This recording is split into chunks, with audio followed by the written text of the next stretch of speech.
Unmute. Hello, everybody. Afternoon.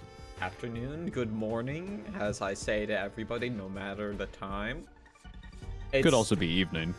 It could also be evening, but I always default to the good morning, even at like 7 p.m. and people get annoying about it. Hello, chat. Hello, Zach. There's Hello, always going to be That's the some point, motherfucker who it's like 1 a.m. at the sleepover and everybody goes, hey, we're tired. Good night, everybody. And they go, you mean good morning? Shut the fuck up. Yeah. Stop playing with that. Dave, I hate when I play with my fucking toys. But we need these. These are important. As a quick run through, we're doing a special event today. Throughout this week, I've been raising money as part of a large charity event called Rainbow Rat Parade. We are raising money for Trans Lifeline this year. We have a goal of $7,500. We are currently at 4,000 some shit. Let me see. I got the Delta file open. We're at $4,629.35. Yeah, like, listen, no, I'm not expecting anyone to donate anything. If you are unable to, take care of yourselves first and foremost. If anyone puts themselves in a bad situation from donating, I will beat you up. But I hate that. I hate that shit. I hate when people go like, I gave like X amount of money, but now I can't like eat. I'm like, you're an adult. Make good financial decisions. Yeah, right? Like, I At the appreciate very least, it. just spreading it around. Just spread it around. Yeah, That's exactly. all you can do. That's what you gotta do. If you are able to donate and you would like to, I have a pinned link to the donation page. It is a shared donation pool, so please either use hashtag #VocoDono or say that it is for me in chat here, and I will add it to our total. We do have a few incentives. Tell them about the curse. Yeah, okay, so first off, there are goals for the amount of money that's raised on my end specifically. We're around we have raised $50, which means we already have hit the chat chooses our commission. At $100, I will allow chat to choose a miniature, and I will at least paint it on stream. I don't know if I will build and like prime it on stream because that's like 2 days, but that's at $100. $150, chat gets to choose not safe for work art. At $200, chat chooses a game for me to do a single one-off stream of. And at $250, I learn an entrance randomizer for a video game. And the big ones that Ava's referring to are the total goals. Our total goals are at 5,000, so only about $400 away. Ava and I will play Lord of the Rings Gollum from front to back. We will complete You make the it game. sound like it's a thing that you and I are willing to do, that we want, that we're like excited for. I'm sort of excited for it. I love Kusege. I'm not excited. I'm gonna be so upset the entire time. It's gonna be great. When we hit the goal, I have agreed to do a combo randomizer of every Kingdom Hearts game I've beaten, which unfortunately means I have to play Chain of Memories again. And yeah, I am kind of looking forward to that because I like the Kingdom Hearts randomizers. And if we manage to reach 10K, which is 2,500 above our goal, I will wrangle together people and do a game, like a Twitch game show based on JRPGs. I will do that, and it will be very self-indulgent. I will piss a lot of people off with my answers. Yeah, those are our goals. Again, if you donate, thank you. And if you can't, still thank you for showing up. I appreciate people helping getting it out there. That's right. And today, Ava and I are playing like 1 to 2 games of Age of Sigmar Spearhead.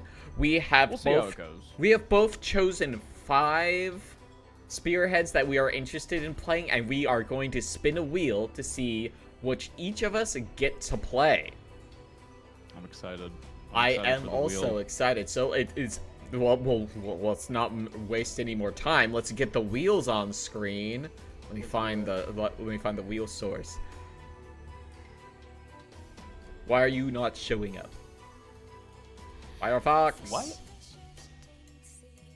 Why are you not showing up? It's because it's below the game capture. Ah. Okay, it's time to Okay. spin for my spearhead. Oh boy. I've also set it to remove the spearhead we get. It looks like I am going to be playing Sinestra's Zealots. Okay, so this is Sigmar. Let's go. And now it's time for the Ava wheel.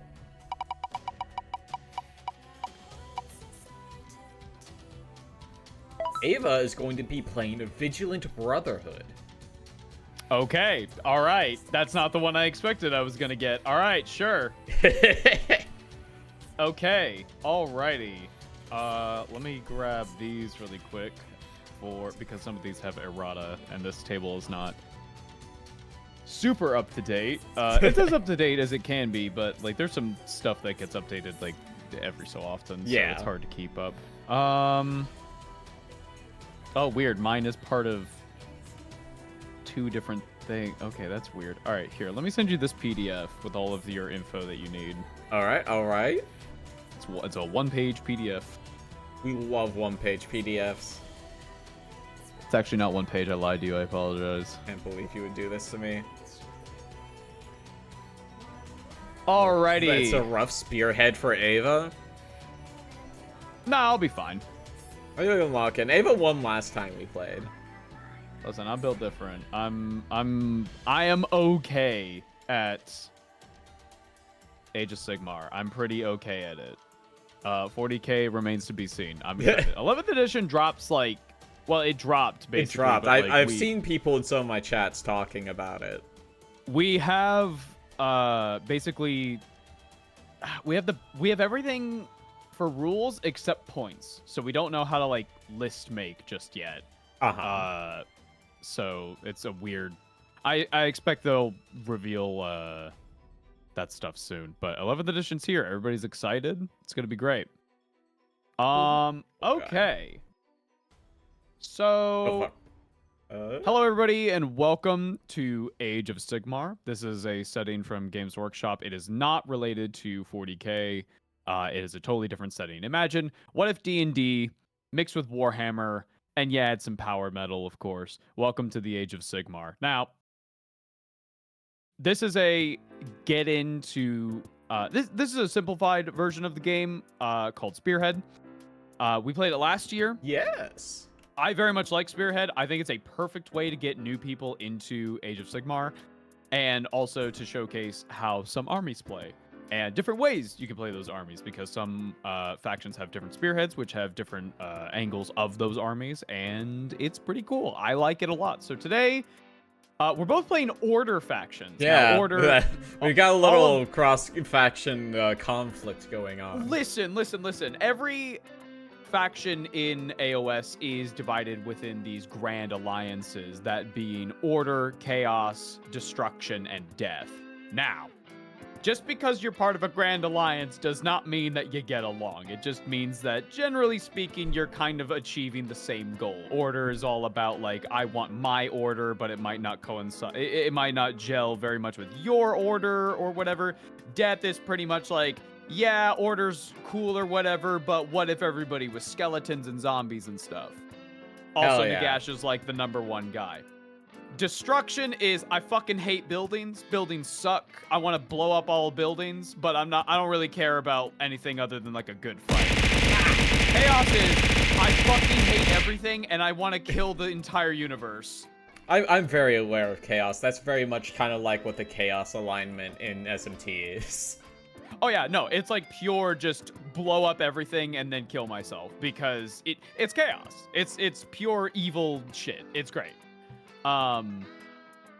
So today you're playing, let me grab these. This is fun because we only have one bag. You're gonna be playing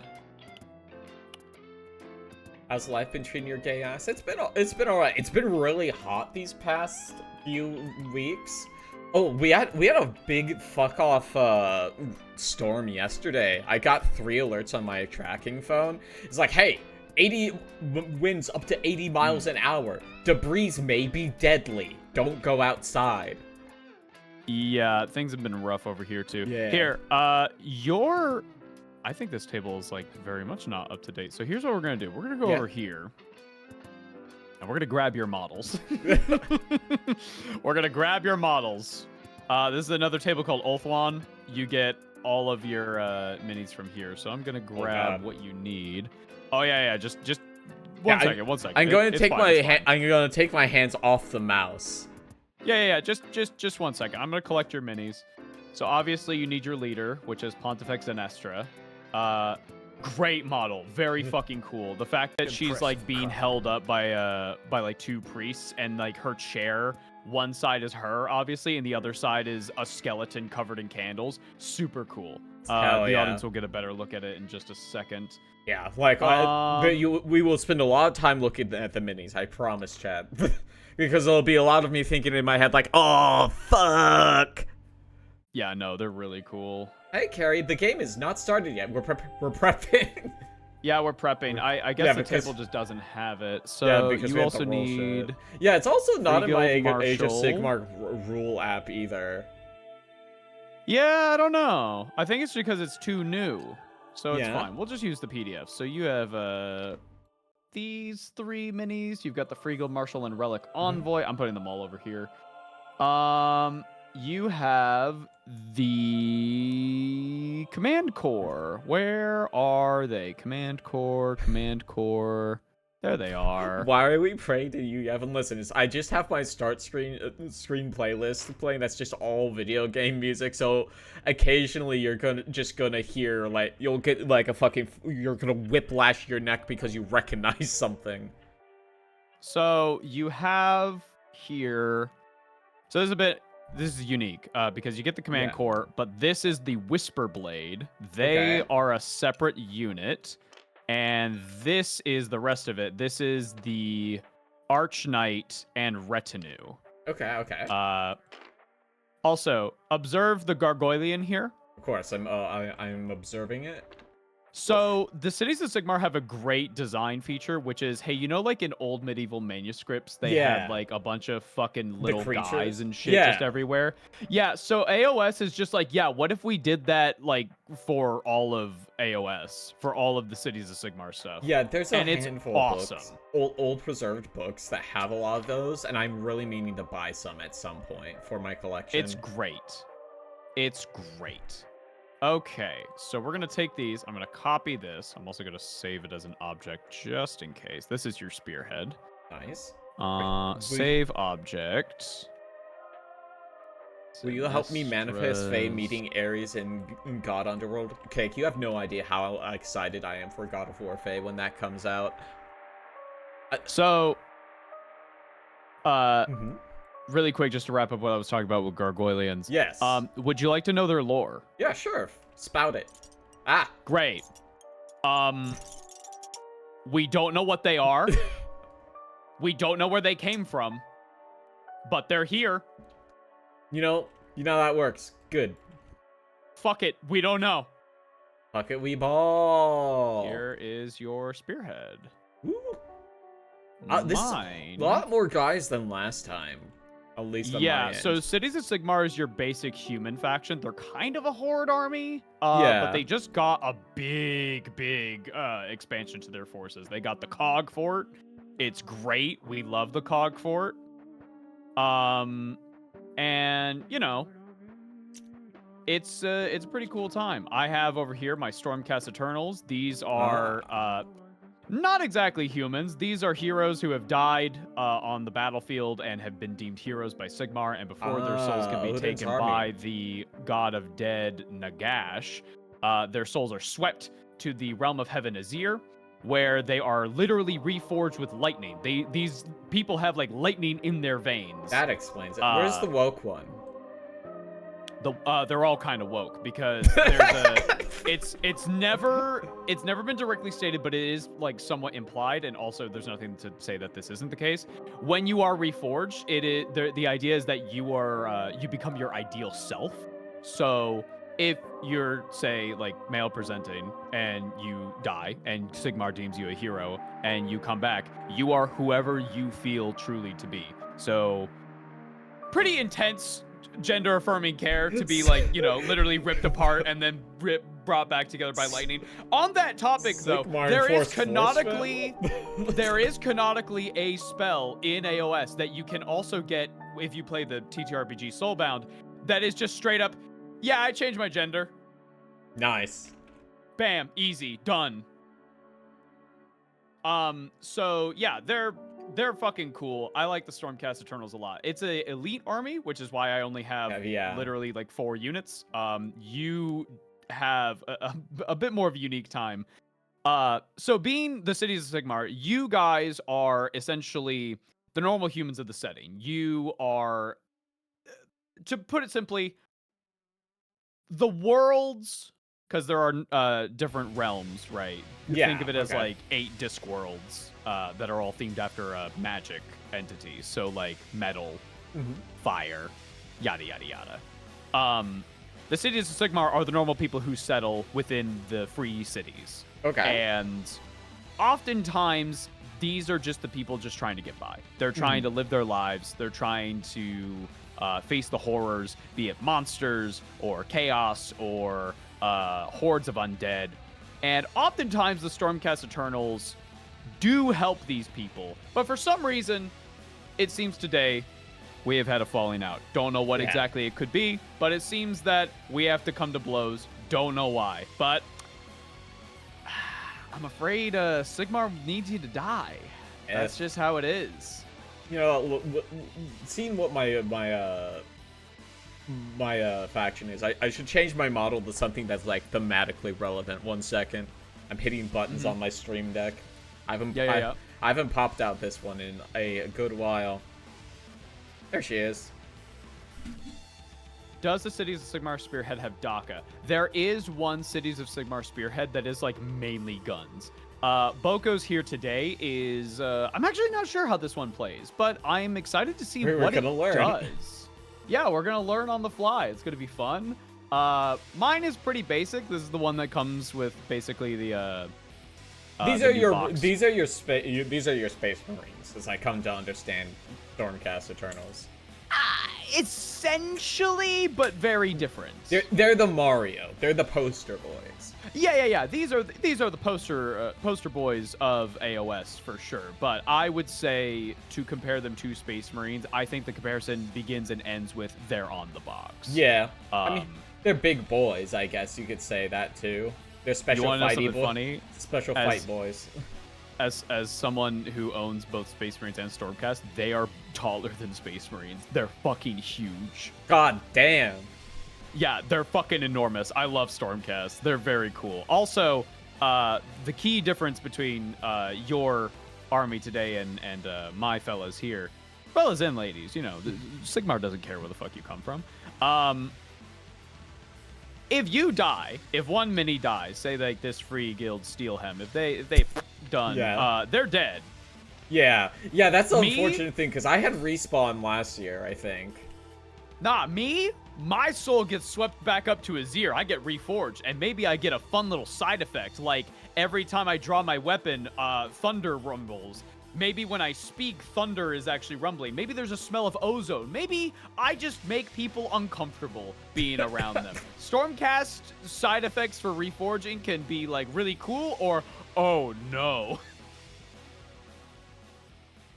Hey, there's a cool book called Starseer's Ruin, which is about the lizard people in AOS. It's a new book, and I really want to read it, but there was a passage I saw, and I read it, that really goes into a Stormcast Eternal feeling hyper intense body dysmorphia. Okay. And I was like, oh, the person who wrote this understands. Because they're like, this isn't my body. How can I be sure this is my body? And then they take out a knife, and I'm like, all right, I should probably just read this book. I should probably just read this book. Oh boy. Anyway, it's time to do some Spearhead. So, Yeah. Boco. Hello. Feel free to ask questions wherever. I will do my best because it AOS. has been like exactly a year. It's been about a year. I play AOS far more often than I do 40k, and feel free to ask questions. Yes, I will do so. The first thing we need to do, Boco, is we have to roll off, and the winner will determine who is the attacker and who is the defender. The attacker will be the person to pick their ability and enhancement, and then the defender will. The defender will be able to choose things like where are we deploying, what side of the board are we deploying. Basically, the attacker gets to set up their army first. Yeah. And, it's... You want to be more aggressive. Mm-hmm. And also, because you get to be the attacker, you also get to choose who takes the first turn of the game. Gotcha. So, let's roll off. Thank you for the follow, Lord. What? 1 million? 1 trillion? I'm not counting the zeros. They don't have commas. I can't count that high. I got a 5. All right. 100 trillion. I was close. Okay. Oh, you just hit the button. Roll all dice. Yeah. I rolled a 1. Oops. I will be the attacker. Damn right. So now, Boco, you pick. Are we fighting on the Akshi side of the board or the Gairan side of the board? These will have different twists and different layouts. What I'll show you. Look like? I was gonna say, where's the button? I know there's a button around here somewhere. This is the Gairan side of the board. Once you finish loading. Yeah, we'll wait for it to load in. Okay, we did Gairan. We did the green one last year. We can do the other one.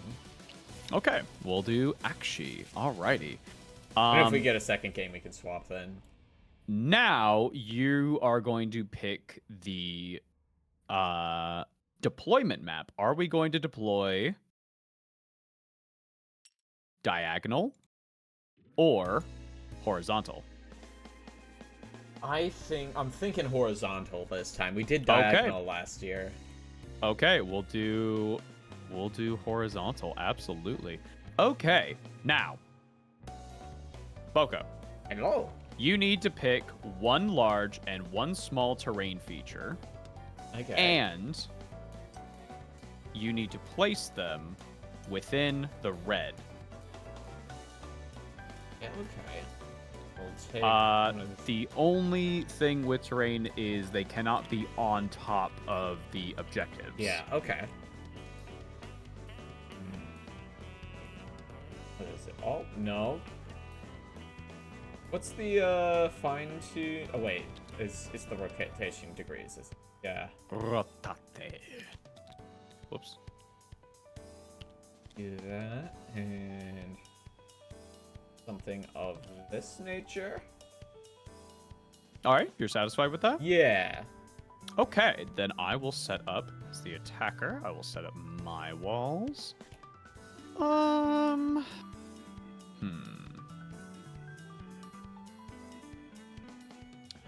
Let's get a little weird with it. Let's get a little strange with it.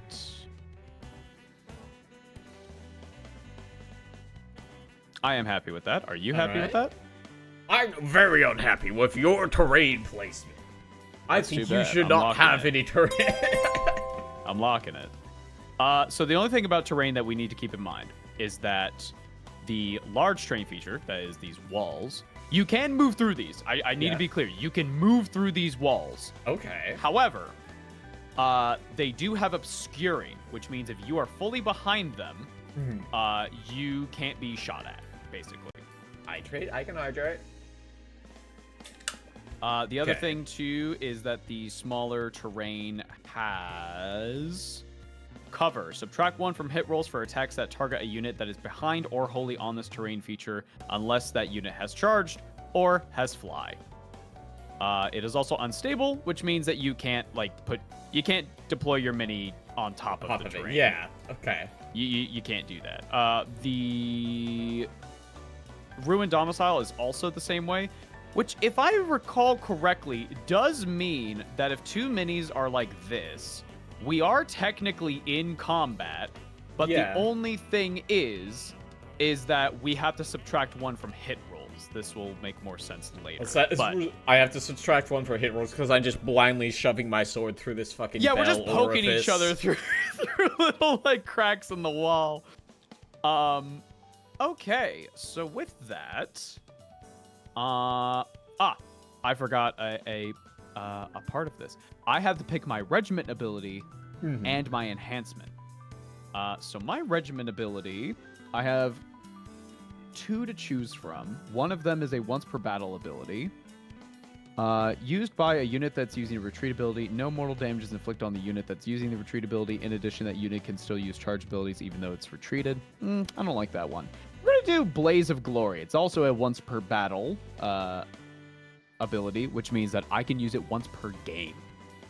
Ooh, that means that sounds like it's going to be scary.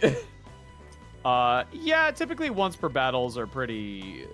sometimes they're pretty spicy. They're very situational. Yeah. Blaze of Glory. Pick a friendly unit that's in combat until the end of the phase. Each time a model in that unit is slain, make a vengeance roll of d6. On a 4 or more, inflict 1 mortal damage on an enemy unit it's in combat with. So they die fighting. That's what that is. Yeah, I'm going to take that. And then for my enhancements, for my general, which my general in this case is I believe it is the Lord Vigilant on Griffstalker. This fun thing. I'm on top of a Raven Hippogriff Griffin thing that can talk.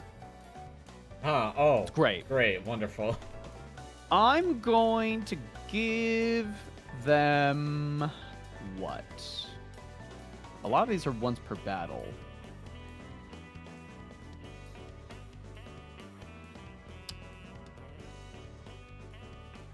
We're going to do Morda's Talon, which is a passive ability, which will give my general's axe crit mortals, which means if I roll to attack and I get 6s, those are mortal damages, which means you cannot make a save for them. They just go through, unless you have a ward. Okay. So if we have a ward, then great. If we don't, then that damage, it just goes through. Okay.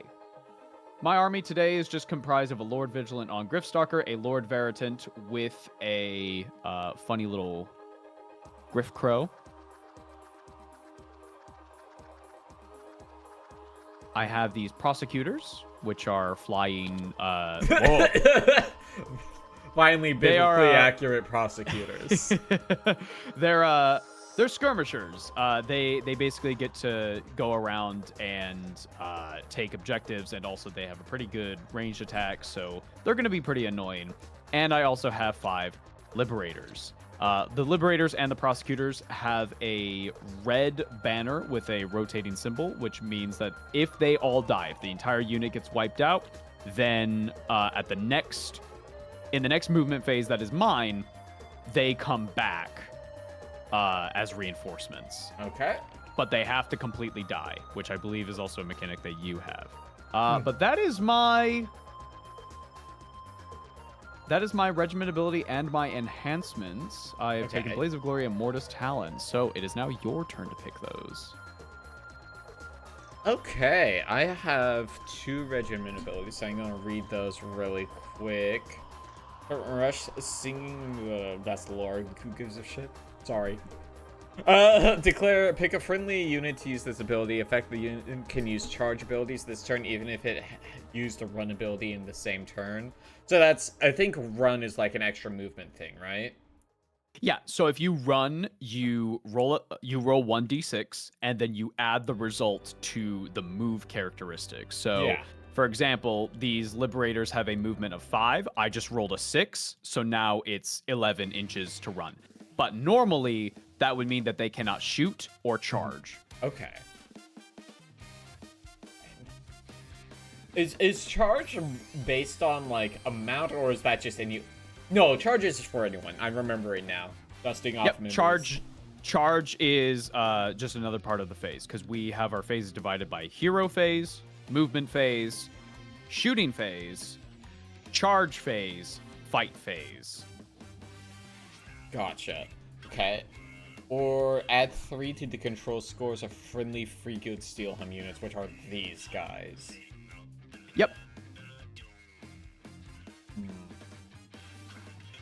So remember, at the end of the day, a lot of GW games are not about killing your opponent off the board. It is about controlling these objectives. Gotcha. I'll take Fierce Zealots, which is the control scores bonus. Okay, which would make your Steel Helms go from 1 control to... Add 3 to the control scores, so they're at 4. Yep. Right, enhancements. The commander, add 1 to the attack characteristic and the rend characteristic of your general's Master Forge weapon, which is... So, rend characteristic would mean that it makes my save worse. So, if, let's say my Lord, you're attacking my Lord Vigilant, it has a save of 3 up, which means if I roll a 3 or more, that damage is completely ignored. However, rend comes into effect where you have rend, let's say you have rend 2. Now the save goes to a 5 or more. So it's harder for me to, like, it's supposed to resemble, like, the weapon, like, strikes true, or perhaps finds a chink in the armor, or is just more powerful.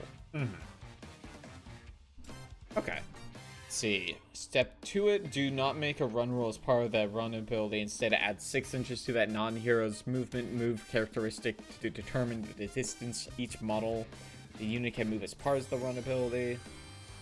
It's a once per turn reaction. You declared a run ability for a non-hero unit wholly within 12 inches of your general. That's really specific. And you just get to add 6 inches to their run as long as they're within... That's really good for getting people across the board. But frankly, because we're both infantry, I don't know. Yeah, that seems very specific. Also, since it's like, this has to be a reaction from doing this thing to this thing that's within the distance of this thing. Then there's Standfast Comrades. Pick a visible friendly non-hero unit wholly within 12 inches of your general to be the target. Target has ward +4 until the start of the next battle round. And that is a once per battle, which means that's a one off. Yeah. I assume ward is essentially like a defense stat, right? Yep. So remember when I took the mortal damage thing? Yeah. Ward is the only way to save against mortal damage. Okay. And in the combat phase, Ardent Demand, pick a visible friendly non-hero unit wholly within 12 inches of your general to beat the target. Add 1 to hit rolls for the target's combat attacks for the rest of the turn. I think, just for sake of it being easier for me, I'm going to take the passive, which is add 1 to the attacks characteristic and the rend characteristic of your general's Master Forge weapon. Excellent. So with that, our regiment abilities and enhancements have been picked. Your battle traits, so something to keep in mind. Your Whisper Blade is not set up during the deployment. Instead, from the second battle round onwards, it can use the following ability. Sudden Ambush. Set up this unit within 6 inches of an enemy unit and not in combat.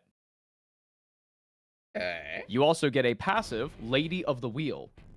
Each time a friendly model is slain by a combat attack, roll a number of dice equal to that model's health characteristic. For each 5 or more, inflict 1 mortal damage on the attacking unit after the fight ability has been resolved. Okay. Fight on death. You are playing Pilgrims. Oh, okay. Pilgrim's Progress, I'm familiar. My battle traits, these are just things I get, is once per turn during my hero phase, I can pick a friendly unit, and until the start of my next turn, that unit has a ward of 5 up. I also have a once per battle ability, Storm Charge. Pick a friendly unit that's not in combat. This unit can charge, even if it has run. Okay. For ease of just get easy here. Let me flip to this page. Okay. So over here, if you'll look at your rules page on the left side of your table, just beneath your dice, I flipped over to the general phases and the things that you can do in those phases. So as we have here, this is the table that shows how each turn goes. And then these are the things that you can do. Now, these are universal core abilities. You can do one core ability per phase. So you can't have you can't have a unit normal move and then retreat. Or they can't normal move and then run. They have to run, Yeah. It's pretty basic. But yeah, with that all said and done, we have picked our enhancements. We have deployed our things. Okay. I, being the attacker, will set up my army first. Are you ready? Yes. Deploy. Okay. Yes, indeed. I need to make sure if there's any things here. Nope, I don't believe there's anything about my boys not being deployed in the first turn. So, we're going to put our liberators. We're going to put them right here. The heroes of Sigmar are here to kill you. Heroes of Sigmar want to kill the heroes of Sigmar. Period. These prosecutors are going to be set up over here on this objective. This Lord Veritant is going to be here with the Griff Crow token. So the Griff Crow token is not part of the model. It is just to mark that this unit has a ward of 5 up. So if you're trying to shoot the Lord Veritant, the Griff Crow does not count as seeing the unit. Okay. The dog is not shootable. It's just the dog is there. I see. And then I will put my Lord Vigilant on Griff Stalker right here. And that is my deployment. You may deploy your army as you see fit. All right. Are these rows separate? Because I noticed that the bases are separate. So I made these separate colors to resemble that these. You have 2 units of 5. Yeah. Okay. And they just essentially need to have bases touching, right? They don't have to be in a line. No, they just need to be within coherency, and coherency is, give me 1 second, I believe it is 1 inch, or half an inch, I believe. Let me double, triple, quadruple check that. Another donation. Thank you.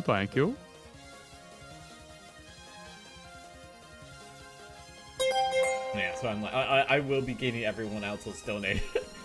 So if you hear the badoo badoo, that is another however many dollars to Trans Lifeline. Thank you. One thing to remember with this game is that all units have a combat range of 3 inches. Basically, think of it as everybody has like a little circle around them. Okay. Meaning that, let's say this steel helm is right here. Yeah. So 2.6 inches. This unit is within combat, which means that during the fight phase, these can fight each other. However, if they're about 5 inches away from each other, we're not in combat. Either I can make a charge towards you, or I can make a normal move during my movement phase to get 2-3 inches, and then we're in combat. You don't always have to charge to initiate combat. But Gotcha. Let me check those charges coherency just when you're rules at for ya. distance, if I recall correctly. Yeah, sometimes it's not good to charge because some units have anti-charge, or they get like buffs if you charge into them. Usually it's like a spear phalanx or something like that. Yeah.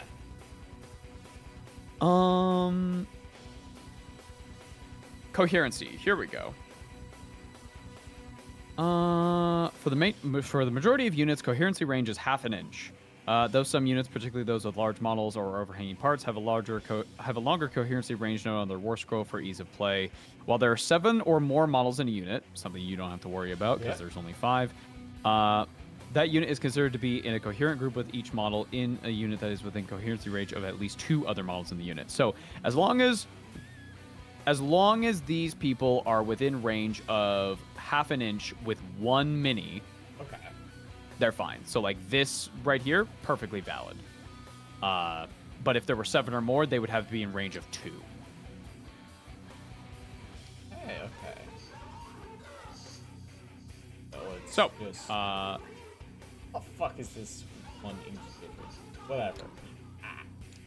Yeah, just go ahead and deploy. It's all good. Okay. Here. I will also grab something here. This is yours. And this is mine. We're going to use these little markers to mark objectives that we control. And by starting the game standing on these, you control the objective. And these two, are these a coherent unit, or are these individuals? Yes. Okay. This is the Free Guild Marshal and Relic Envoy. Yes. So think of it as like a general and an assistant, or a knight and a squire. Gotcha.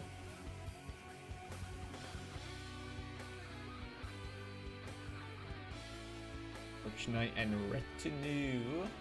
Yep, so everything there except for the Whisper Blade. Yep.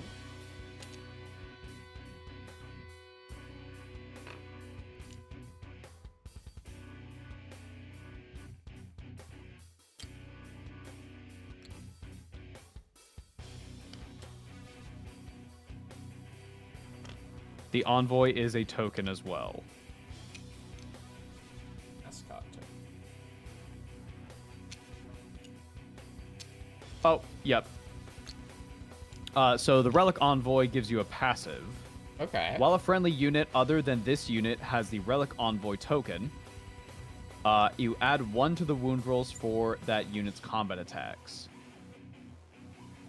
During your hero phase, Marshal's orders. Pick a visible friendly unit wholly within 12 inches of this unit to be the target. Remove the Relic Envoy token and give it to the target. The Relic Envoy gives them +1 to wound. These guys do not appear to be on my data sheet. The PDF I sent you? Yeah, there is a thing for Arcanite and Retinue, but these are not that. Oh no, they are. Okay, then are they just labeled bad? Yeah, well, they're labeled differently because in the main game they're called the Free Guild Command Corps. Okay. But this unit comprises of 1 Archknight, 1 Great Herald, 1 War Surgeon, 1 Soul Shepherd, and 1 Mascot Gargoylean. The only unit that you will not be deploying this round is the Whisper Blade.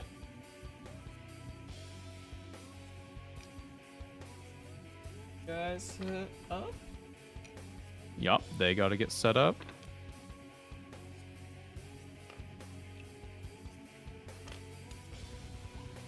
I don't know why I thought you were going to be playing Bigmar. Nah. Spearhead. There. Hello, Salaskin. Good evening for you. Good. Hello. Welcome. Gold capital. Okay, and because at least 1 model is touching this unit and there is no other units on it, you now control this objective. I control 2 objectives. Yes, we both control 2 objectives. This is very good. Correct. Okay, that is all of my deployable shit deployed. Excellent. Now, Boco, it's Yes. time. So AOS Spearhead works in a way that there's a lot of catch-up mechanics. Yeah. And the catch-up mechanic for this is going to be your battle tactics cards. Please draw 3 battle tactics cards. And do not tell me what they are, but draw them, bring them over to you, and then give them a read. Now, the way this works is that a battle tactic card is split between the battle tactic at the top and the command at the bottom. Okay. If you score on your turn a battle tactic, for example, it could be like kill the enemy general. If you do that during your turn, you get an extra victory point. Now, you could look at the command at the bottom and go, wow, that's a really powerful ability. In which case you can, at the cost of the battle tactic being scored, you use the command instead. Okay. So like what either one is a goal or an ability, and you have to choose which one. Yeah. So you could hold on to your cards and really hope for like I'm gonna get this one at some point. And if you don't, then you could potentially be saving it for the command at the bottom. Yeah. Okay. Some of them are really strong, like, hey, do you want to bring back a unit? Potentially. Do you want to heal your general fully? Like, there's a lot of really, really strong ones. But yeah, give those a read, and when you think you have a pretty good grasp of them, let me know. Okay.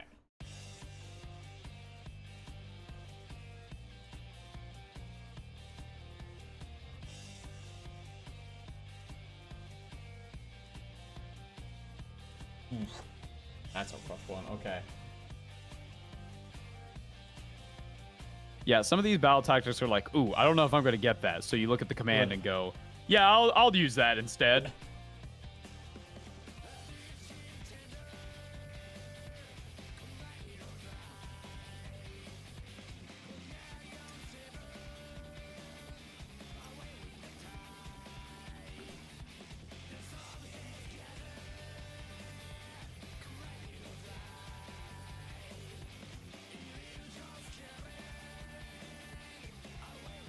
Okay. Are you ready? Oof. This is also difficult. Some of them will be more difficult than others. Now, with some exceptions, at the start of each battle round, if the initiative stays what it is, you may discard and as many as you like and draw to a maximum of 3. Okay. Also, Green Stark is right. Your Arch Knight lets you keep the card after using the ability the first time once a turn. Ooh, that's spicy. Really strong. That's spicy. Yes. Designer's note. So, Talented Champions. After that command has been resolved, return the card to your hand. Designer's note. This allows you to either use the command a second time or score the battle tactic on that card as well. So you can be like, I'm using the command, and also I scored the battle tactic. And that's once per turn. That's crazy. That's really strong. Your Arch Knight and Retinue also has reinforcements, and so does your Free Guild Steel Helms. You've got a pretty good Spearhead. The Spearhead that you've had is pretty good. We'll see. We'll see how it performs. But before we get started, because I will be going first, obviously, we must draw the twist. Let's see what the twist is. Reclaim Akshi. The underdog, of which there is no underdog. Each player pick one objective on the battlefield, starting with the active player. That's me. Okay. Each player scores one extra victory point at the end of their turn for each of those objectives that they control. Okay. One moment. I'm going to make a custom token that says +1 victory points. And I'm going to choose this one. And you may pick a objective to get +1 victory point. I am going to choose this one. Alrighty. Okay, well, Boco, I reach across the virtual table. I shake your hand. Let's have a good game. Yeah. Let's have a good game. Let's have a good game. Okay. It begins my hero phase. I am firstly going to have my Lord Vigilant use his ability, plan the attack. Pick an objective you do not control. For the rest of the turn, add 1 to hit rolls for combat attacks made by friendly units. Oh, for the rest of the turn? So not your turn as well? Never mind. Never mind. That'll be more useful later. Instead, I will use Shield of Vizier. I will pick a friendly unit, and until the start of my next turn, that unit will have a ward of 5 up. So I'm going to give the Liberators a 5-up ward.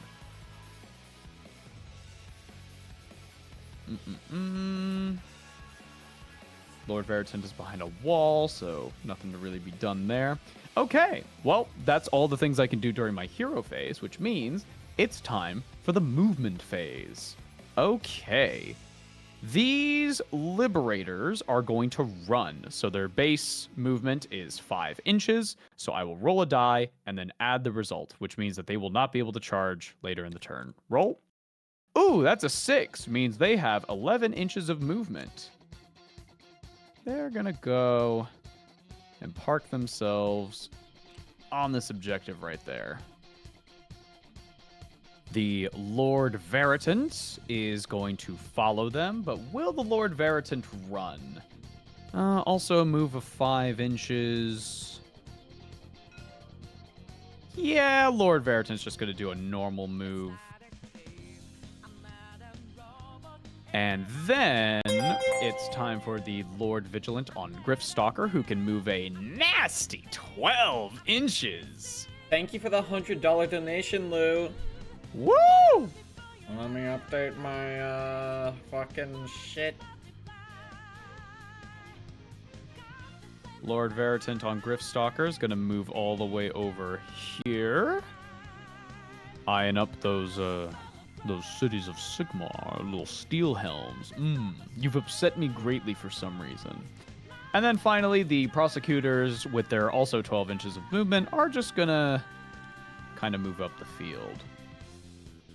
We're going to move up to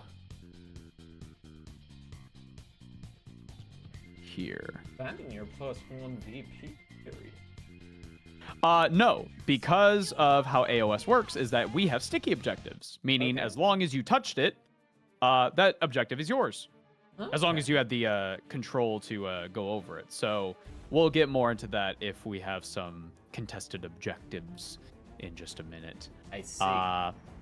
Time for the... Wait, let me check something really quick. Am I... Yeah, no, hold on. Let me back up half an inch. I forgot to measure the distance between us. Yep, so we are not in combat. Okay. We are 3 inches away. I'm just at the edge. Ava's edging in stream chat. Let's see here. On to the shooting phase. Time to shoot. I do have a shooting attack. I have the Storm Called Javelin. Okay. I have 1 Storm Called Javelin for every model, so that will be 3 total. And it says they have a range of 10 inches, of which your steel helms here are definitely within. Yes. Actually, no. We're going to attack your Free Guild Command Corps. We're going to attack your Archnite and Retinue over here. Is that within 10 inches? Oh, yeah. Yeah. Oh, yeah. Yeah. We're throwing some javelins at you. Okay, so on my data sheet it says hit 3+, which means I need a 3 or more to hit. Okay. I will roll my dice. That's 2 successes. If I had an ability that said crit mortals, it would activate here, or crit 2 hits or something. But it does not. So I will roll to wound, which is another 3+. So I will roll again, hoping for a 3 or more. Of which I got it. Okay. So Boco, I need you to roll 2 dice. I have rend 1. Your Archknighted Retinue have a save of 4+, but because of my rend 1, it now becomes a 5+. Okay. So roll 2 dice and hope for 5s. I rolled a Okay. 5 and a 2. That is 1 success and 1 failure. And the damage I do is a D3. So allow me to roll a dice. That will be 1 damage. So 1 mini here takes 1 damage. And you can mark it with this. You can choose any mini to take that damage, but you cannot spread the damage between minis. So the next time this unit takes damage, that model will have to take damage first. Gotcha, yeah. So you're choosing the Soul Shepherd? Yeah, it's this fucking guy in the back. But the dooting little skeleton! He's a big target, Ava. Okay, well that's it for my shooting phase. Let's see here. What am I gonna do? You know what? I am gonna charge. Because I'm done with my shooting. Mm-hmm. I am gonna do my charge right about now. I think I'm gonna charge. So I'm gonna need 3. I'm gonna roll 2 dice, and I'm hoping for a result of 3 or more to charge my prosecutors into your steel helms. Okay. So I will roll 2 dice. The result is a 7. They are definitely in. So I move to a maximum of 7 inches. I don't need to worry about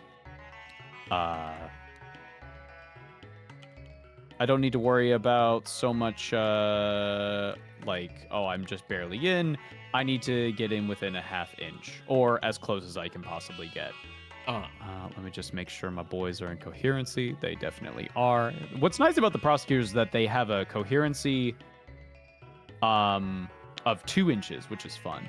Oh, I forgot they also have a passive. If I make a charge roll, I roll 1 additional dice. That's fun. God. So they're very fast. Okay, well, that's it for my charging. I don't want to charge the Lord Vigilant. He's just going to be staring at you menacingly. Okay. Let's see here. Well, now it's on to the fight phase, and because it is my turn, I will go first. I will have the first activation. Let's see here. The prosecutors are going to attack with their Stormcall javelins into this unit of steel helms. Okay. It's 3 attacks per model, so a total of 9. Hitting on 3s or more. All right. No critical abilities. Wounding on 3s or more. Oof. Ooh. You need to make 3 saves at rend 1. All right. So that will bring your 4-up save to a 5-up save. So I have to roll 5 or up. 3 dice, hope for 5s. I rolled 1 6. Okay. So the damage does go through. That will be 2 damage total. All right. Now, you do have an ability. I do, which is to return 1 slain model to this unit, which is very funny. So, but also in addition to that, you do. Anytime a friendly unit is slain by a combat attack, roll a number of dice equal to that model's health characteristic, and for each 5+, inflict 1 mortal damage on the attacking unit after the fight ability has been resolved. So which means I get to, since you did what, 2, right? 2 damage, so that would be 2 free guilds are down. These go out, so I roll 2 dice and hope for above 5. This dice was bad, so These two. I got both of them were shit. 5, baby. Oh shit. Okay. All right. Well, I don't have any wards. That's 2 which mortal means- damage on the attacking unit. That's right, which means that's a dead prosecutor. And now that that's done, I can return 1 slain model to this unit. And guess what, Boco? Yeah. That was a reaction. That wasn't even your attack. So you get to attack with the free guild steel helms if you would like. I would love to attack with my free guild steel helms.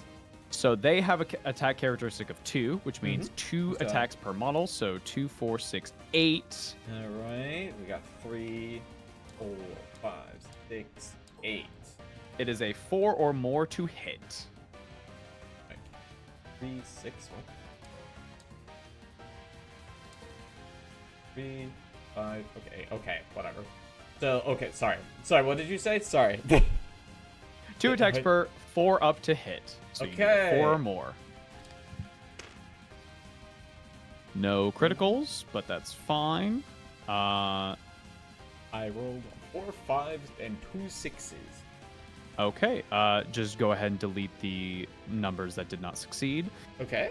You need a 4 or more to wound. All right. I only rolled 1. That's fine. Okay, so I need to make 1 save. Does it have any rend? I do not have any rend, no. Okay, so my save is just going to be a 3 or more. I got it, which means no damage goes through. The steel helms have not done any damage to the stormcasts. Nothing ever happens. Fuck my stupid chud life. Nice. Well, with that done, that does lead us to the end of turn. That does lead us to the end of the turn, meaning that it's time to score objectives. So I am in control of the middle objective and the 2 home objectives. I also believe let's see here. How much control do your steel helms have? 4. Remember, my passive. You're right. So they definitely have control of this objective still. I need to kill them to get them off. So, speaking about control of that objective, well, hold on to that, because those get scored at the end of your turn. oh, my turn, yeah, okay. I'm I'm sure I can make it work. However, it is funny that you brought something like that up, because I did score Take the Flank. You complete this battle tactic at the end of your turn if there are any friendly units within 3 inches of each short battlefield edge, of which my prosecutors are, and my Griffstalker definitely is. That's so definitely 3 inches. I have scored the tactic, and I control 3 objectives, so I'm going to go over to this thing and put 1, 2, 3. I scored 1 battle tactic, and I have control of the +1 VP, so I get 1 twist point, bringing me to a 5. All right. But with that, Boco, it is now your turn. Alrighty. It is now your hero phase. So any abilities that are yellow on your character sheets or your just general regiment abilities, you may do them now. All right, 1 second.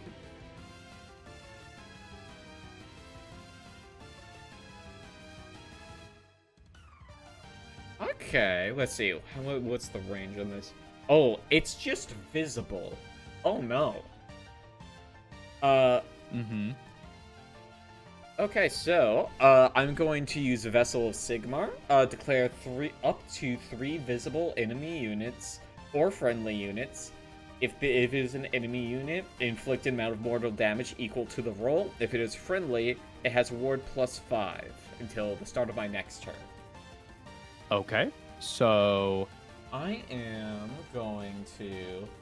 Let's see, I will hit both of your prosecutors. And I will... the unit. Unit. Oh, the whole thing counts. Oh, that's fun. The whole unit. Okay. So 1 is prosecutors. Yes, and then I will also be selecting my my steel helms. And let's see. And I will also select the other steel helms. Okay, so we're going to roll a d3, which means just rolling a d6, and then we adjust for the numbers. And then we should roll these. We should roll these one at a time. Okay. So which would you like to roll for first? The prosecutors? Yeah, let's start with your prosecutors. Okay. Okay, so... Oh, it's on a more. Oh, a 2+. Okay, that's a 4? That's a 4, which means that is 2 mortal damage. Yep, 4 mortal damage. Full group. Which means... This guy's down. Alright. Then and then for the steel helm. Steel helms on the left. 2+. I rolled a 4. So that is a ward of 5 up. Plus 5. And now for my other steel helms. That's a 6. Excellent. A ward plus 5. Excellent. Okay, that's scary. That's really scary. Okay. Can you only use one hero ability per phase? Every hero can use their ability. Okay. Which means your free guild marshal can use his marshal's orders. Yes. What does the Relic Envoy token do? You told me, but I think I kind of went one ear and out the other. No problem.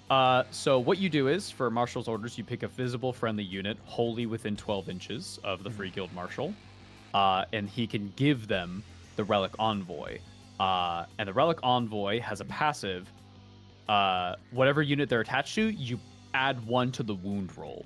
Okay. So for, let's say, your steel helms, they'll still have a 4 or more to hit, but they'll have a 3 or more to wound. Okay, okay. Now, your Arch Knight and Retinue are within range, as are these free guild, but not these guys over here. Okay. So I'm going to use Marshal's orders on my steel helms on the east side. Okay. So you will move the Relic Envoy over to them, just as a token to show that that is what's happening here. Excellent. I signed the Relic Envoy. And if that is all of your hero abilities, then it's time for the movement phase. You can move your units anywhere as long as it is at least 3 inches away from all enemy units.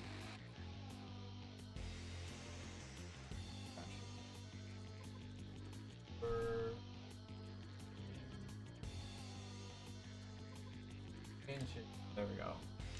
No. Right? Why the fuck? Okay, it's a line. Where the fuck is the ruler? Hit F4. Okay. Why is it in center? It will also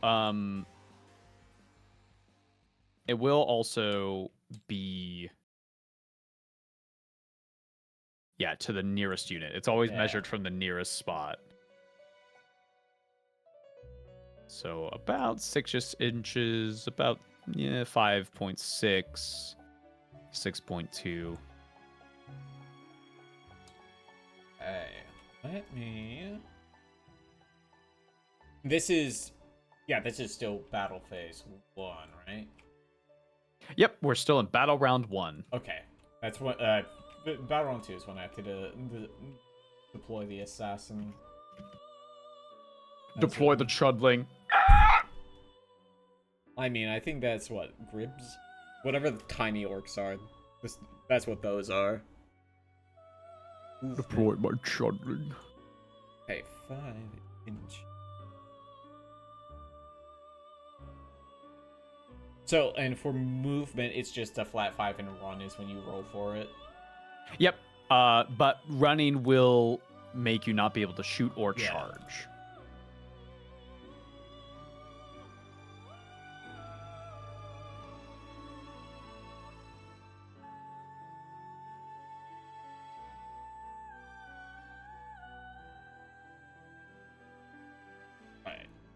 Oh, second.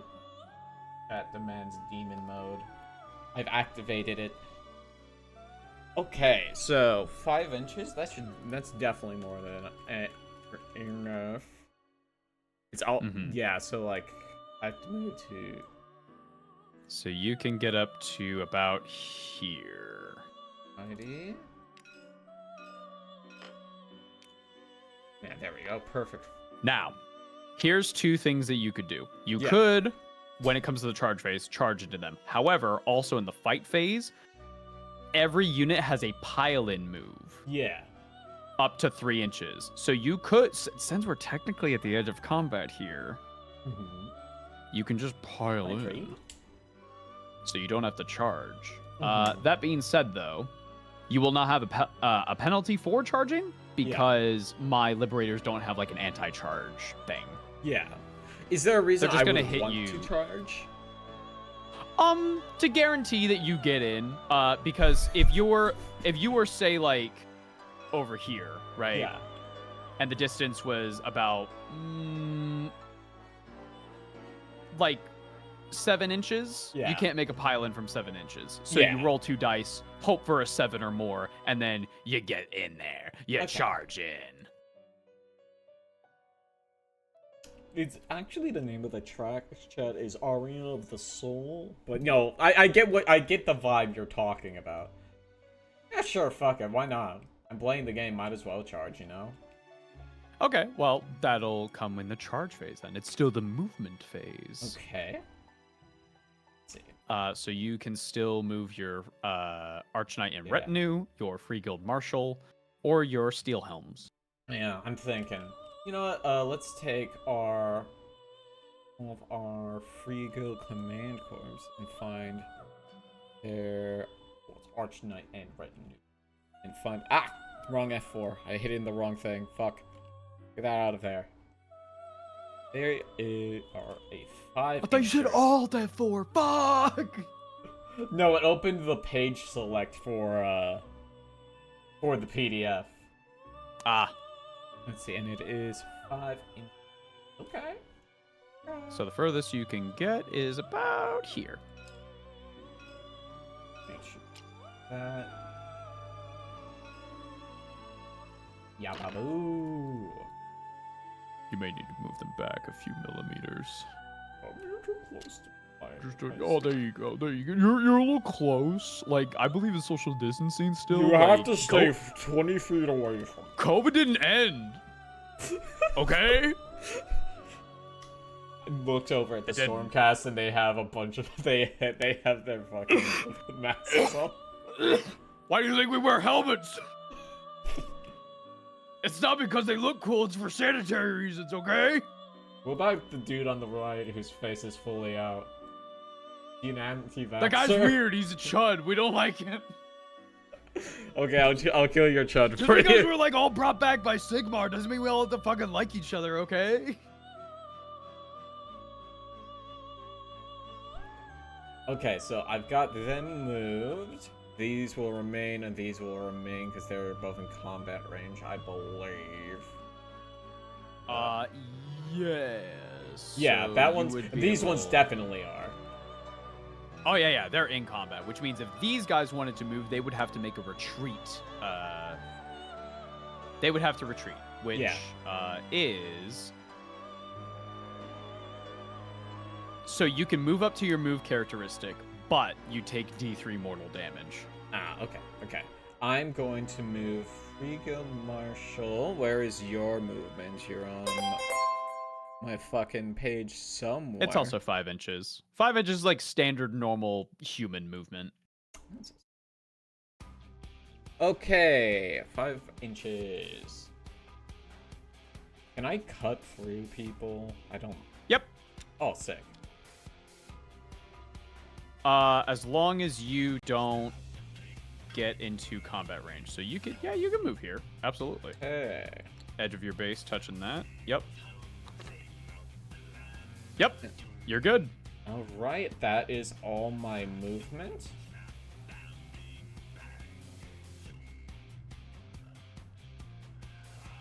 All right, now that brings us to the shooting phase. Do you have Any shooting? Why, yes, I you sure do. Yes, It's you the do free indeed. guild marshal. And then I started blasting. Indeed. The free guild marshal pulls out their dueling pistols. Blam blam. Wham, wham. But more importantly, because it's my masterwork weapon. Let's see.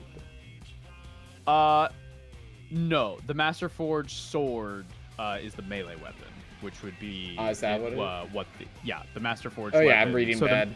I saw. No, you're good. You're good. This is very normal. Don't worry. Oh, it's okay. I have dyslexia.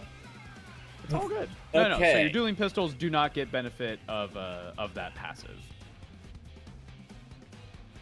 Gotcha. Hello, weird guy from work. It's going alright. We're starting to wrap up the first round. That's 4 attacks. Rind 4 one. attacks, hitting on 3s. The Masterwork Soul can't go wrong. So true. Can't go wrong. So true, Pandora Prime. I am going to roll all dice, and it is a hit on a 3. 3s. Hey, Yes! that's 3. Wounding on 4s. Wounding on 4s. Come on. Ooh. That's 1 wound for 1 damage. What is the rend, please? Because I still The have my rend is save. also 1. Okay, 1 rend, which makes my save into a 4 or more. He's fine. The Yeah. pistol fires off the Sigmarite armor. Damn it. Nothing. My fucking gun. The Griff Stalker looks at you. It looks angry. It did not like that you did that.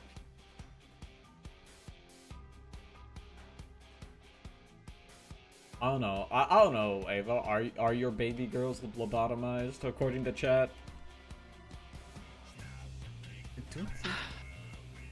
Listen, they're doing their best. Okay? Like, I paint my Stormcast Eternals. I love painting Stormcast. I think they're great. I pet my Stormcast Eternals, they say. It's my army that I'm getting really good at painting faces for. Yeah, it sounds like a nightmare. Yeah, but you know what's cool about what's cool about Stormcast though? You just give them the lightning, the glowing blue eyes, and you don't have to fucking worry about eyeballs.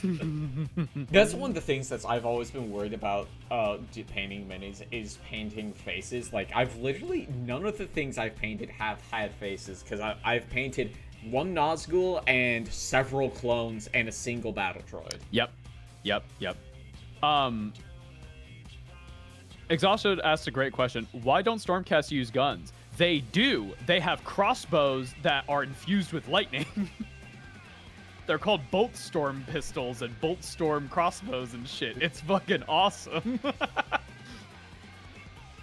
Although those minis, if you wanted them, are kind of old. It's suspected that in 5th edition they're gonna get the refresh. So that they're called the Vanguard Chamber. So just wait a bit. It's okay. With the shooting phase ended, if it is over. Yes, that was my only shooting ability. It's time to charge! If you'd like to charge. Yeah, So, fuck it. the way charging works, you will roll 2d6 for a unit. So let's say Zenestra here. Yeah. You're going to say, I want to charge Zenestra into the Liberators. She needs a 3 Okay. at least. If she gets like snake eyes, she fails to charge, doesn't move. I don't know. She tripped. I don't know. One of these fucking guys. One of these fucking Oh, assholes. sorry, my lady. Sorry. Oh, sorry, my lady. So sorry, my lord. All let me paint their faces every day. I don't when I'm not going to work. I don't understand makeup. I only do it because I'm not done with electrolysis yet, which I am doing, and it hurts like a bastard.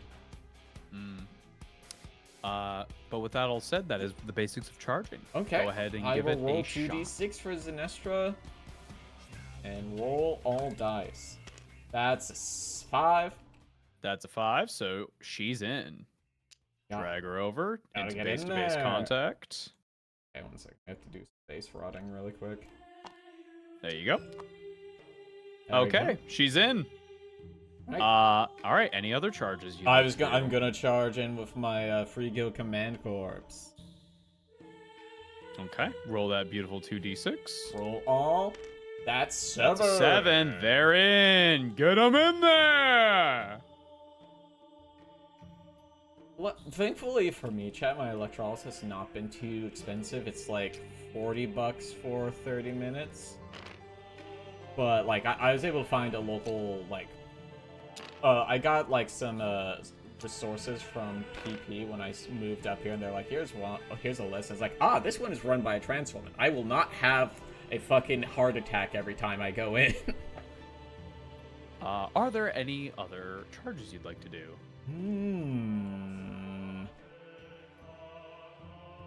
Do you feel bold? I'm debating it. Do you feel bold? I don't know, dude. How bold do you feel? That thing's really fucking scary. It's a really big griff crow. Do it? Do you want to fight a griffin crow? You know what? Boco.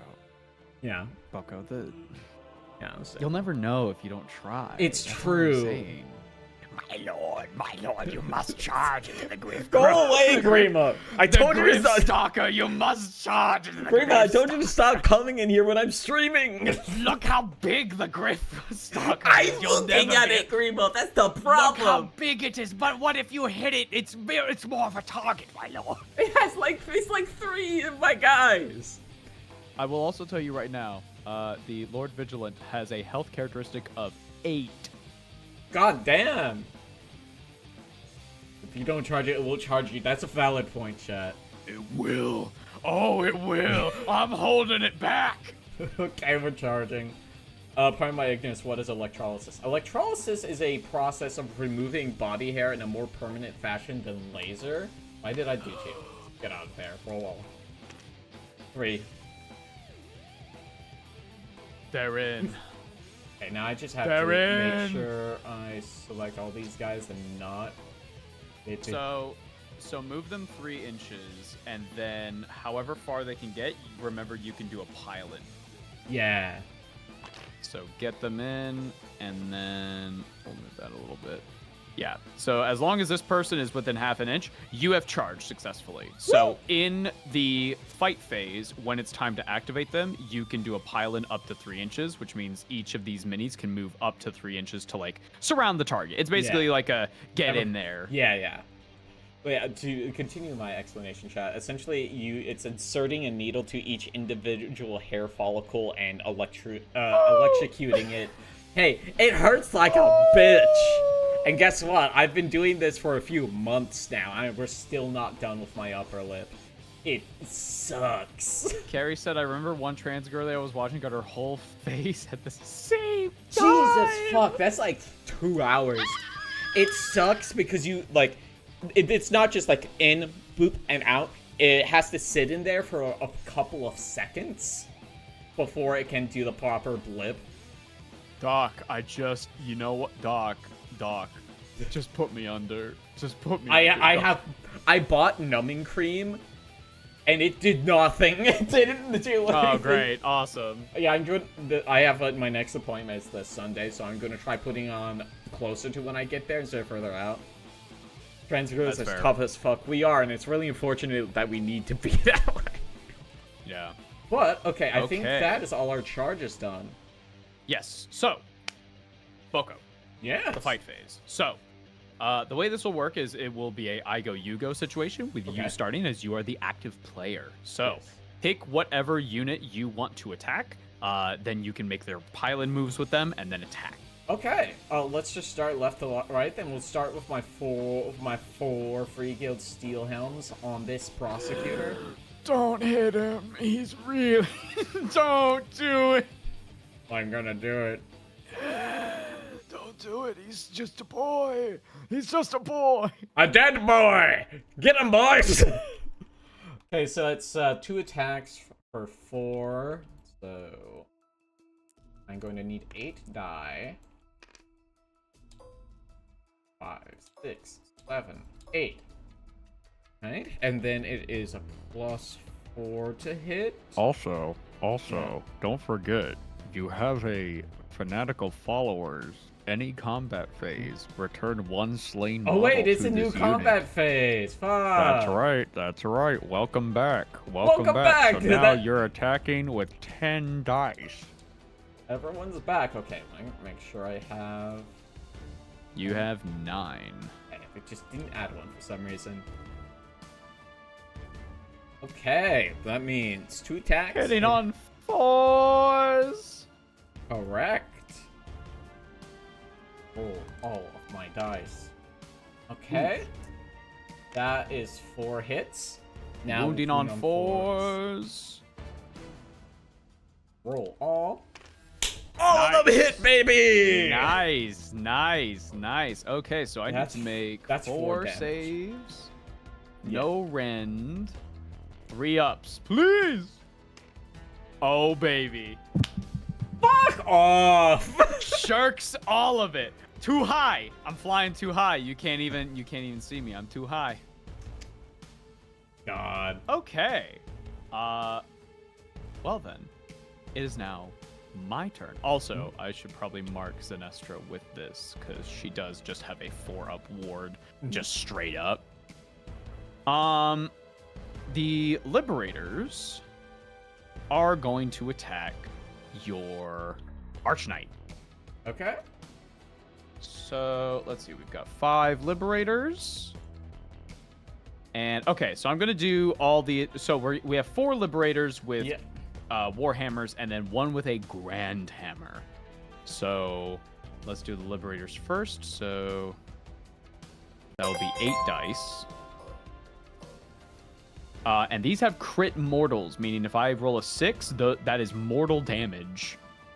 What is mortal damage versus regular damage? So regular damage, you can make a save to ignore it. Mortal damage can only be ignored with a ward save. Okay. I have 3 failures and 1 die that I will save for the mortal. I have wounding on 3s. Okay. Damn. Okay. I need you to make 4 saves. So firstly, do they have a ward? I don't believe so. Would that be on my data sheet? It would be. It does not have it listed. So that is all 1 mortal damage.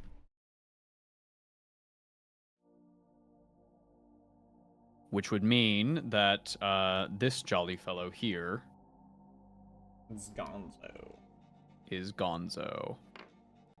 Now I need you to make 4 saves at Rend 1, which would bring your save to a 5 up.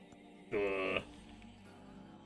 5 up, please. That's only 1. That's 3 failures.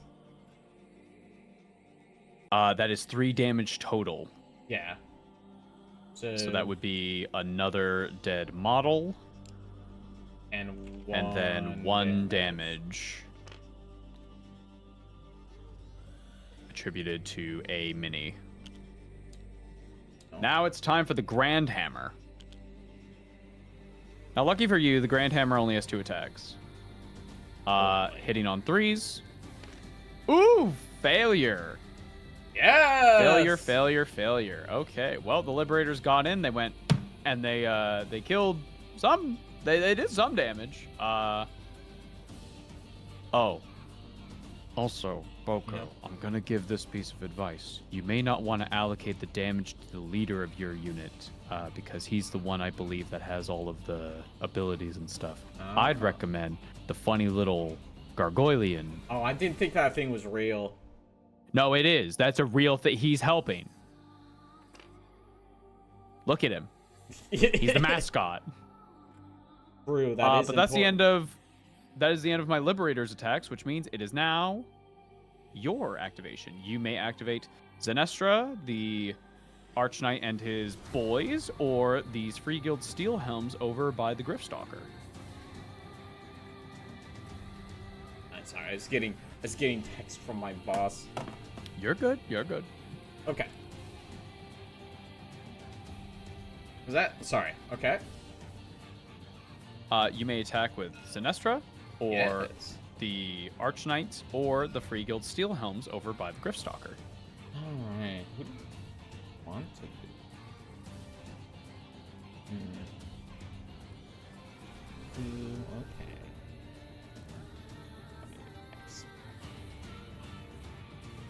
Okay. Okay.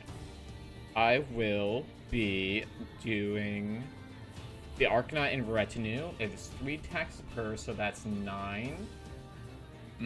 Yep. And it hits on 3s. Yes. Yes, indeed. 6, 7, 8, 9. Hits on 3! Hit on 3! Okay. Not bad, not bad. That's 6. Now I just have to wound on 4s. Wound on 4! Come on. Okay. Not bad. Okay. That's 4 that you have to save against. Any rend? I do have 1 rend. Okay, that brings my save to a 4 up. That is 2 failures. What is the damage? 2 damage. 2 damage total, which means that is a dead liberator.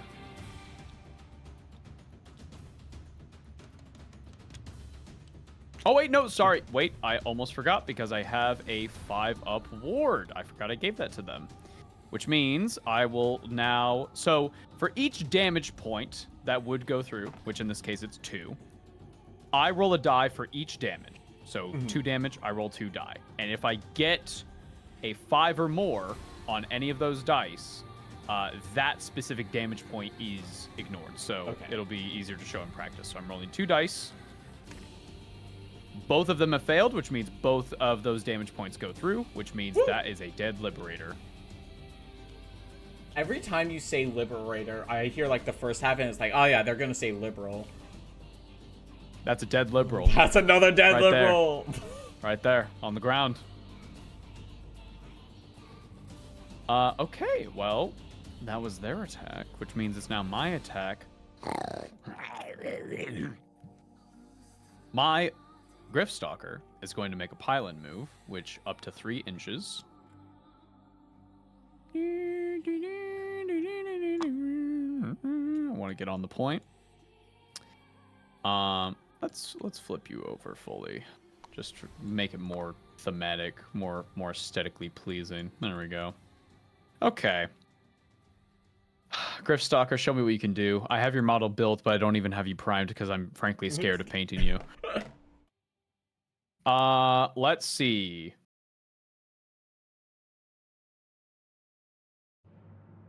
Well, firstly, my Hollowed Great Axe has the crit mortal ability, so we're gonna do 5 attacks into your steel helms. Hitting on 3s. No crits. Wounding on 3s. Okay. You need to make 2 saves for me at Rend 2. Alright. Ooh. So you need a 6 or more. Fuck me, dude. Nope, those both go through. That is 2 damage per success, so that is 4 damage total. Ugh. That is... Ah, fuck. That's 4. Fuck, bud. But I'm not done yet! Because the Griffstalker itself needs to attack. The Griffstalker's beaks and talons come in, hitting on 4s. 2 successes. Wounding on 3s. Oh, wait, that's right. They do have +5 ward. Or 5+ ward. You're right. You're Thank you, right. Chad. I almost forgot. forgot about that. Thank you. So that would have been 4. You need to make 4 saves really quick. Okay. 4 saves hitting on, sorry, not hitting, succeeding on 5 or more. This isn't gonna fucking work. I got 2 successes. No, you actually, so you need a 5 or more, so Okay. 1 failed. One failure, yeah, right. Or sorry, no, 2 failures. Sorry. So only 2 died. Okay. That makes me feel a little... Put them back in there. Put them back in. You're not done yet. You're not done yet. Also, do they not have a thing where they? They do. Okay, so put the ones that have died aside really quick. Because I'm not done with my attacks just yet. I need you to please make one save at Rend 1 with the Griffstalker's beaks and talons. Okay. Just one save? Just one save. One attack got through at Rend 1. Okay. 5 up! 6! Okay, Griffstalker didn't do anything. That's fine. Okay, so now you can hit back with the 2 steel helms that died. Alright. Oh, but I also can return one slain model to this unit any combat phase.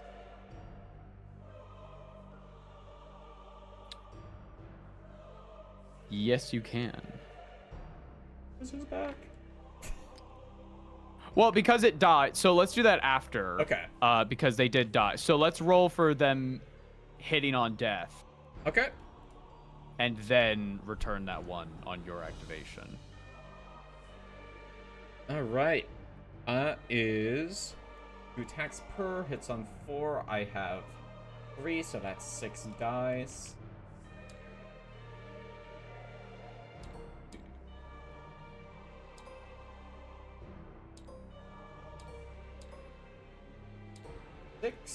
And For I each 5 up, inflict 1 mortal damage on the attacking unit after the fight ability has been resolved.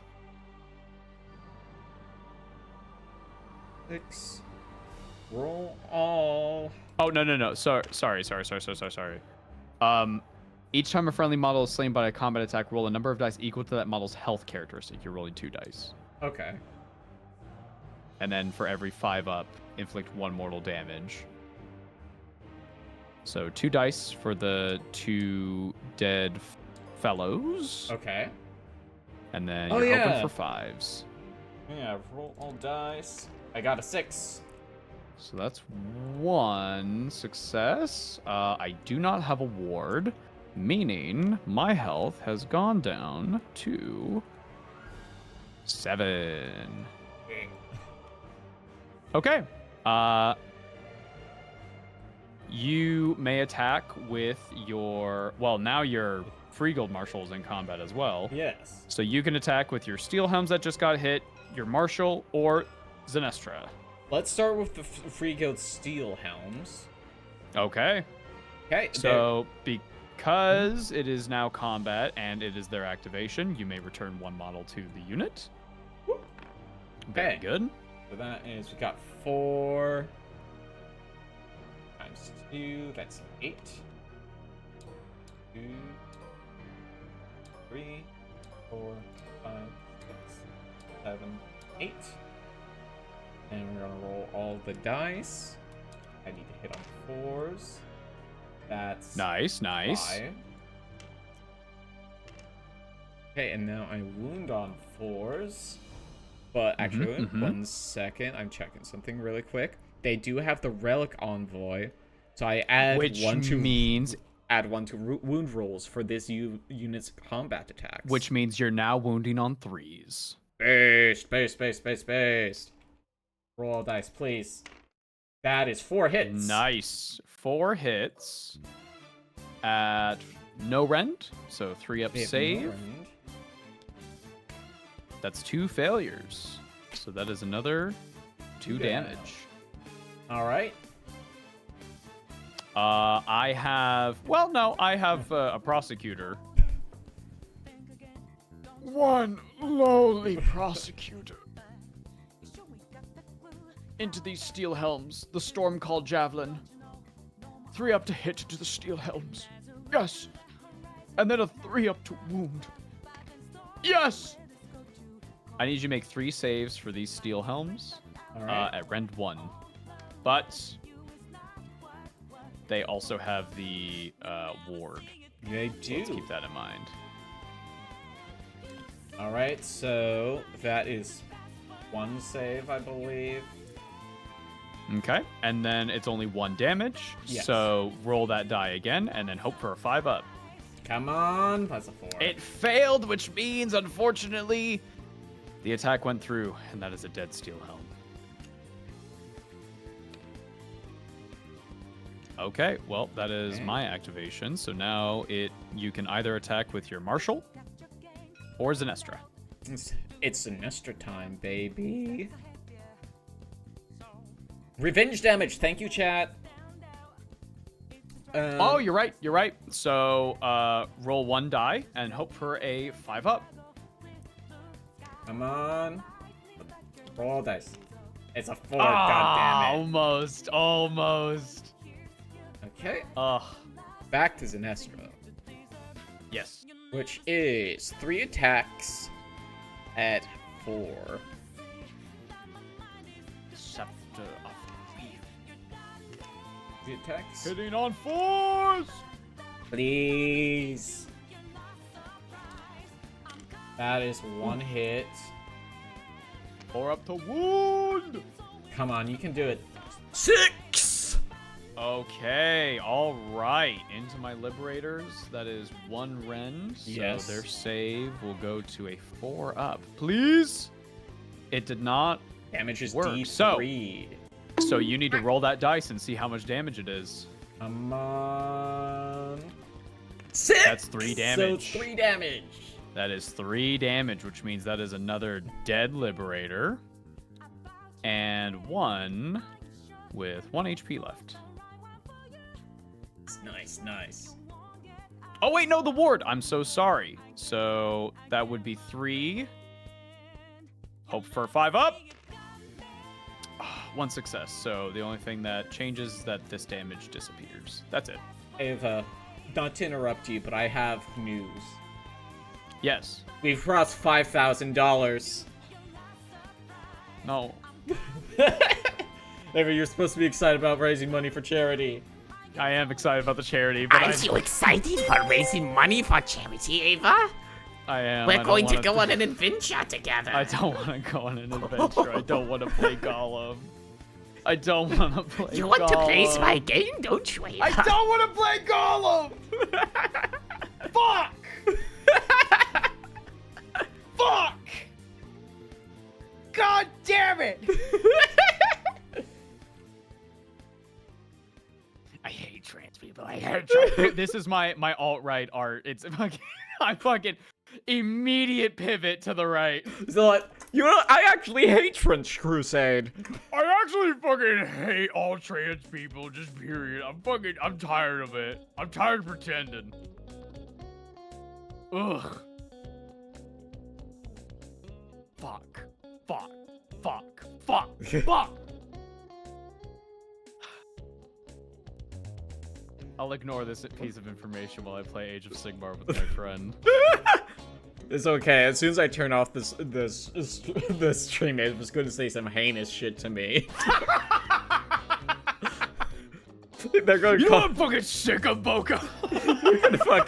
you're gonna fucking say a slur for a thing I haven't even told people I am yet. It's gonna... I can just smell it. I know. I can smell it on you. Okay, Evan, what do you smell on me? Maybe I'll tell you about the most recent discovery. I don't know. I They're fucking lying about their fucking whatever you wanna call it.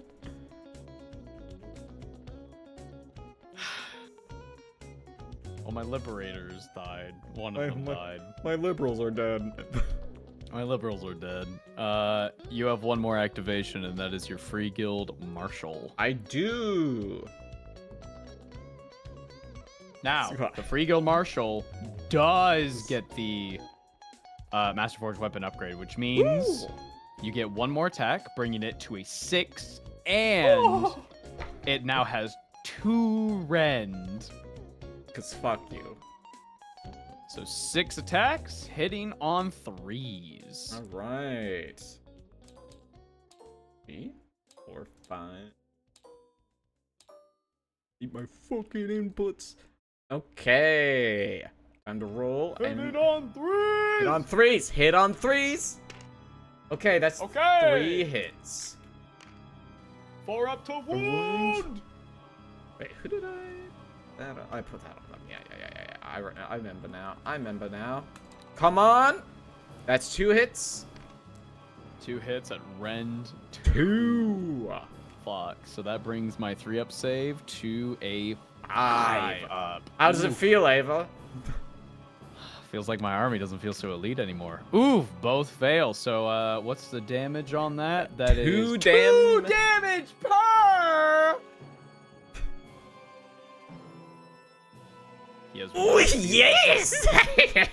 Ooh. Oof. Oofa doofa. Okay, all right. My goodness gracious. Do you have any other activations? I don't believe think you I do. have any activations left. So now it's time for any. It's time for any end of turn abilities. They will be marked purple on your things, but I don't think we have any. I don't believe I've seen any perp. Yeah. Yeah, Okay. we have just hit the Golem goal, chat. We still have $2,500 before we hit the event Fucking goal. God. But once I finish Silent Hill F with Dorothy, It's Gollum time.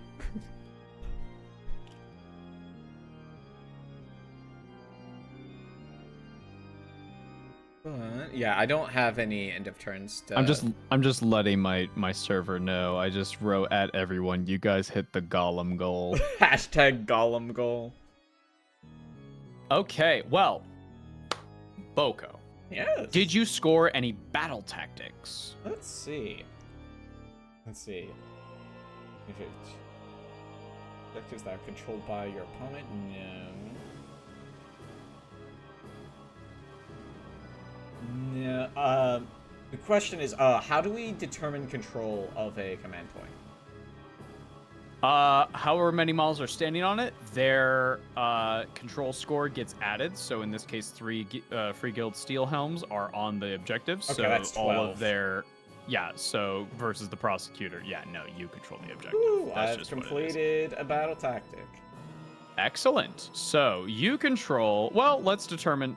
Hold that for a second. Yes. Let's determine control of this because my liberators have a control score of 1, so that's 3. Oh, and my Lord Veritant is on there, so that's 3 plus 2, so that's 5. Zenestra has I think 3. 2. Well, yeah, it's 2 She has control. 2. And these, so 2, 4, 6. You just beat me out, which means you control the middle objective. Yes! Hashtag the return So- of Buff Golem. Awful. So, you will control more than me. You did score a battle tactic, and you still control the +1 victory point over here, which brings you to equal with me. We are both tied neck for neck. Goodness gracious. Oh, that's actually no, I'm happy to tell you, weird guy from work. Listen, if you ever have any questions about trans stuff, I am more than happy to answer questions because most people just do things because they don't know and they're afraid of being rude. I'm an open book. I love telling people about that. It's partially because I just like multiple names. It's really as simple as like, I like it, so I'm adding it to the list. But there's also another thing in relation to that I found out like 2 days ago. That I made a joke post about it. Everyone knows. We all know Bush 9/11 meme, right? Yeah. So I posted that image on social medias with a new disorder has hit the T-girl because it turns out that I have some form, like an incredibly light form of multiple personality disorder to some degree. And that also is kind of in reference to that. Honestly, I should have figured it out earlier, but here we are.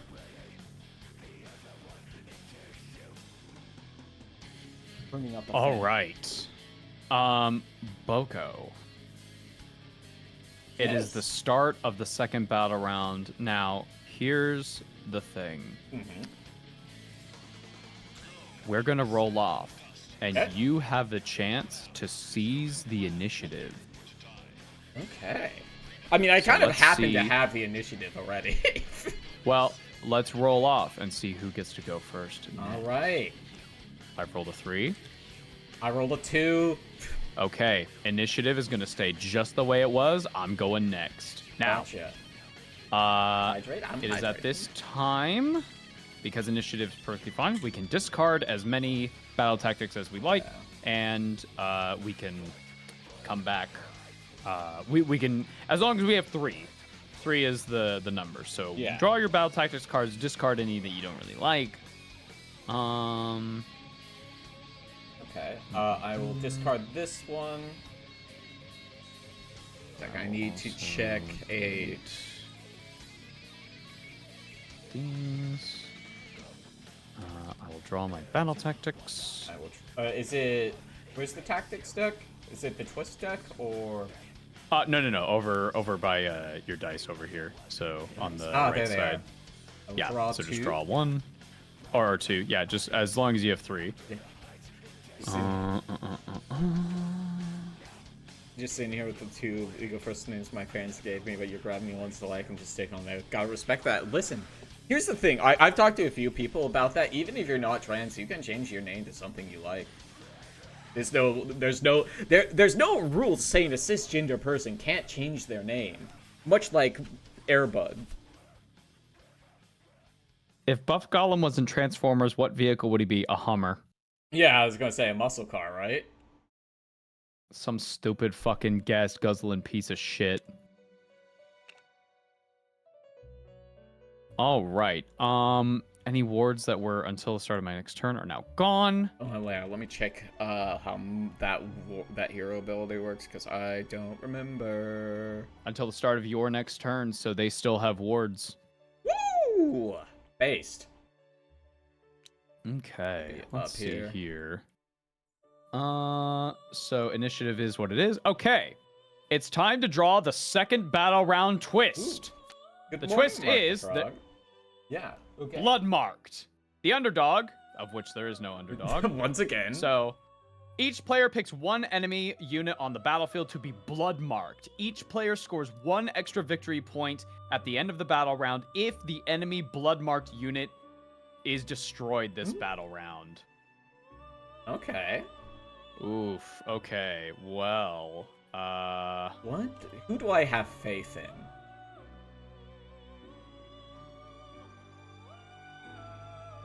I'm gonna write this. This is the BM marker. So Okay. pick one of your units. So, I'm gonna pick my Lord Veritant as my blood mark. Well, no. I have to pick one of your units. Never mind. I was gonna say, choose your favorite. Wait. Who do you want to die, Ava? I'm blood marking your Arch Knight and retinue. Okay. I am gonna blood mark your big boy. Don't do that. Okay, and with that, it is the start of the second battle round. Okay. The Lord Veritant has an ability called Cleansing Fires. Pick a visible enemy unit within 12 inches of this unit to be the target, then make a chanting roll of d6. On a 3 or more, roll a die for each model in the target unit. For each 5-up, inflict 1 mortal damage on the target unit. Okay. I'm going to pick your command core here. Wait, Ava, did you do your movement phase? Hero phase comes before movement phase. Okay. So we're gonna do Cleansing Fires. I will make a chanting roll d6. Please, 3 up! Yes! Okay, so roll a die for each model in the target, which is 3. And then on each 5-up, you will take 1 mortal damage. That is 1 mortal damage, which means that little mascot is fucking dead. Damn. I can't believe Ava hates dogs. I love dogs. I'm just incredibly allergic to them.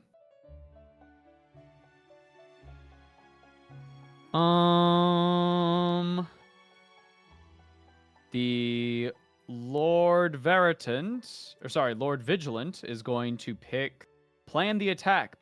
Pick an objective you do not control. For the rest of the turn, add 1 to hit rolls for combat attacks made by friendly units that target enemy units contesting that objective. I'm going to pick the middle objective. So this is going to be +1 to hit for me. And then I'm going to use Shield of Azir to give...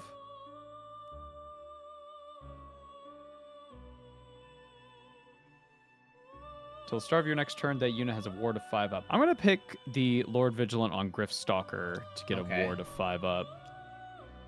Okay. Alrighty. Now it's time for the movement phase. Okay. So, my Lord Veritant is going to move. How far can I move before I'm in 3 inches?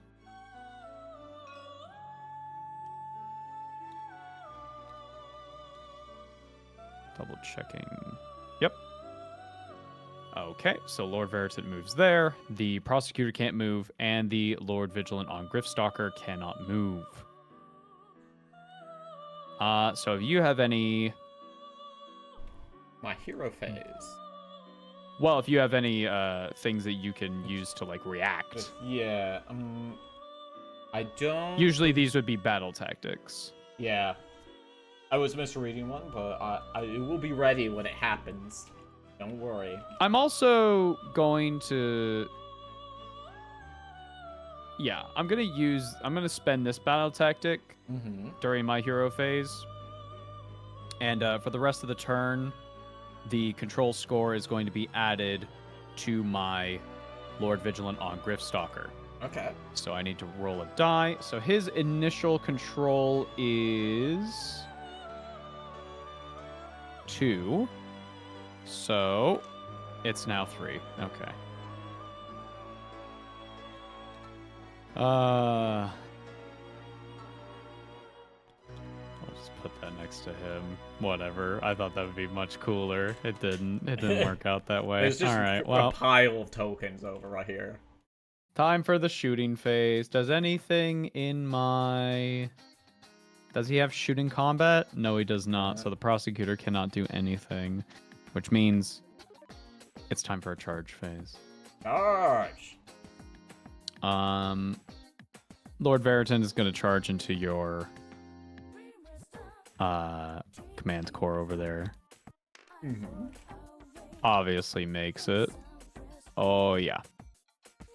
Get in there. Am I 3 inches? Yes, I am. Excellent. Okay. It's time for the combat phase. All right. We're going to start with these 3 Liberators. Now, we do have a Grand Hammer, so we're going to do the first normal Liberators here. And they do have a +1 to hit, which means that they will be hitting on 2s. Okay. And that's... So... 4 attacks, hitting on 2s with crit mortals. That's crit mortal. Wounding on 3s. Okay, Boco, please, firstly, take 1 mortal damage. Okay. For the command core. That would be this one. This is no longer relevant. Please make 3 saves at Rend 1. Oog. So I have to hit 5. Come on. That all misses. Okay, that's 3 damage total, which means that It's done. that fella is dead. I've gotten the twist point. Excellent. That blood-marked unit is dead. And then the Liberator with Grand Hammer is going to try to attack Zenestra. Okay. 2 attacks, hitting on 2s. Nice. No crits. I believe... oh, wait. Does... 1 second. Checking the revenge damage rules. Okay. Yep, any friendly model. So that was Any 3. So that was 3 models. Yeah. their health characteristic was each 2. So 6 dice. Hoping for 5s.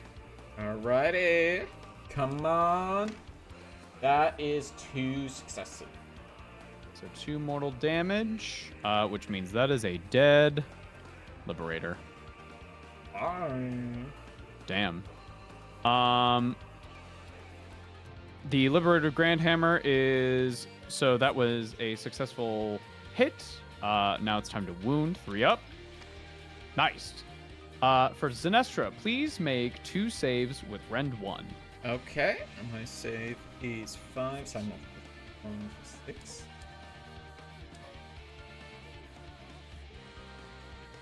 Roll all dice. That is 1 save. Okay, so 1 goes through. That's 2 damage, so you need to roll 2 dice and hope for a 4 up for your ward. Okay, come on, 4 up.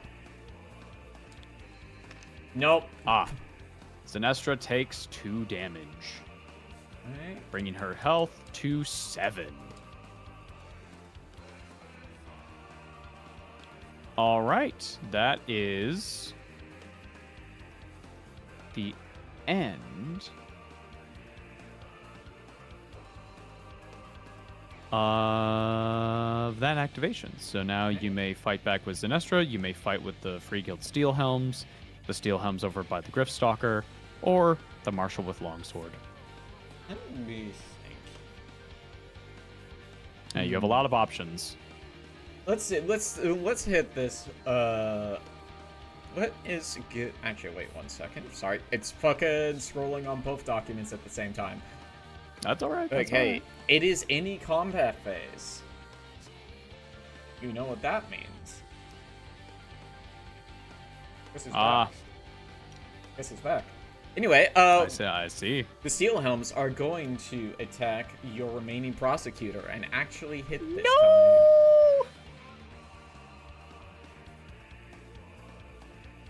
Alright, so that is 2 attacks per. There are 5. So 10. Alright, and we are hitting on 4s. Please. Excellent. That is 6. Now we are wounding on 4s. That is 2 wounds. Jesus fucking Christ, guys. You gotta clock the fuck in. Okay, no rend, right? No rend. 3 up save. That's 1 failure. Just 1 damage. It is 1 damage. Still up. Okay. I guess that's on you now. Now for my activation. Okay, well, the Lord Veritant is going to make a pylon move Okay. of about 3 inches over, just to get nice and comfortable with Zenestra here. Now, here's the fun thing about the Lord Veritant. Could you please tell me if Zenestra has the wizard or priest keyword? She does have the priest keyword. Good. Good. This is good. Because the Judgment Blade, the flaming sword here, has anti-wizard and anti-priest, which will make the rend go from 1 to 2. That's fucked. So, it's time. First, we're going to use the Staff of Abjuration, which is 1 attack, hitting on a 3. Or sorry, hitting on a 2 now because of the objective. Wounding on a 3. Didn't happen. All right, that just didn't happen. That's fine. Judgment Blade, 3 attacks, hitting on 2s. God. Wounding on 3s. Could you please make 2 saves at Rend 2? I literally can't. Oh, so that damage just goes through. Okay, so we're gonna do. I raise my Well, ward. hold on, because I have D3 damage. So 1 die. That's 1. That's 1. So 2 ward saves, hoping for 4s. Alright. Come on. I got 1-4. So 1 damage. Okay. That is the Lord Veritant's attacks. Right. Let us go to the. Let me find you in the list. Alright, my beautiful Free Guild Marshal is going to. Green Stark in chat is perfectly correct. Steel Helms do more damage dying than actually It's fighting. true. It's true, because it is actual good damage, whereas I have to roll a thing that is less than a 50-50 chance. Your Spearhead is deceptively strong. I had no idea what your rules were before this, and like frankly, this is wow. This is really good, actually. I'm kind of spewing, guys. But that'll be the Marshal, and it is for the melee weapon, I believe, is in range. 5 attacks. Yes. Well, 6 attacks because of the passive. Yeah, took other than the enhancement. Yeah, yes, you're right. Correct. Thank you. So 6 attacks and then Ren 2. Hey.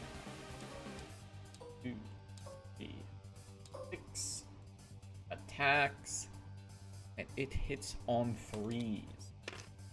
Okay, that is 3 hits. It wounds on 4s. Oh, get out of here. Get out of here. Come on. None of them. Ooh. Fuck me, dude. That's rough. Well, the Lord Vigilant did not like what just happened there. So here's what the Lord Vigilant is gonna do. 1, 2, 3, 4. Yeah, I could kill him. But you have reinforcement. I'm gonna kill your Free Guild Marshal. I want to kill him. Okay. The Hallowed Great Axe, which has now crit mortals.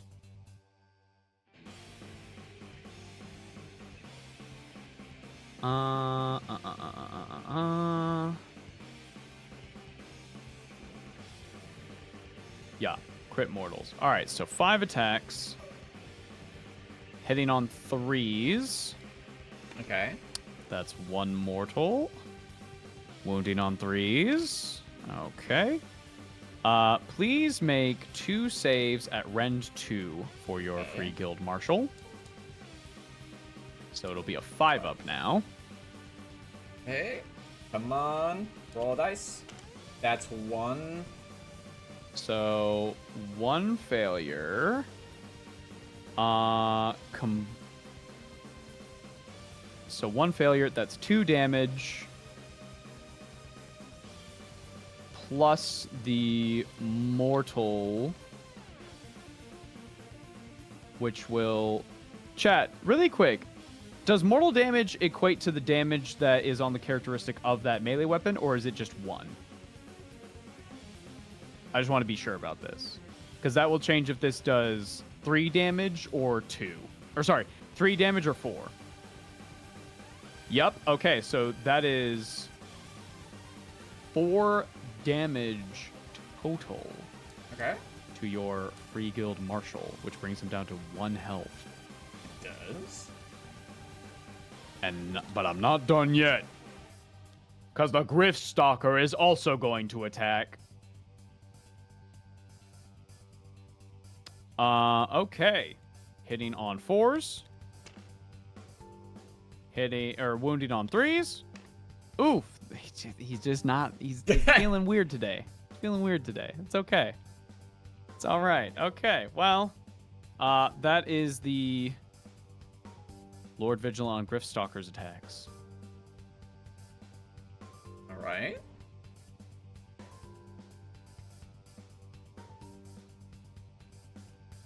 So you still have this unit of Steel Helms and Zenestra. And Zenestra can either attack the Lord Veritant or the Liberators.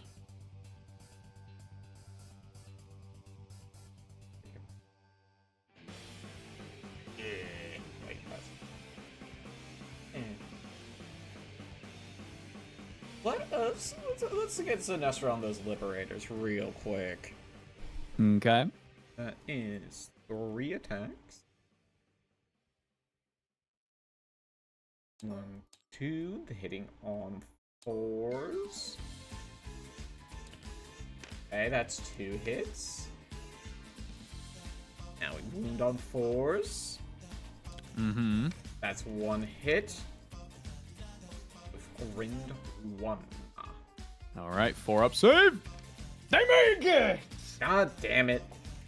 The defenders of the mortal realms. I don't know what you did to piss off the Stormcast, but they're not happy. I'm doing my best.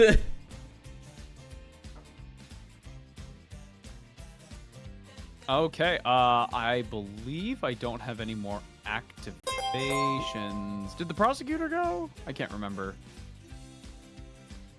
I think you attacked the Prosecutor. I did attack the Prosecutor. I do not remember if it went. I don't think he went yet. Yeah, fuck it. All right, 3 attacks, 3 up to hit into your steel helms. Okay, 3 up the wound. Okay, 2 saves at Rend 1, please. All right. Okay, 2 saves at Rend 1.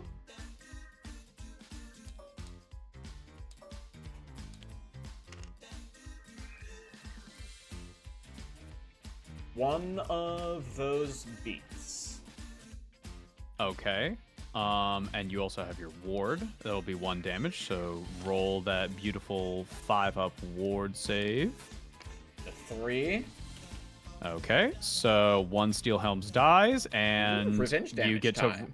you get to roll a die to see if you do mortals.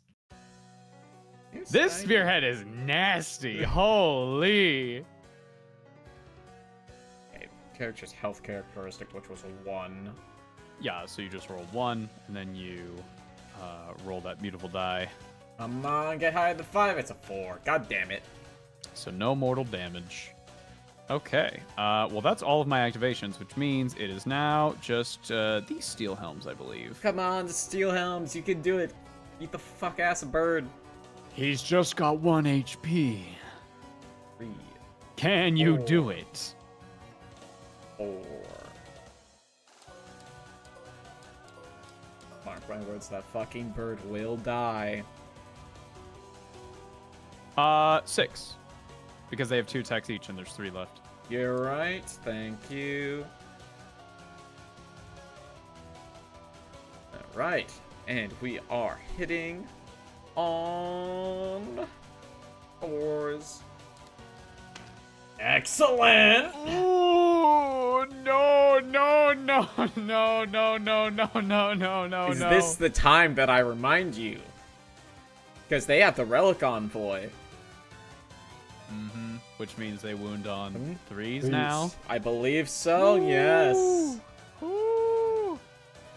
Oh, Greenstark also asked, did you add a guy back? In this phase, yes, I did. I added 1 to this one. Because we're still in Ava's combat phase. That is 3 hits. Okay. No rend? No rend. 3 up, please. Okay, fuck you. But the 5-up ward. But the 5-up ward. It's not enough. It's not enough. I said, mark my words, that bird dies. And I got The Lord Vigilant bows down, grabs one of the Free Guild steel helms, gets a really good look at their face, and goes, I'll remember you. And then they fucking burst into lightning and go back into the sky. I've also cleared my blood mark. You will get a twist point. Very good. I will say I did have a backup just in case that didn't go well.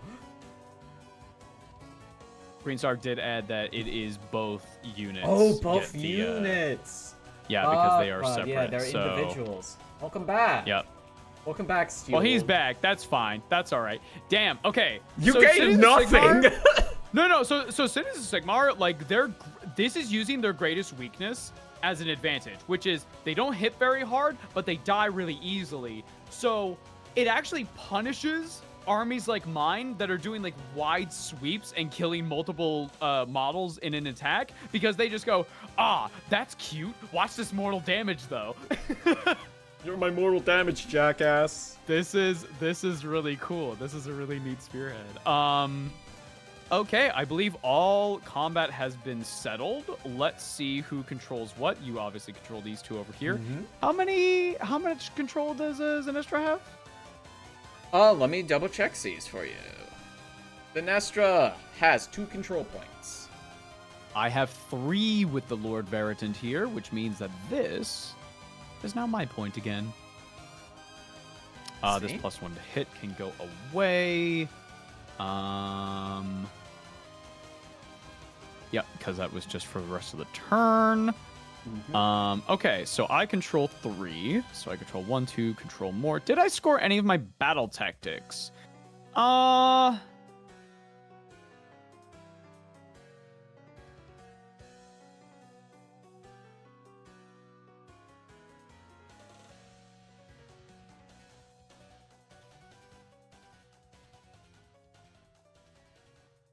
Hey, chat.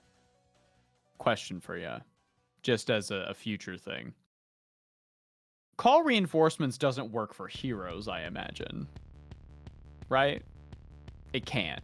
That's ridiculous. I think it... Well, I've had one card that had that on it before, and it said infantry or cavalry. It also probably has to do with the reuse sign on, like, the cards. No. This bypasses that. Well, that's fucked up, dude. Correct. Okay, so it doesn't apply to heroes. Good. Okay. Well. Good. Well, with that done, that is the end of the battle round. I am now in the lead by 4, but I imagine you're gonna hit me pretty hard this time. I have... Listen, you may have a point advantage, but I have a field advantage now. Straight up, I did not expect... I did not know about the you guys hit on death. That's crazy. Like, that is such a good mechanic for this army. Ava, also remember, I haven't deployed one of my units yet. You're right, because it's time for the whisper. During your movement phase. Will be, once we get to the movement phase. Yeah, but first it's your hero phase. Yes. Which means, now that it's your turn, until the start of your next turn, abilities have been resolved, which means that the ward for these have been gone. They're gone now. Alright. Your Free Guild Marshal is sadly still alive. This is unfortunate. Right.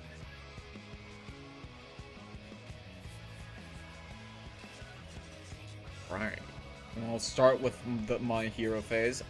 Declare a friendly unit wholly within 12 inches of this unit to be target, so that's not going to happen. It's going to stay with these guys. No worries there. But Zenestra has some fun things to do. Anything within visible. So Zenestra was my backup in case my bird plan didn't work. I was just going to kill it this way. So, first, I will declare eyes on this one. I have to roll a 2+, so I'll just do that now instead of trying to remember. So I just need to roll 2+, and I will inflict a mortal damage equal to the roll. I rolled a 2, so that's enough. Prosecutor's dead. The prosecutor is dead. Okay. Got Ash babied. Next, the Lord Veritant. I am going to roll a dice. I'm going to 2 up. I will do the dice damage as mortal wounds. I rolled a 3. So that would be 2 mortal damage, which means he does have a ward. Well, it's a damage equal to the roll. It's damage equal to the roll, so it's 3 damage.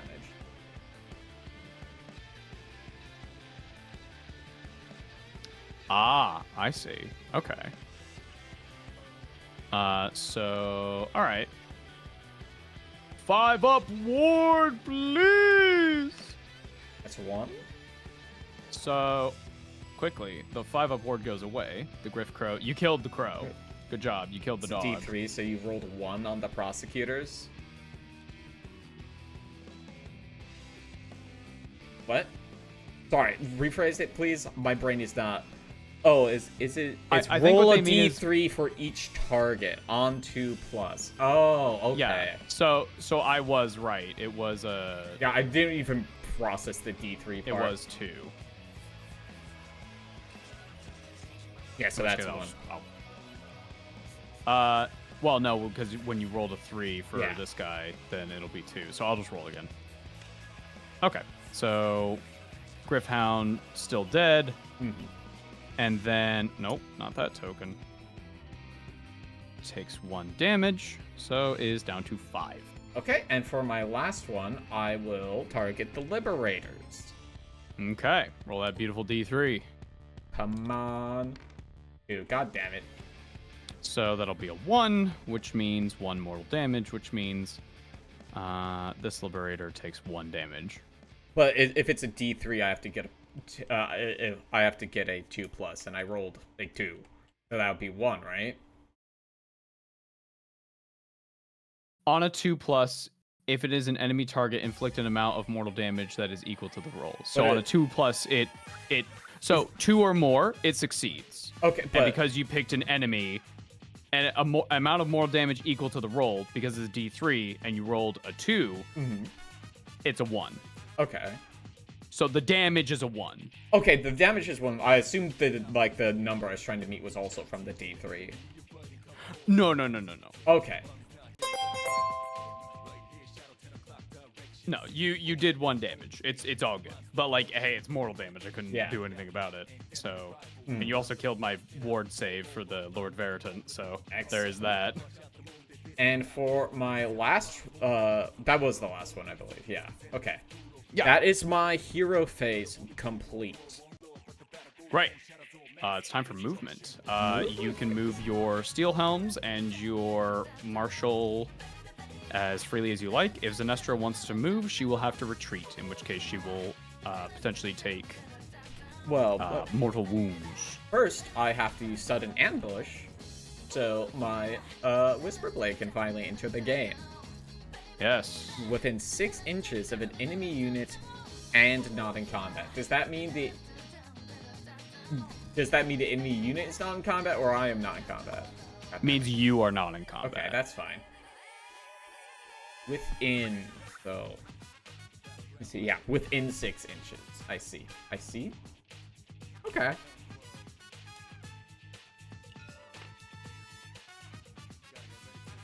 And...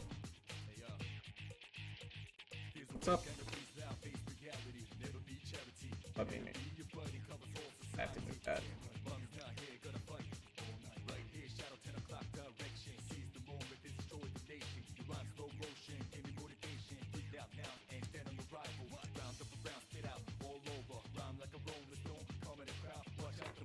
That's 2.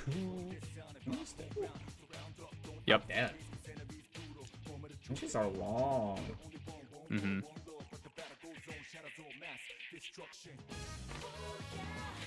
Good enough. And also, because it's my movement phase, I'm going to declare a battle tactic. Okay. Yeah. Pick a unit, infantry unit who was with 5 or more models that was destroyed and has not already been replaced. Set up the replacement unit. 1 second. Yes. 1 second. Pull that card back. Mm-hmm. Because your Arch Knight has that symbol on the card, Yes. you just get to do that Oh, at the beginning of my phase? at the beginning of your movement phase. Once per turn to your movement phase, pick an enemy reinforcements unit that's been destroyed, set up an identical replacement unit on the battlefield wholly within friendly territory, wholly within 6 inches of the battlefield edge, and not in combat. Well, they're back. So they need to be wholly within 6 inches of the battlefield edge, of which they are. So they're back. The difference is the battle tactic card only lets you bring back it doesn't let you bring back the unit fully. Mm-hmm. Is it an individual piece then? No, it's D3 models. Oh, okay. So that's for when So- they're still out and about, as it were. Yeah, it's useful for models that don't have the reinforcement symbol on it. And it's just like, haha, it would be funny to bring back, because some armies, like death armies, can bring back their units just passively as well. So it doesn't matter really if you bring back like 3 skeletons, because at the end of the turn, then they can potentially bring back 3 more skeletons. Yeah. Or 3 more skeletons, you know. Gotcha. But yeah, that is perfectly valid. You have done that. So, Well, now I it's don't know if they can move, or if that counts as a move for them. yeah. If placement counts as movement. Let's see. Chat, double check that please for us. Like, can the Arch Knight and Retinue and the Whisper Blade, can they move now that they've like deep striked onto the field? Because for the it says it's a movement phase item. I don't know if that counts as movement though. Yeah, this is what I'm asking for clarification on. Yeah.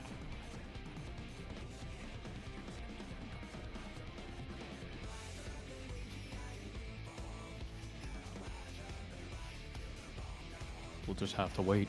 In the Yeah. meantime, you have quite a bit to go. Yes. Now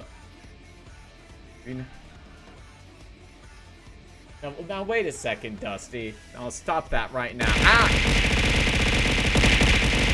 Oh no. It's 530, not 35. Actually, that's out of date. I haven't updated it because I haven't finished writing the reviews yet. Okay, Ava, explain to me how charge works again in detail. So you can charge as long as you are within charge distance of 2d6. So at like 12 inches, that's a perfectly viable charge. Okay. Meaning that even if these guys don't move this phase, they can still attempt to charge. They would need about 5. The Okay. Whisper Blade would need about 3 as the result of the charge phase. So even if they can't move, they are still totally viable to charge. To explain that to you, Lord 100 Trillion, one of my redeems is the gamer tax, and it throws every game I've beaten on stream at me. It's a bit out of date because I have not updated that in a little bit, but I'm working on it. So it's just a d6? 2d6. 2d6. Okay, and that's on top of can you move and charge? Thank you for the big Yes. titty. Okay. You can move and charge, but you cannot run and charge, or you Okay. cannot retreat and charge. What is run? Is that Run is your movement, and you roll 1 die, and you add the result to the movement. So if it's Okay. a 5, and then you roll a 5, now it's 10 inches. Okay. But you will not be able to charge. So if And these guys were to run, and you could potentially get 11, get them in here, like at Okay. least touching the objective. Okay. That is what I'm going to try to do. So should I just roll the dice beforehand? Yes. So you'll roll the dice, and then before you go. 2, so that only gives me 7 inches. Yes, reinforcements is a core keyword, meaning that the Free Guild the Arch Knight and the Whisper Blade cannot move this turn, Okay. but they can charge. So these guys can move 7. Yep. There we are. I am going to move my... So, for capturing points, does someone need to actively be on it for it to count as captured at the end? Yeah, of the you have to touch it. Okay. So one of these, even if it's like just the tiniest base of their rim. Now, as for these objectives, you have already touched it, Yes. so it's yours. Excellent. You can so leave. like this can leave. turn? So, Yeah. but I would need to touch it next turn, right? No, Okay. Okay. it's just yours until I come on there and take it away from Okay. you. I think I was roughly right here. It's we call them stickies. Okay. I'm right about Here? This? It's why when I left these two objectives, they weren't like they didn't fade away. Gotcha. Okay, I understand. You basically think of it as you planted the flag and you go, "This is mine now." Gotcha, gotcha, gotcha. Okay. Something really quick. Yeah. Okay, that. Yeah, basically your steel helms are able to run as well. I am very quickly going to use the washroom. I'll be right back. Yeah. Okay. How we doing, chat? Actually, I'm gonna run to the bathroom too. Chat, behave yourself.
Okay.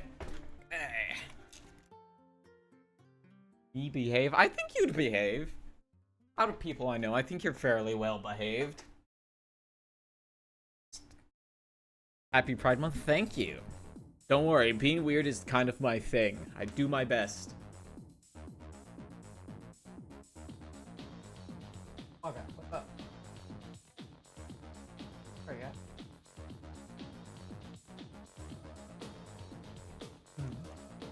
Yeah, go ahead.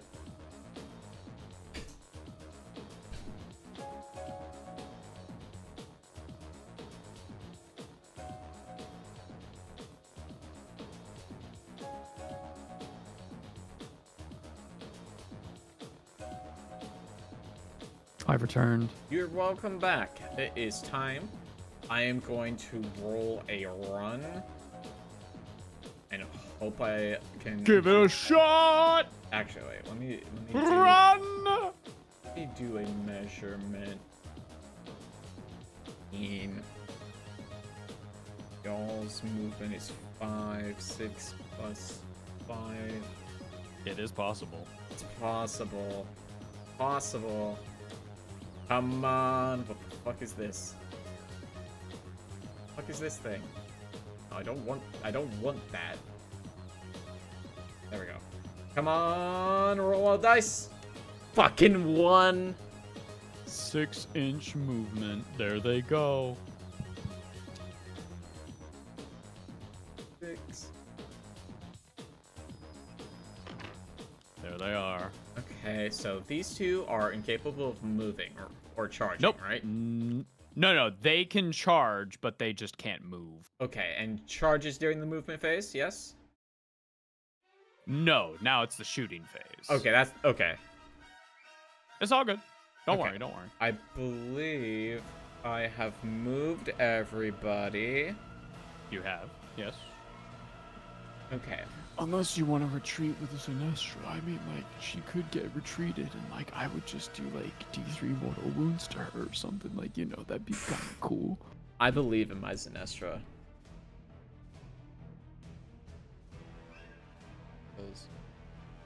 Is...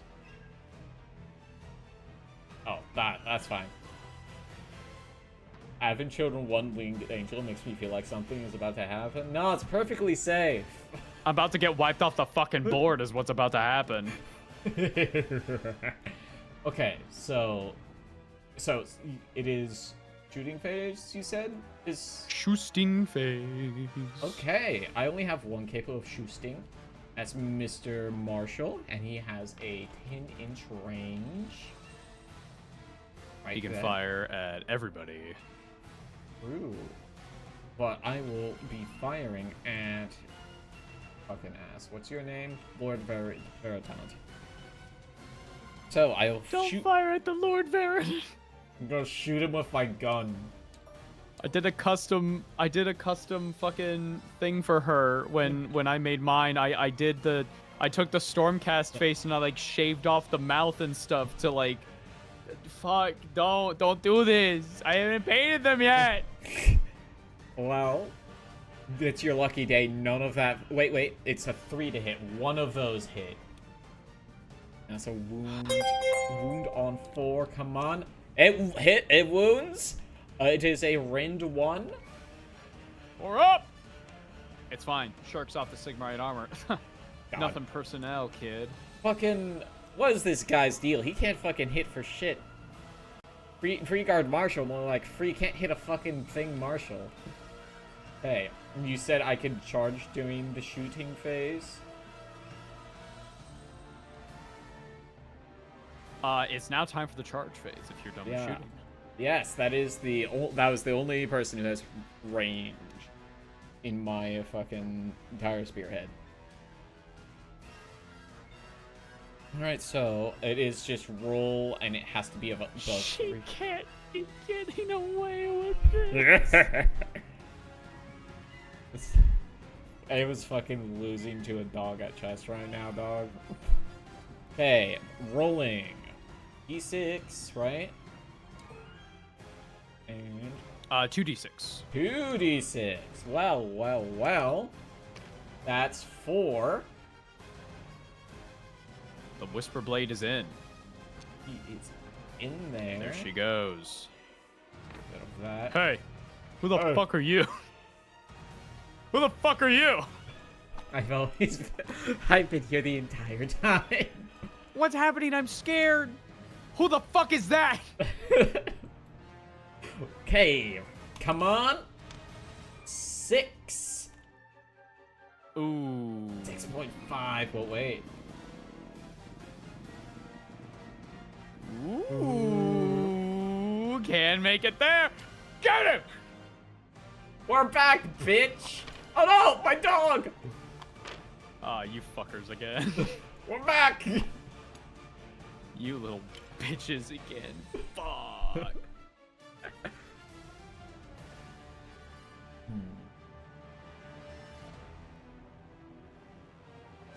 Debating. Do you think they can make a charge that is 9 9. inches? Do you believe? Nine's Do a you believe in tall them? Do you believe in them? 9's a tall ask. What about 8? What about 8? You could do 8. Well, listen, what happens if I don't try? Nothing. That's right. That's right. That's right. I start the first one. That's a 10! Yes. Yes! No. What have you done? I don't know. Okay, it's a... Oh, what the fuck? Oh, God, what did I do? How do I get rid of this goddamn circle? Hold on. There you There go. we go. Thank you. You did make it. That is Yes. more than 9 inches. Get them in there. Ah! Bum, bum, bum, bum, bum. Okay, last one. Roll a dice. That's a 7. 7. They do not make it. Damn, okay. They will remain in place then. I guess it's combat phase. Yeah, I fucking guess it is. And you know what that means.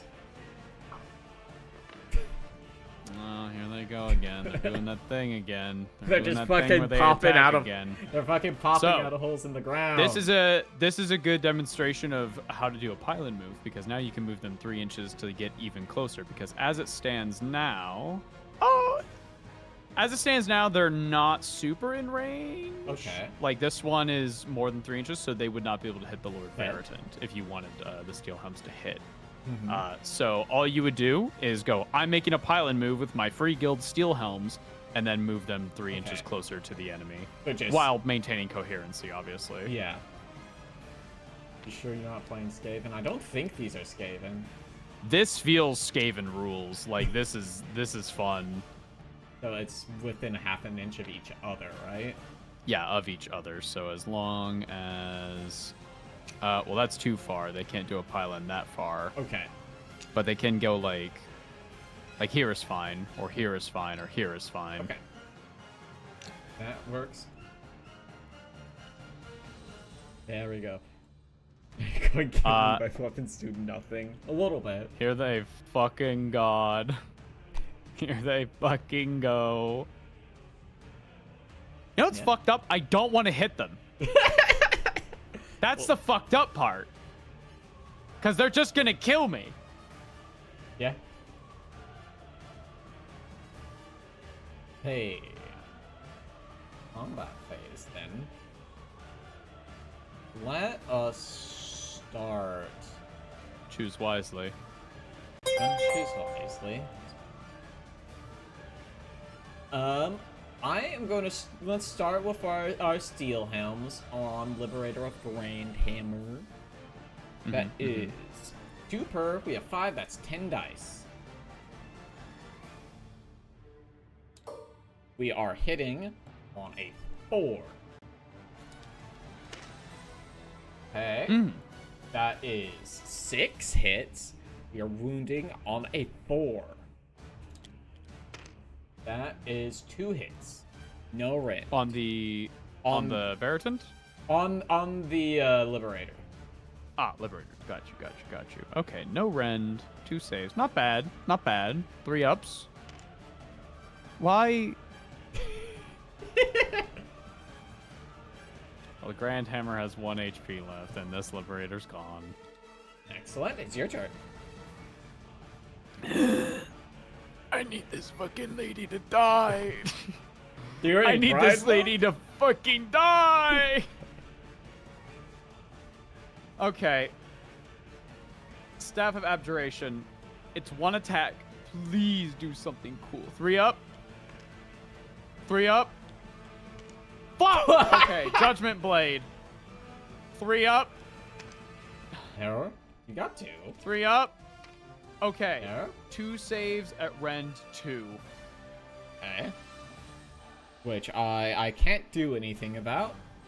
That's right. So those just go through. Let me roll the damage. D3. That's 1. 1. Okay. And So 4. You need to make 4 ward saves, hoping for 4s.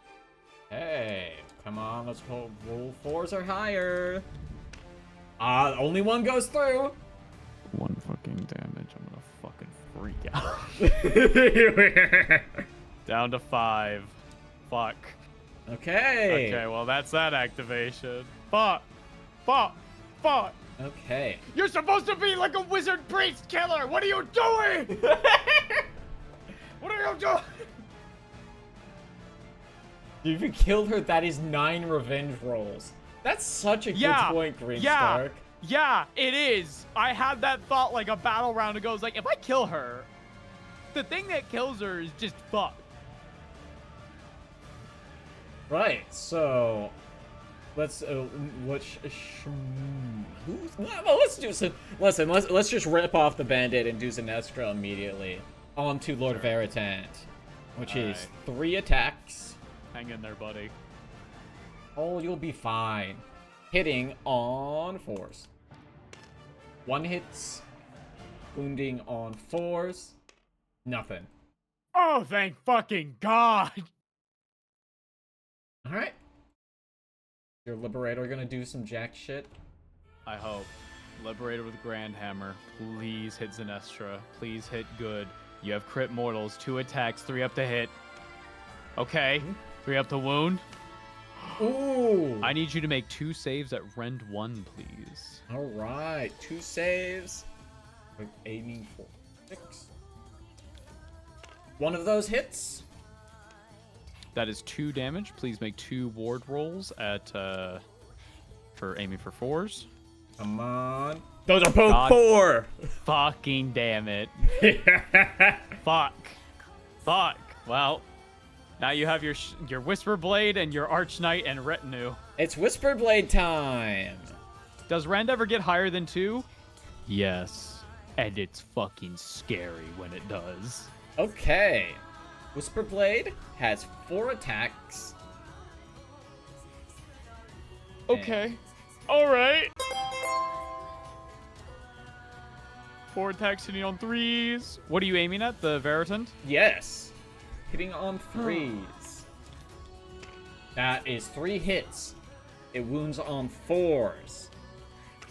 Fuck!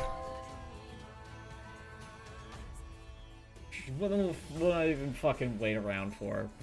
I don't have any fucking other activations, so just go nuts. Thank You've got you the for- fucking Arch Knight. Thank you for the $25, John. That puts us at 175. And, okay, my last activation Are you ready to hit with 15 attacks?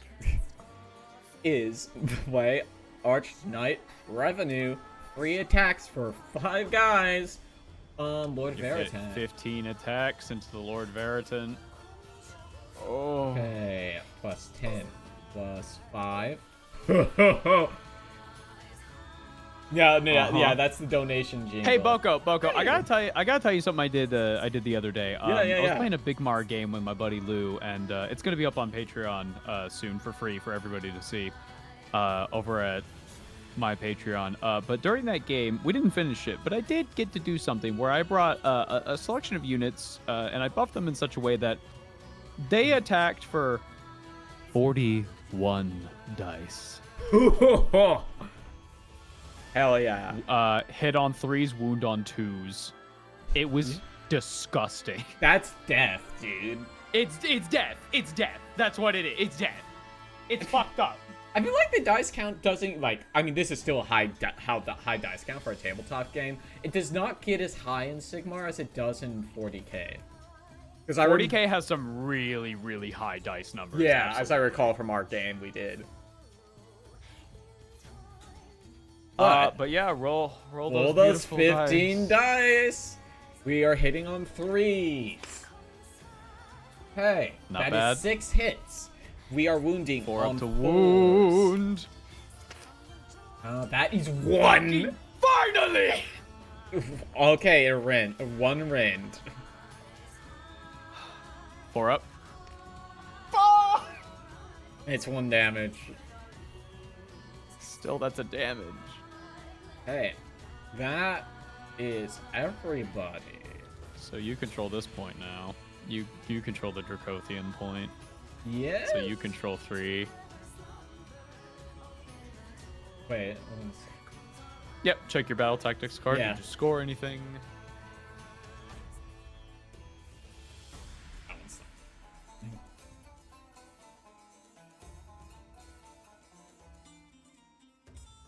Okay. Nothing.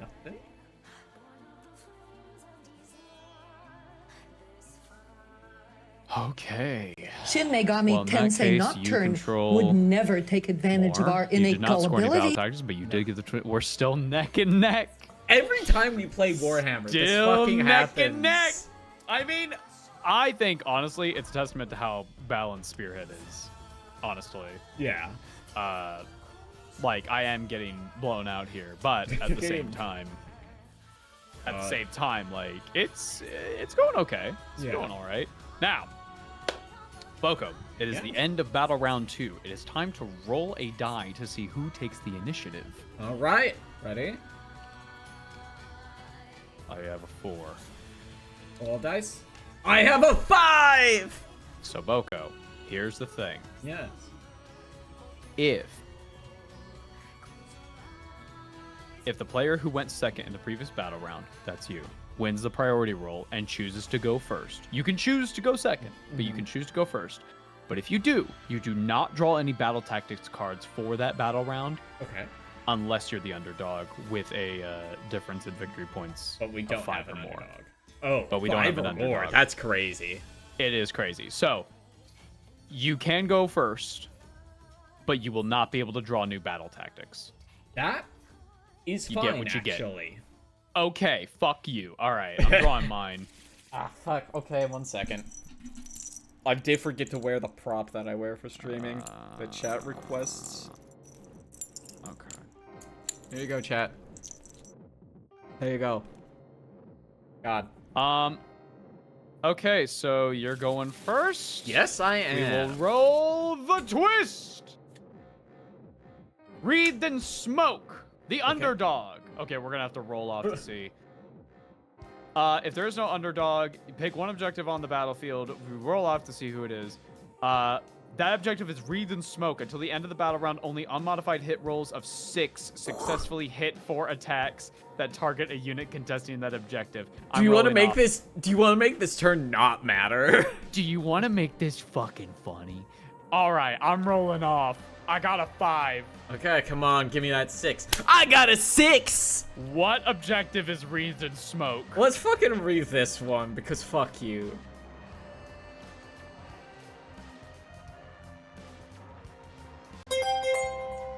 Okay. All right. Well, hey, it's your hero phase again.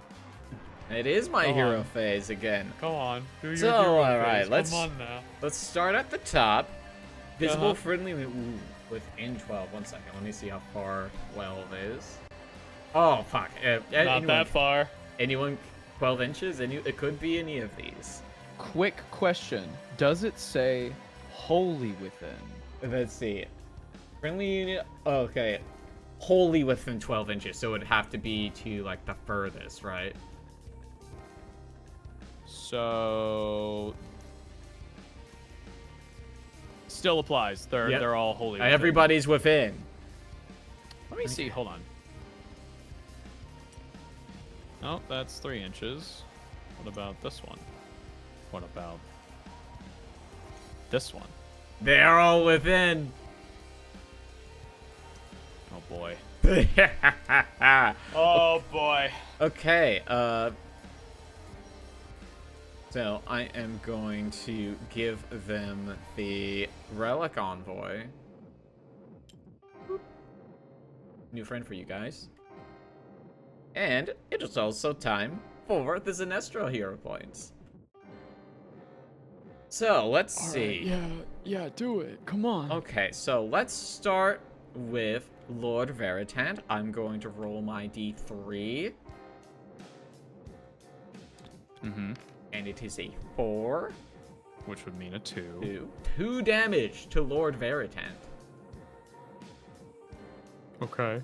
And let's fuck it, and we'll target the last Liberator. That's a 6. Most Liberator's dead, I guess. You know how it is. And let's see.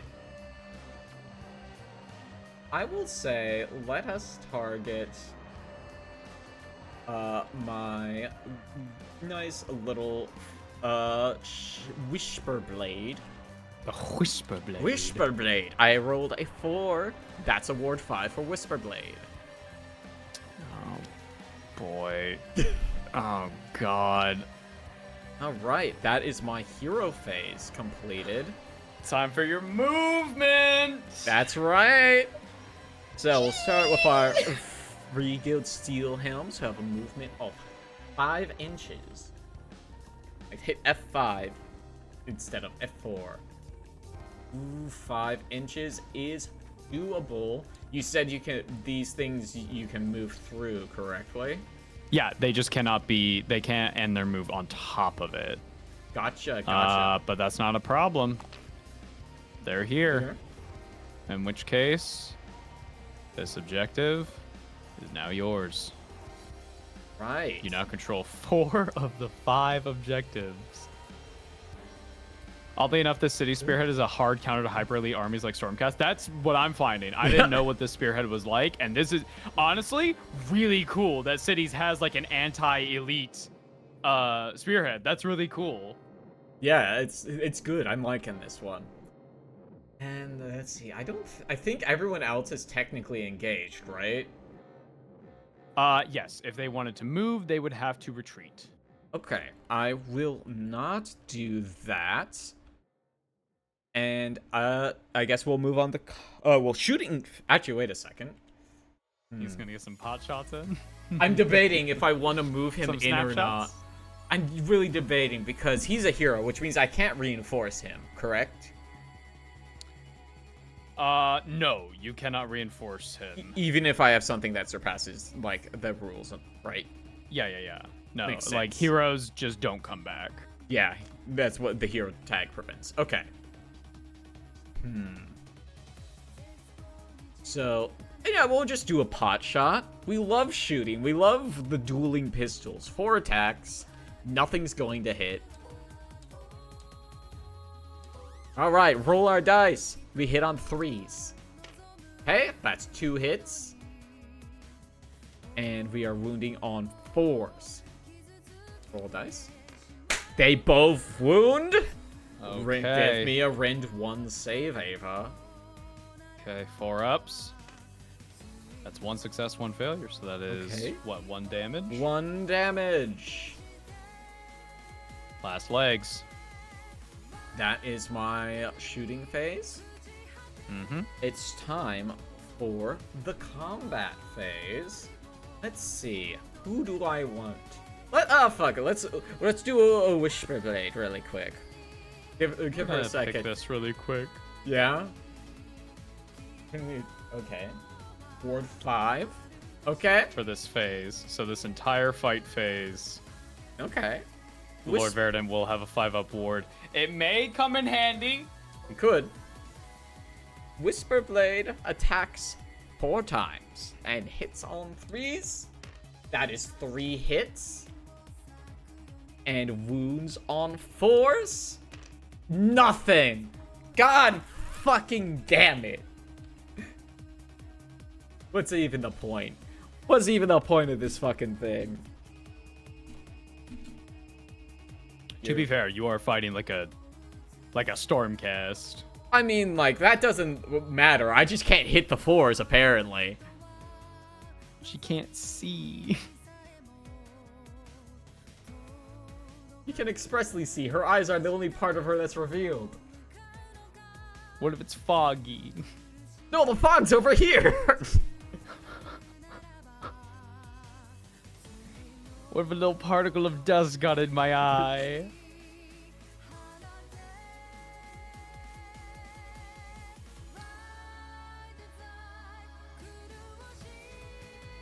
Bring it. Right? Do it. Well, I It's mean, my turn now. it is your turn. Come on. Okay. Sinestra, I'm gonna fucking kill you, I swear to God.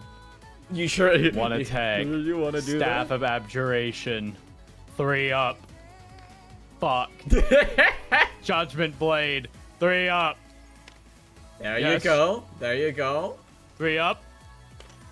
There you go. Please make 3 saves at rend 1, please. Okay. 1, 2, 3. I'm rolling for 6s. That's 2 6s. So 1 goes through. Now it's time for my ward roll.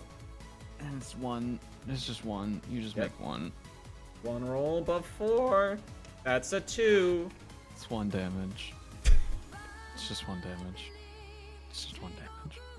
Okay, well, that's my fight phase, so All right. have at it. Try it. Next Do up, it. it's the Archknight and Retinue. Lord Barrington, make it! 15 attacks. I believe. You've defeated I Ava's soul. believe! Yeah, a little bit.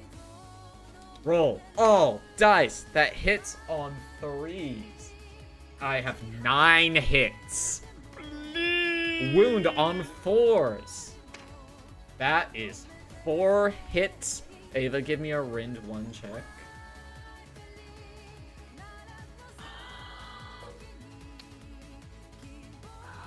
Pour up. Okay, not That bad. is Damage? 1 damage. So that's 2 damage. Okay, so 2 ward rolls. Please! 5 up! Fuck! Well, there they go.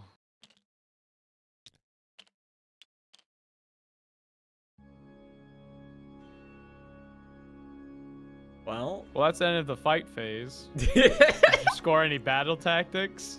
I did. Oh, what'd you score? Well, Does it cut off the head? God fucking damn, it's the Ignex Deus. And let's see. Got a battle tactic. Actually, Control more. I hate to break it to you. I also got this. Did you get cut off the head? I taught take without Please warning. battle tactic if you control an objective that was controlled by your opponent at the start of the turn, and none of the units use a fight ability this turn. Good, very good. All right, you scored 2 battle tactic. Well, what the fuck? That's good. Yeah. Yeah, it's fine. It's all right. It's fine. It's okay. It's all right. Well, it's my turn now.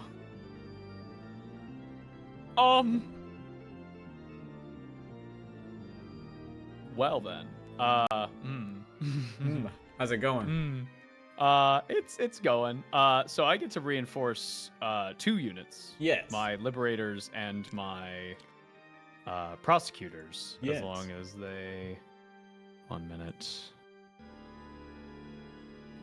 6 inches from the battlefield edge and not in combat. I think they can just barely get in. 1 minute. Let me do this. I think they can just... Oh, fuck. Okay. Switching gears. Okay. Great. And then the prosecutors... gonna go here. Okay. Okay. All right. Well, that's movement. right. Shooting. What is the range on these guys? Think Is it 10 like inches? Oh yeah. Oh yeah. Wait, Well, one of them. Wait, can does shoot. the relic envoy count? Because he's a passive from. Oh, it is a token. You're right. It's a token. So no shooting. All right, charging then. These liberators into these steel helms. Rolling 2d6. That's a 9. They are definitely in. Yeah.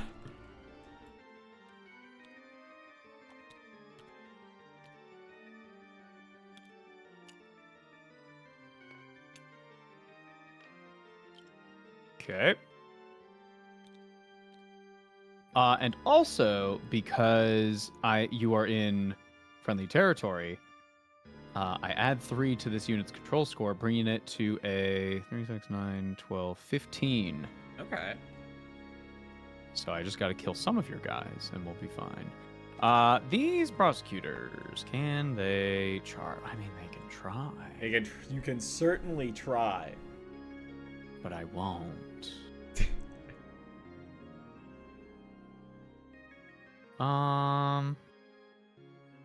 Okay. All right. Well, that's all the units I can bring back. That's all the charges I can do. So these liberators are going to hit you really fucking hard. Okay. So let's see, 2, 4, 6, 8 attacks with the warhammers into your steel helms. Okay. 8 attacks hitting on 3s. Okay. Also crit mortal. Then wounding on 3s. Okay. Please take 1 mortal damage. All right. Keep in mind how many guys are dying here. 1 has died. Okay. Make 2 saves at rend 1, please. All right. That is aiming for 5s.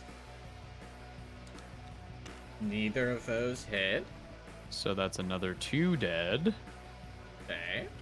That's not what I grabbed. And then the Grand Hammer, which has 2 attacks, hitting on 3s. That's a crit mortal again, so please. That's 2 damage from the hammer. Okay, that is So all. 2 mortal damage. Is that all of them? Yes. Incredible, finally. And that means They do get the revenge. They get all 5. All 5. 5 dice. Going for 5 dice, going for 5s. And roll higher than a 5. That is 3 6s. Okay. So that is Equal to that model's health this characteristic. Liberator dead. And this one takes a damage. Okay. Well, that's that. I now control this point, thankfully. Okay, well, no other things really here. So I control 2. Did I score any battle tactics? No.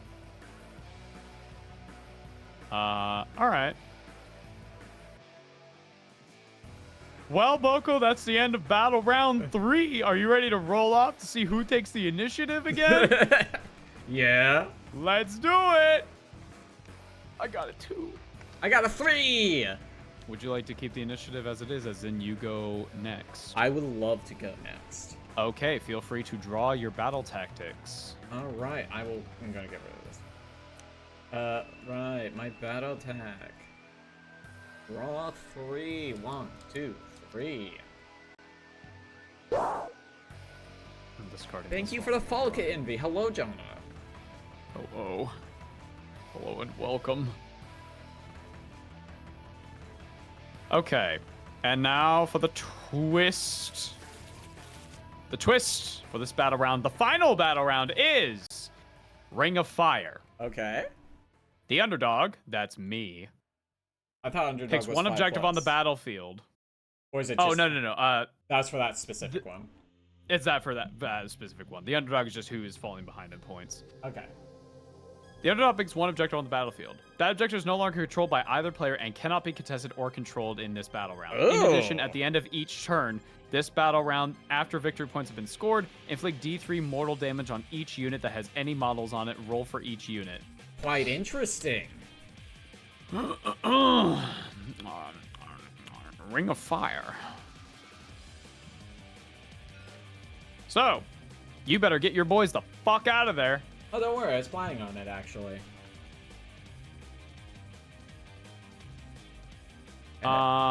And this objective is no longer controlled by anybody. Okay. So, it'll be my hero phase first. Yes. Okay, I will leave the relic as he is, but it is time for Vessel of Sigmar. Oh boy. First up, Sigmar, be kind. need to get rid of this 5 ward because it's no longer active. My first Sigmar, please be kind. my first action with Vessel of Sigmar, I'm going to target my boys over here and attempt to give them a ward +5. I rolled +2. That's a 2. They are warded +5.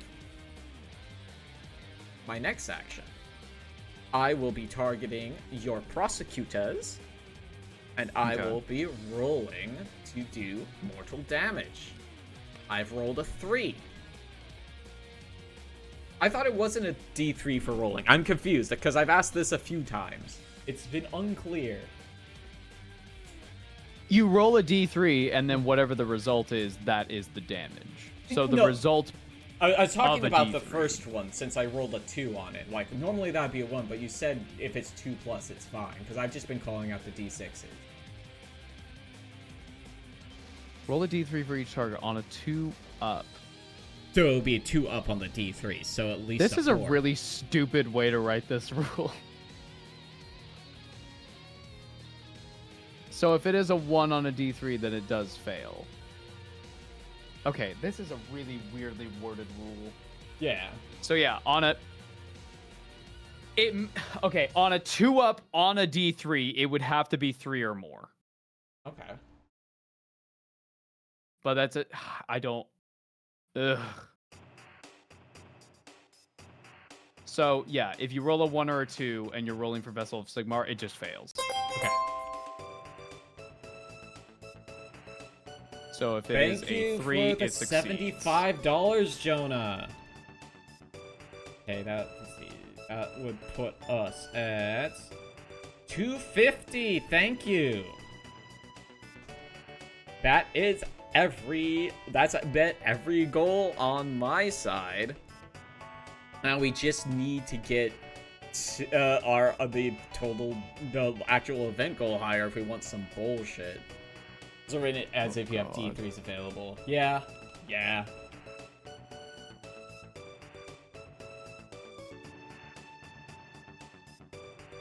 Very weirdly ruled. It's fine. I love the way Games Workshop writes bullshit. Okay. I still have one more that we can try. So that would annul this if we're understanding it correctly. Yeah. We will roll this one time. There's a reason why a lot of the times I avoid armies that have D3 shit. At this point, you know what, fuck. Chat and Ava, will you believe me if... Wait, no, that's not a D3. What the fuck is wrong with you? This is a D4. God damn it. Never mind.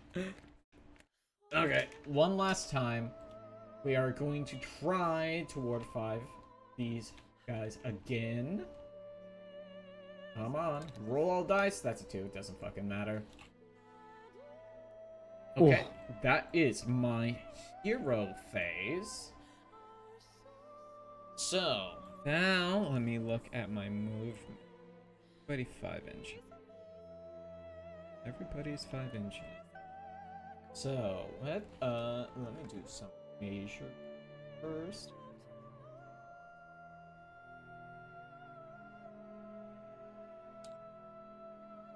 Alright, let's start with Sinestra. He has movement 5. Farmer lady. Yep, she is out of combat, so it's all good. You guys are Whisper Blade over here. Let me make sure I'm selecting the... No, put that back. Please.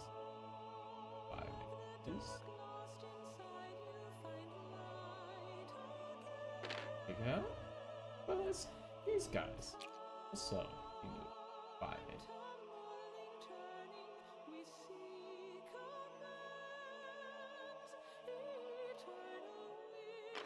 There we are. Lastly, you can also... Actually, you are going to run. Let me try to give you... Let's roll for a run. 4, so he can move 9.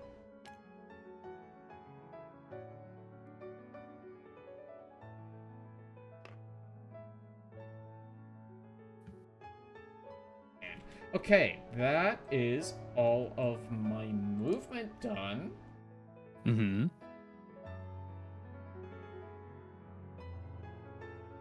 And I believe that is now charge phase, correct? Yes. Actually, it's shooting first. Pandora Prime, thank you for the Yes. follow. Your Free Guild Marshal, he ran. Yeah, so he can't do it anyway. He cannot shoot. That's fine, because his range is 10 inches, and it's not enough. So, let us start the charge phase of my free guild, Steel Helms. And it is 2d6. Yep. And roll, and it is 6 inches. That's enough. That is more than enough.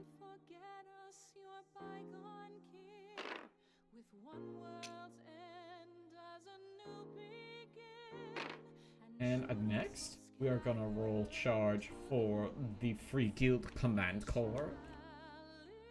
Roll all dice. That's 10. They just make it. Just barely. Greenstar, thank you for the follow. They are here.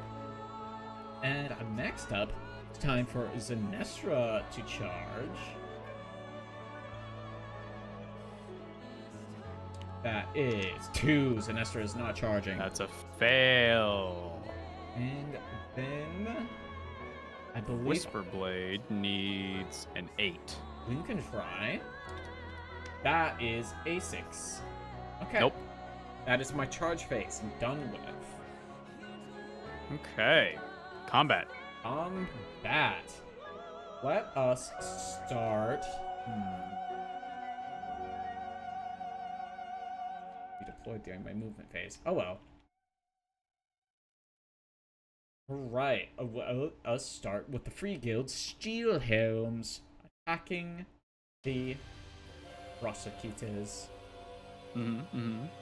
That is 10 attacks. And Yes, it is. Man, Yes, they it fucking is. 10 attacks and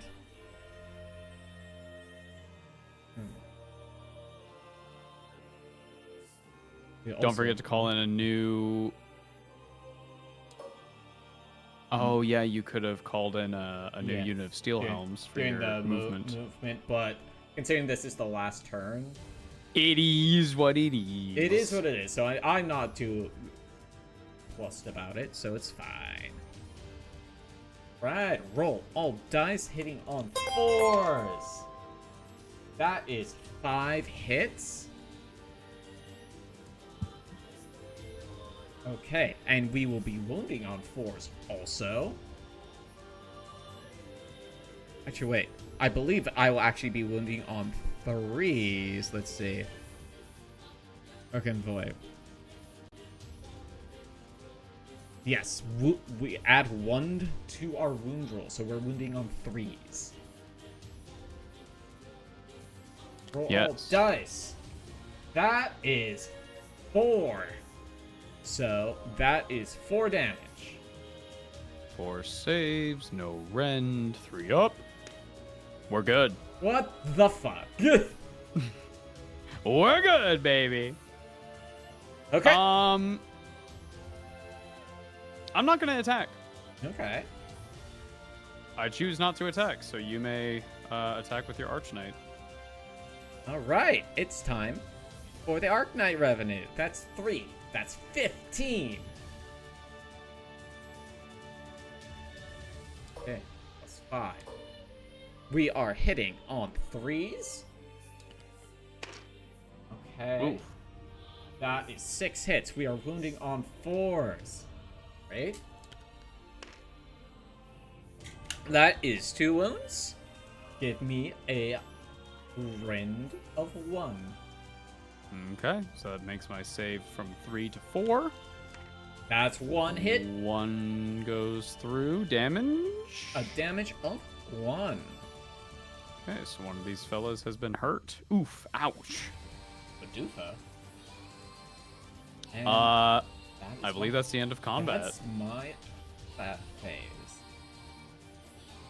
So you control 2, because this one isn't controlled by anybody. Also, Zenestra. Is still on the point. Technically, you right. Technically, she's still there, which Do- means she will take D3 mortal Do damage. I control this point up here? Because I have these 2 down here, and this one because remember. You're right. You're these right. guys are 4 each. Yeah, no, you definitely control that. So that's another one for you. Okay. Did you score any battle tactics? I'm just checking. Okay, complete the battle attack at the end of your turn. If there are any friendly units within 3 inches of each. Nope. Okay. Any units scored? No.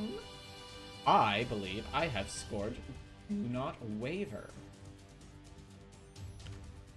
You put the battle tactic if your friendly units use a fight ability and no friendly units are destroyed. Yep, you have indeed. So that is a battle tactic. Very good. Very good. Okay. Oh boy. Let's roll that D3 mortal Yes, damage I was on just checking. Zenestra.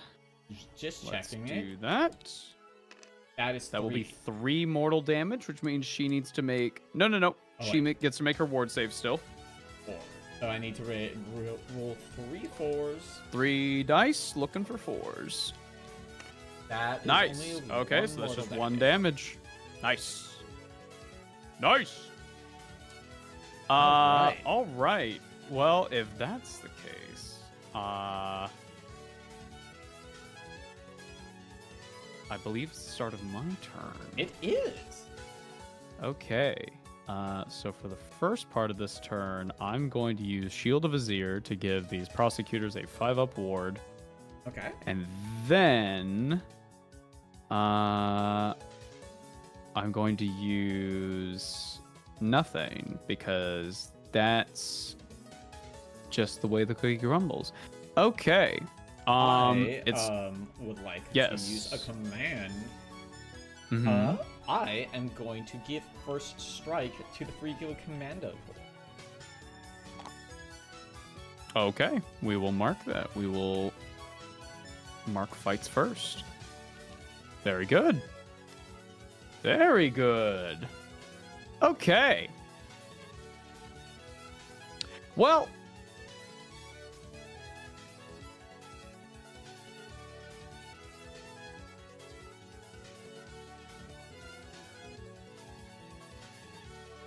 they can't make it. Rough. Rough indeed.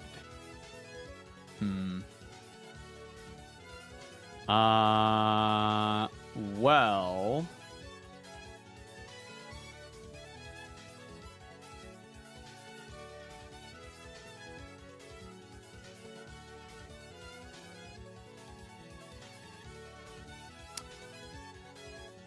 I can't retreat and run, which is unfortunate.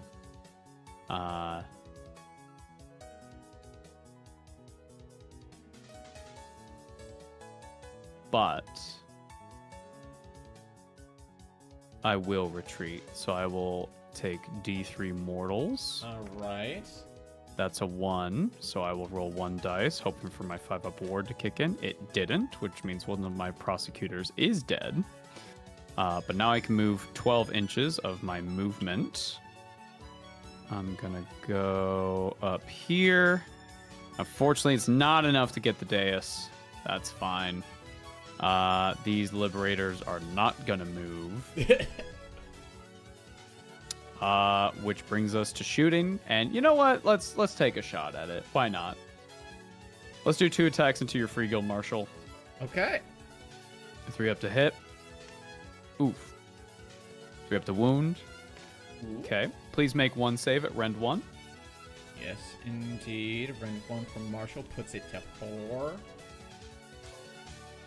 Just need to roll 4 or 5. I rolled a 6. He's not dying. Hell yeah. 1 minute. Okay.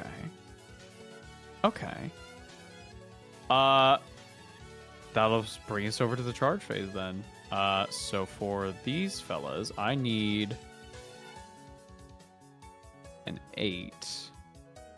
But they have a passive where I can roll 3 dice to charge. Alright. And it's still a 7. I need an 8. It was a 7. Which means nothing's enraged to fight. Which means that's the end of it. That's it. I only scored 1 battle tactic, which was the Ignax Deus. I was planning on getting cut off the head, but it didn't happen. That's unfortunate.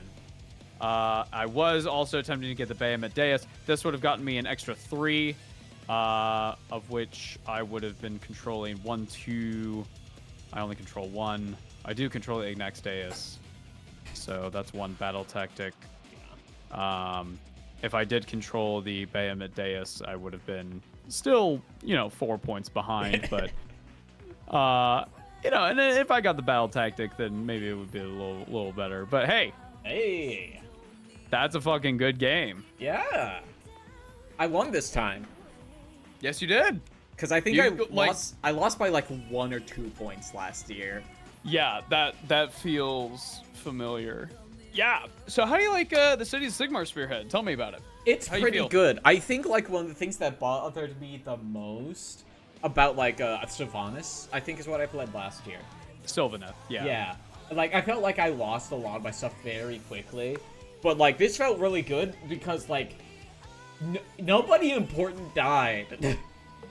No, I was shocked. I didn't know how this Spearhead worked before we played today, and like Yeah. this is a really good anti-elite hard-hitting army. Like the fact that your Steel Helms, A, get to bring back one guy every turn, B, can possibly get a ward every turn, and also fight on death, and they fight with mortals on death. That's insane.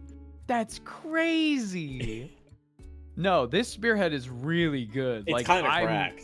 I'm kind of blown away of how good this Spearhead is. Wow, wow, wow, wow. Now, would this Spearhead be very good against See, if I brought an army like Skeletons or Skaven or something. Yeah.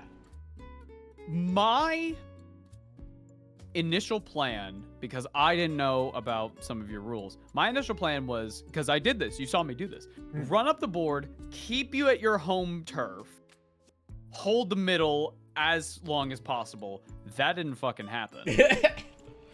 That did not happen. I fucking piled in there as soon as I had my shit fucking normalized. Yeah, no, this was a very good Spearhead against the Stormcast Eternals. This was my first time running the Vigilant Brotherhood, and I definitely have learned where to place my units more. Yeah. The Lord Veritant definitely needs to be in the center of the board. Like he wants to be there and not like off to the side. That's going to be your hot contested point. Yeah. Yeah, the Stormcast, despite how hard they hit and stuff, their main thing is controlling the board. Yeah. They want to, because like the Liberators, for example, if you're controlling a point that's on your home turf, you just have better control because they're defending. They're the defenders of the mortal realms, and you can feel that in their playstyle. They're not super duper killy. Like they kill, don't get me wrong, but they're not like as killy as something like Slaves to Darkness, which is like the evil counterpart.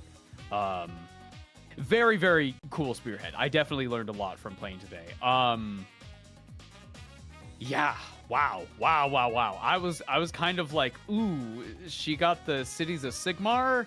Ooh, I really hope I don't blow this out of the water immediately. But no, you fucking showed me. You handed my ass to me. Very good. Very fun. I enjoyed that a lot. Yeah, that's great. That was very fun. Has this gotten you interested in Cities of Sigmar at all? Or was this just like a cool little like It was a cool little thing. I wonder so how like this is. like my thought process for when I chose like my 5 armies.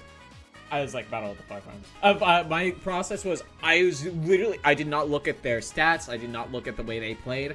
I was operating purely on visual vibes. Yeah. And do you... Pandora just sent me like a Smiling Friends character with like a bomb strapped to their chest and like laughing maniacally. Cities of Sigmar Spearheads bomb. Yes. I will fucking kill you in the name of Sigmar. Whether I go out is fucking arbitrary. I don't care. That's insane. No, this Spearhead is crazy. Yeah, I'm really happy I rolled this one. Yeah, this was really cool. We rolled a really good matchup. I tried to have a pretty equal amount of different alliances for mine, just like for variety's sake. I think if I had brought, because what did I show you? There was one that I was curious about called it's the new Skaven one, Crixix Kill Pack. Claw Pack? No, Crixix Kill Pack. Oh, okay, that one. There's a bunch of kill packs on here. Yeah, there is, because that's a Skaven. So here's the thing. Crixix Kill Pack is, Skaven, but they're assassins, and also Crixit himself is like a hero annihilator. And I feel that Spearhead versus the one you played today would be really interesting, because they play similarly, where you have like the scathing gutter runners running around, and they have, when they die, they throw bomb rats at you. Mm-hmm.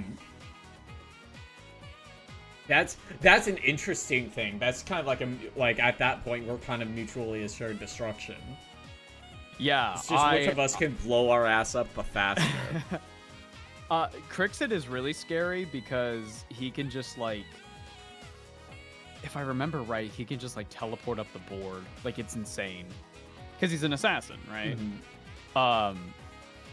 But yeah, this Spearhead that you played today is like insanely strong against an army specifically like Stormcast. Like, specifically, can you eliminate a bunch of my units in like one turn? Awesome. Great. Awesome. Let's see what happens. Yeah, because, like, the thing is, like, especially with my steel helms, like, the most important thing for you is to eliminate the entire unit within one turn. I need to kill all of you right now. If you don't, they will be popping up out of the holes in the ground constantly. Which is why Zenestra has the ward that she can give them, which makes them, like, even a 5-up ward, which, like, 5-up ward is, like, fine. It's whatever. It's okay. It's not the but greatest. It's not still, easy to hit. But it's still enough to be a little survivable. Yeah. Like, essentially, I think the plan would be to 5-up ward them when they're at, like, half power. So, hopefully they can survive and you can just spew out more guys and not have to, like, redeploy them from the back lines, because that will take a turn to get anywhere. It definitely depends on the situation, because, like, I didn't bring a Spearhead that has cavalry. And if I had cavalry, like, if you had trample, cavalry that will would fuck me up. Cavalry mows down infantry in this game. Like, that's just what happens. Which is why when you have units, that's why you have, like, spear walls that have, like, did you charge into me? Okay, I get better rend. Like, as a semi-counter. Yeah. So, this being pretty much your second Age of Sigmar Spearhead, how do you has any like feelings changed or improved or something about? No, I AOS? still really like it. It's just like a matter of like, it's always like a setup thing and shit like that, you know? Because it is not like a small 5-minute adventure. We've been going for 3.5 hours. And a lot of that is like you're new. Yeah. And a lot of it is rule checking and going like, wait, how does this work again? Or what does this actually mean? Yeah, like, I think I picked up the slack pretty good by, like, the second round. I had most of, like... Totally. But I had most of the order down by that point. Because, like, we played it before, so I wasn't going fully in blind. Like, if we went to play, like, 4DK again, I think I would have less of a memory of that. But that game is also more complicated. The other problem too is that 40K does not have a Spearhead equivalent. Yeah. People will say that it's Combat Patrol. It's not Combat Patrol. We played it and like it doesn't feel good. Like, it's not streamlined. It doesn't. I think isn't also like the verbiage in 40K like really messy. 40K has a shit ton of keywords, like twin linked or assault or extra attack, or like some of them are pretty easy to understand, but some of them are like, what the fuck is twin linked? And like I vastly prefer AOS where it's like, what's a ward? Oh, you roll it after all damage and it's fine. It's like, oh, okay. But like a lot of it is just like crit 2 hits. Oh, okay. I understand that. Like, it's very streamlined, and you obviously in the main game you get into the nitty gritty because there's like more stuff going on. Like, don't even get me started about fucking wizards. Oh my god, fucking wizards are crazy. Yeah. Boco. Yeah. Boco. Most wizards or priests in the main game have the keyword like wizard or priest and a number next to it, and it's like usually like wizard 1, and it's like, okay, so 1 means it's a wizard and they can try to cast 1 spell. If it's wizard 2, they can attempt to cast 2, and it's like, oh, okay, that's pretty neat to like denote how powerful they are. Yeah. I mentioned the god of death Nagash earlier, and you can play as him on the tabletop. Would you like to know his wizard characteristic? Is it like fucking wizard 10 or some shit? 9. Damn. Boco, really quick. Yeah. Before we like, I don't think I have time for another. We don't have time for. No, we don't have time for another one because we got Borderlands for in like an hour. An hour, 15 minutes. Yeah. Now hold on before you go, because I need to read to you the rules that Nagash, Supreme Lord of the Undead, yes, that is his name. He has a rule. He has a rule called Hand of Dust. Once per turn, end of any turn. Okay. Pick a visible enemy hero or monster in combat with Nagash to be the target. Hide a dice in one of your hands or under What? 2 appropriate containers. Your opponent must pick one of your hands or containers. If they pick the one holding the dice, this ability has no effect. If they pick the empty one, the target is automatically destroyed. That's an insane 50-50. That's the god of death. He's the god of death. Such is the power of Nagash. What the fuck? Hey. Oh, hey, you like your unit? Fuck you. Awesome. And fucking AOS is full of weirdo rules like that. There's an undead frog named Croak. Yeah. His name is Lord Croak. And he has a passive where if he has any damage, it is basically a 50-50 whether he gets fully healed or instantly dies. Gamba frog. Gamba frog. It's fucking awesome, right? That's fucking fun. That's so stupid and great. You can play the giant faction called the Sons of Behemoth. I have seen that. Where, Boco, you see this objective in the middle of the board? Yeah. That's the size of Sons their base, isn't it? Yeah, basically. What they can do is some of them have an ability where they can pick up the objective and just move it. What the fuck, man? Fuck you. Fuck you. It's mine. It's great. It's so great. AOS has so many fun, weird rules that I'm very glad that they are able to keep those fun and weird rules while also like making Being the game good. very streamlined. It's really fun. It's really cool. I absolutely love this game, and I'm glad it's getting like way more popular like every day, because Yeah, you know, like more fantasy people... was always lesser than 40k in like the 40 40k. years of the game. This will never overtake 40k. That's just not gonna happen. But it's pretty comfortable as like number 2. Because people see like the gorgeous models, or they see like the cool lords. Like, what do you mean there's like crystallized magic realms that people live on? Like, what are you talking about? What do you mean their currency is water that heals you? What? And then you go into that and stuff, and like it's really fucking neat. I love it. And then you get models like. So this is Archaon the Everchosen. Jesus. The model, don't get it twisted, is a full 12 inches in height from tail to tip of wing. Archaon has Wizard 2, and he has a sword called the Slayer of Kings, where if you roll 2 unmodified rolls of 6s, the hero that he's fighting instantly dies. Yeah. He's the big bad evil guy of the setting, and you can just play him, and it's great. 4 feet It's tall. wonderful. That's so insane, dude. 12 inches, just going in. I don't want to own Archaon until I like move up to Canada. Where the because, like, fuck are you gonna transporting put this- that? Where the fuck am I gonna put Archaon? How He's much so does he big. cost? So, Oh, like check. $240. It's something stupid. It's like the Smaug mini. Quote, mini. Yeah. Yeah, it's fucking stupid. At some point, they gotta stop calling these minis. This is an entire guy. Wait till you hear about Titans in 40k, because they're Oh, like, don't worry. they're- I've they're- seen them. Oh, they're 3 feet tall. That's a child. Yeah, That's a baby.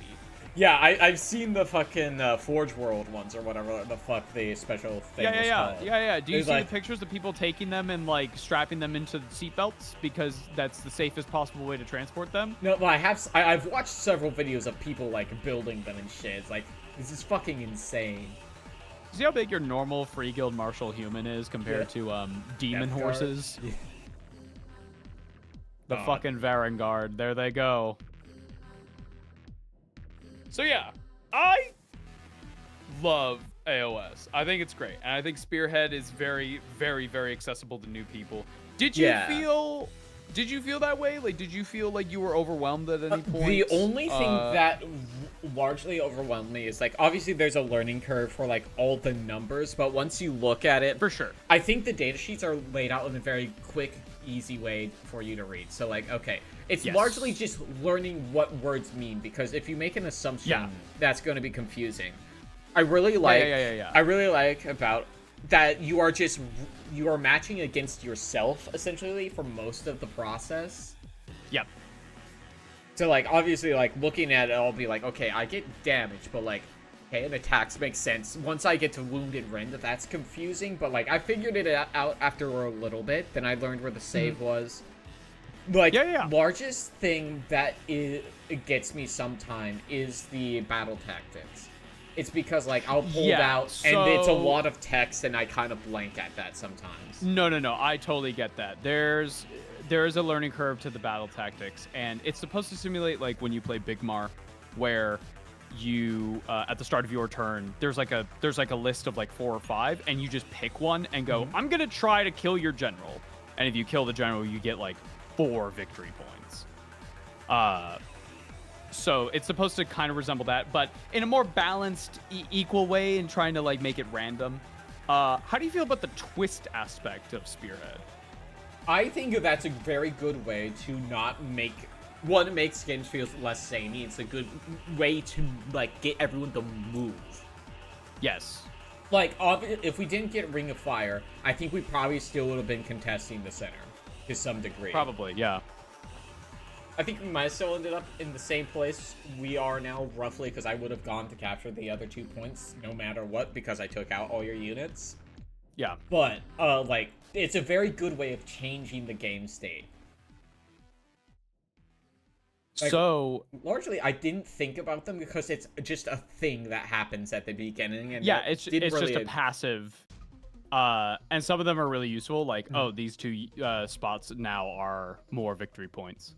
Yeah. Or, oh, this objective that we're contesting. Like, I've had a game where it was literally this exact objective over here where all your steel helms are.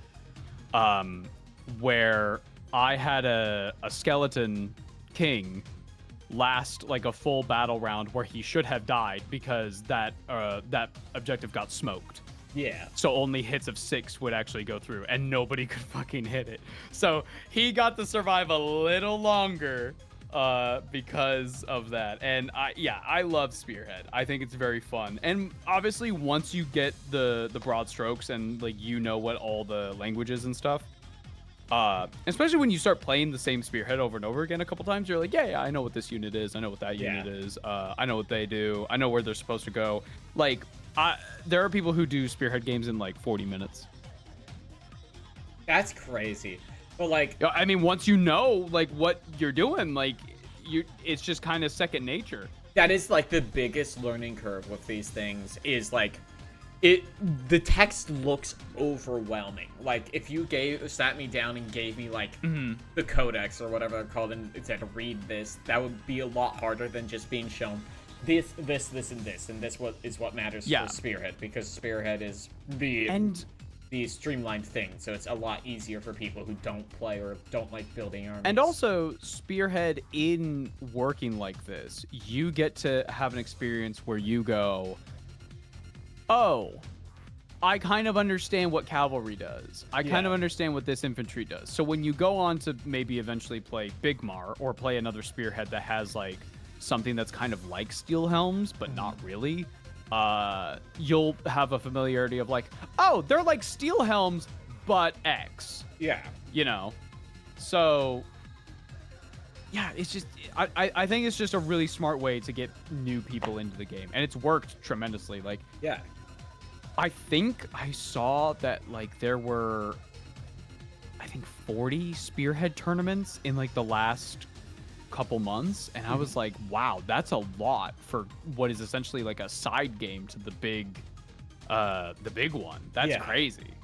And it makes me kind of wish 40K had something like this, you know, like just to get newer people on faster. Yeah, but I don't know if that isn't as streamlined. At least that it's really fucking not. It's really not. And I think, I mean, a big part of that is that Age of Sigmar is first and foremost a melee game. Yeah. It is about like get in there and hit people, and like you do one hit and like fucking 10 people go and they all die and stuff. You're basically you're playing like a metal album cover, and it's great. But 40K requires a lot more with cover There is and more shooting. dynamics. Yeah, there's a lot more going on. And yeah, I think they could do it, but I think it would take some work. Do you think there's like an... Because do you think that's the thing that might be in the cards because the new edition's coming out pretty soon? Or is out?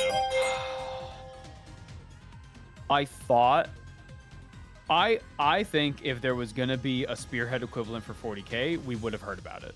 Yeah. And it would have launched with 11th edition. And the fact that there isn't one, I'm kind of like, that sucks. But maybe we'll see a change to that later. But yeah, no, I don't know. I think 40K could do with like a baby's first run of things. Yes, because absolutely. I really want to play more 40K. My plan for like the coming years is to play way more 40K because I play a lot of AOS and I want to play more 40K. I mean, I can turn around and look at my fucking Ultramarines that I've been painting. Like I love Space Marines and shit. But I want to play. I want to play the game. I don't know much about Sigmar, but what about Kill Team? Do not play Kill Team if you want to learn 40K. It will teach you the wrong lessons. The keywords are not equivalent to 40K. So it is just straight up a different game using... It will teach you wrong lessons. There's rumors mid-11th edition they're going to be gearing up for a Combat Patrol overhaul. I hope those rumors are true. Because if so, that's great. That's fantastic. Please do that. Because I want to... I don't only want to play 40K more often. I want to play 40K on a smaller scale. You know what's nice about Spearhead? Yeah. Boco, you and I can go into a gaming store and you can look at a Spearhead box and I can look at a Spearhead box and be like, yeah, let's play that. And then we pick up the models and maybe we build them, maybe we paint them, and then we just fucking play. That's it. Yeah, do it over the weekend. I pick up a box. Doing that. I pick up a box, you pick up a box, and we fucking play. Easy. Yeah. Easy. And, like, it also gives you, like, you can, like, kind of dip your toes into some armies that, like, maybe you don't want, like, a full army for. Yeah, but, like, because I understand this is a very expensive hobby to make multiple things for much for one. But also, comparing AOS to 40K, AOS is way cheaper. Yeah. It is way cheaper to get into AOS than 40K. Like, a Stormcast army, what you saw me bring was like, roughly AOS armies are played at 2,000 points on average, like as a full Bigmar army. Yeah. What I brought today, I think is like almost 1,000 points. So it's double. Now, with that... Not almost 1,000, I think that's an exaggeration, but I think like about like 600, 700 points, something like that. Like, a significant chunk. I could be getting my numbers mixed up. I'm not super familiar with Stormcast points values, so don't take my word on that. When it comes to that, you also are playing in a bigger area too, I imagine. Oh yeah. Let me tell you something interesting that they did come out with a while ago. There is a 2v2 Spearhead mode, which I have not tried, but I would like to. That seems fun. That does sound cool. But yeah, I love Age of Sigmar. I hope it stays on this track of obviously like some factions need some better rules and like some units need some better care, but that's like with every edition. But I think 4th edition was the best step that they've made for the setting. I really hope 5th edition keeps it up. Yeah. 40K has obviously taken notes from Age of Sigmar's success. We can literally see it in 11th edition. I think that's a good sign. Yeah,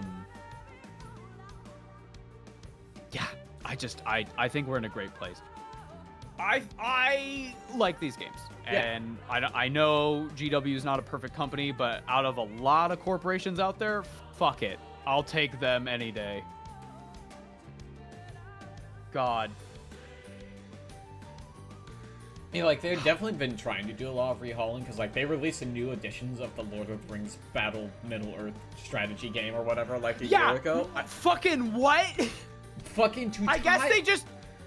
I think they just had the rights and they were like, fuck it. Well, I mean, like, well, there's a new movie coming out. Let's make some shit. and release Fuck the it, new why edition. not? I almost bought the box, and I'm still tempted to, because I really like Lord of the Rings, you see. Yeah. I mean, like, technically, So, Lord of okay. the Rings was the first mini I painted. I've watched battle reports of Yeah. the Lord of the Rings game. And the big draw for me, I love Hero Hammer. Yeah. I have had many games where the highlights of me and my friends was like it all came down to like either one last guy in a unit or two heroes on the field just fucking duking it out. And that's awesome. And Lord of the Rings literally is built around that. That sounds awesome. I would love to play it sometime. I'd love to give it a shot. I'd love to. I don't know what the fuck I'd play. Probably orcs. I'm evil. But Urukai are cool. I can't. No, I don't know what to tell you. No, I get you there. I feel like I would play like some standard villain army, because I would love to do something with like the Ghost or the Nazgul, because that's the shit that's really cool to me. Maybe I'll go. Maybe we could talk about that. Maybe we can Yeah. plan something like that. I don't know. I don't know how difficult it is to get into, but like, I'd love to give it a shot. I want to play more tabletop games. Yeah. Just in general. And not just like rolling dice and shit like this, like a war game or whatever. Yeah. I also want to play like more tabletop RPGs and stuff like that. Like I've been trying to collect more people for a Soulbound thing. I think we found our fourth person, but I gotta talk to him about getting his character all nice and good and getting that all done. I gotta do a test run before I do a stream of it, so that people don't fucking yell at me. And maybe I'm a fucking dog shit GM. I don't know. We'll have to find out. But yeah, Spearhead's great. Yeah, I had a great time. Yeah, thanks for playing. Of course. Thanks for playing Thank one of you. my favorite tabletop games. Thank you for hosting or teaching me, being willing to go through the shit. Is there a Spearhead that you want to give a shot potentially next time? Maybe not a year from now, but whenever next time is. I mean, I still have that list of 4 things, because those are all ones I liked the visuals of. Like, Yeah, let me see here. You've got the Spitewing Flight, which is the other Sylvaneth one. Very good. Death Rattle Tomb Host. I did play that one. I played it very poorly. I had very bad rolls. The Mortison Elite. Yep, that one is scary. The Cursed Shackle Horde. Very fun. And you played Zenestra Zealots today. Yeah. Like, You wanna know what you wanna know the ghosts, what their big thing is? Sure. What rend? Oh dear. What rend? Yeah. Yeah, we don't do that. We're ghosts. Like, one of the things I would really love to play, I know this is not in Sigmar, so like obviously not really a point of talking about, is like I really love the aesthetics of the Tomb Lords in Old World, because like The Tomb Kings, yes. Yeah. No, I remember when you and I were talking about this stream, the charity stream here, and you were like, what about Old World? And I went, ooh, quick, like little stream? No, not for Old World. No, Old World is fucking chunky. Nighthawk can not only ignore wind, but can gently move through terrain. I mean, most people can move through terrain, but I assume you mean in a special way. No, they move through like they fly. Oh, so okay. I can stop them on top of terrain. I can be a jackass. I'm not exactly sure. I'm not super familiar with Nighthaunt rules. But also in Spearhead, you're able to move through the terrain just for ease of simplicity. Oh, so that's specifically a Spearhead rule versus a general rule. Okay, that makes more sense. Yeah. Because, like, we only have 4 turns to work with, so, like... In Big Mar game, so in Spearhead, we can do whatever. But in Big Mar game, Archaon can go over this terrain piece because he's flying. He's got the flying tag. Yeah, he can fly. But ghosts just go through shit because they're ghosts. Yeah. But yeah. No, I would love to play Old World. I definitely want to. That it's just a big curve and a time commitment. It's a huge curve. It's a big time commitment, and also like there's a lot of stuff in Old World that looks really cool. That's a raid from Cutest Anomaly. Hello, Dorothy. You ready for fucking Borderlands? Borderlands in an hour? Hello, Rhoda. Welcome. You're in my house now, bitch. Sorry. Have you seen the Cathay Yeah. faction? I don't The, think like- so. Okay, hold on. Order like the women. pizza, so I will be lurking. Nice. I've got pizza on the plate next to me. So Well, called for, but thank you for your hospitality. Thank you, Aurora. Oh hell this yeah! So this is Cathay. The faction of Cathay. It's just Warhammer China. I was gonna say this looks wuxia as shit. It is old world China, and here's the thing: they are ruled by dragon demigods Nice. who can shapeshift from dragons into women and men or whatever. This is Miao Ying, the storm dragon. She's in charge of the gigantic fucking wall that keeps chaos out. And Jonah, I was just talking to Ava about Tomb Kings because I was like, that was like one thing I would love to try just from the vibe. It's like skeletons, ghosts. Impressive cock. Thank you for the impressive cock. All that type of shit really interests me. Thank you for that. That's two. I think you'd really fuck with these fellas. These are the Ossiarch Bone Reapers. Yeah. Their whole Big thing titty. is, hey, Boco, you're a normal human, living in the Supposedly. realm of Shaiish. You're living in the realm of death. It's not an easy life. It's a hard life, you know. Yeah. And, you know, you get by, you go to your work, you eat your soup or whatever, your gruel, you eat some fish that you're pretty sure is kind of alive, but kind of dead. The realm of death is really weird. And you go home, you're all cuddle up and go to sleep, and suddenly you hear, what's that at the door? You get up, you walk over to the door, you open it, and a fine skeleton made of other skeletons is looking at you and goes, hello, it's time for the bone tax. Where are your bones? I'm not being hyperbolic, by the way. This is the lore. You get protection from these guys, and they're mostly chill as long as you pay the bone tax. Because they need bones for the skeleton war. I see.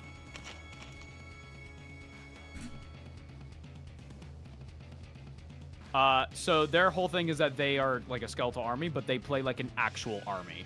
Okay. Instead of being So, like like- a respawn happy one, I assume. Yeah, no. You play them like, all right, here's your general. He's giving out orders to his cavalry, and the cavalry are trying to countercharge. And like they move with phalanxes and shit. Here, this is the one I was looking for. Yeah. So like, here's your basic Holy troop. fuck. Yeah. So that's the bone collector. This fucking Yeah? thing. Look at him. Yeah. Oh god. Yeah. Yeah. We need the bones for the bone war. Also, get a good look at his pelvis. Look at his penis. Look. He's a little Little guy guy. in there. Little guy in there. I love the Ossiarch Bone Reapers. They're great. You wanna know how fucking for real they are? This is Archaon, the big bad evil guy of the setting, right? Yeah. He's like the Lord of Chaos. He is the one who blew up the old world. Yeah. And why AOS exists. He's the evil guy. He is in control of a place called the 8 Points, which is where like all the Chaos dudes hang out. The fucking Bone Reapers are there, and they have a fortress, and they're just like, fuck you. And Archaon's trying to take back the fortress, Uh-oh. and he can't. Because the skeletons are just too organized as an army. That's worrisome. I mean, it's honestly fair. Welcome to the bone zone, idiot. They also have like a bone catapult that's like a giant claw hand that throws like ghost skulls at people. Excellent. Normal. It's great. They also canonically like develop new skeletons. Like we just got a chariot unit for these guys. Nice. And it looks awesome. And if I remember right, I can't remember if it was the archers or the chariots, but they went over to their leader, a guy named Cavalos. He's their like supreme general, right? They were like, Cavalos, please, we need archers. And he's like, nah, archers is fucking bullshit. And eventually they were like, all of our guys are dying from arrows. And he was like, fine, fine, make archers. And they're like, finally, finally, we can make bone archers. The bone collector's job is to literally make more bone reapers on the side. You can see it reconstructing one. You can make skeletons out of killed enemies. Yep. They are your elite. Like, I would call them the Stormcast equivalent to Death. Like, they hit hard. They are good. They're good. They're really cool. I love them. I love every faction in AOS. I think they're so fucking neat. It has such a rancid aesthetic for some of the stuff. Oh, yeah. Oh, absolutely. I just love that, like, look at this fucking horse. And you can just see it's just a mishmash of bullshit. Yeah. They're just, like it's everything that they're described as, just like, oh, yeah, it's just, like, bone golems. Yeah, we just found whatever the fuck on the ground, and now it's ours. Oh. I love them. Age of Sigmar Has is Boco pocket seen number the- 5, 6 something in the setting. I think is it just like 1 or 2? Because I knew they blew up Warhammer Fantasy, unpopular move, made Age of Sigmar, which is kind of bad at the time, I think. It was not good when it started out. The lore was Archaon blew up the world, and then over countless aeons, the winds of magic eventually crystallized into giant flat land masses called the Mortal Realms. When those Mortal Realms were formed, eventually people started to actually form and stuff. Eventually, gods started to find it because they manifested. Their souls are, their will is more powerful, so they were able to remanifest into the world. Mm-hmm. Basically, Sigmar shows up and goes like, oh, let's make a utopia again. Let's do it right this time. Let's not have chaos take this over. So he built a pantheon of order. That rules for a couple hundred years, and then Archaon finds out about it after he's killed, like, multiple multiverses off-screen, shows up, goes, hey, remember how I ended the world? What if I took over again? So chaos reigns for, like, I think it's around 200-ish years. Sigmar retreats in this time. He basically shows up to Sigmar and kicks his ass. He takes the Warhammer. He takes it. Sigmar retreats, goes to the realm of heaven, locks the doors, and then a couple hundred years later, Sigmar opens the doors again, and the fucking Stormcast Eternals show up, and they start to take back the mortal realms to fight against evil, and that is the Age of Sigmar. That's the age that we're in. We're trying to reclaim what we once lost. That works as a good, like, just open setting for It's great! this. It's really cool! And also, like, it's not like fucking... I would describe it more akin to D&D, where, like, oh yeah, gods are just walking around. Yeah. Giant god beasts that are wrapped around the sun. Like, it's very high fantasy, and it's fucking awesome. Very cool. Please tell Boco about the Gloom Spike kits. Guys, we're going to be here all day. If you guys are just going to be like, tell Boco about this. Tell Boco about this. Like, that's... These are all things for another time, but I appreciate y'all's enthusiasm. Yeah. What if we had goblins who lived in the Underdark and they ate mushrooms and got high? Yeah, like, I like a lot of hobby stuff, so I see a lot of Warhammer stuff on occasion. I'm just usually not too I'm like more so interested in the hobby aspect, the building and the playing. Yeah, for sure. Yeah, that's more of my vibe generally. You like, I obviously appreciate the lore, but when it comes to like the hobbies and stuff, I treat the lore as just like, I tell people this all the time. You gotta treat it as guidelines, but not rules. Yeah. Like, if you want to have, I don't fucking know, like, you want to have Stormcast Eternals that are chaos. Yeah, that sounds fucking awesome. You want to have Space Marines that are ladies? Yeah, why not? Fuck it. Who cares? And if someone gets mad at you over that, tell them that you kick rock. Because it's fucking... It's made up bullshit. It's a story so that we can have a setting to where we can play with our toys. That's it. Yeah. That's all it is.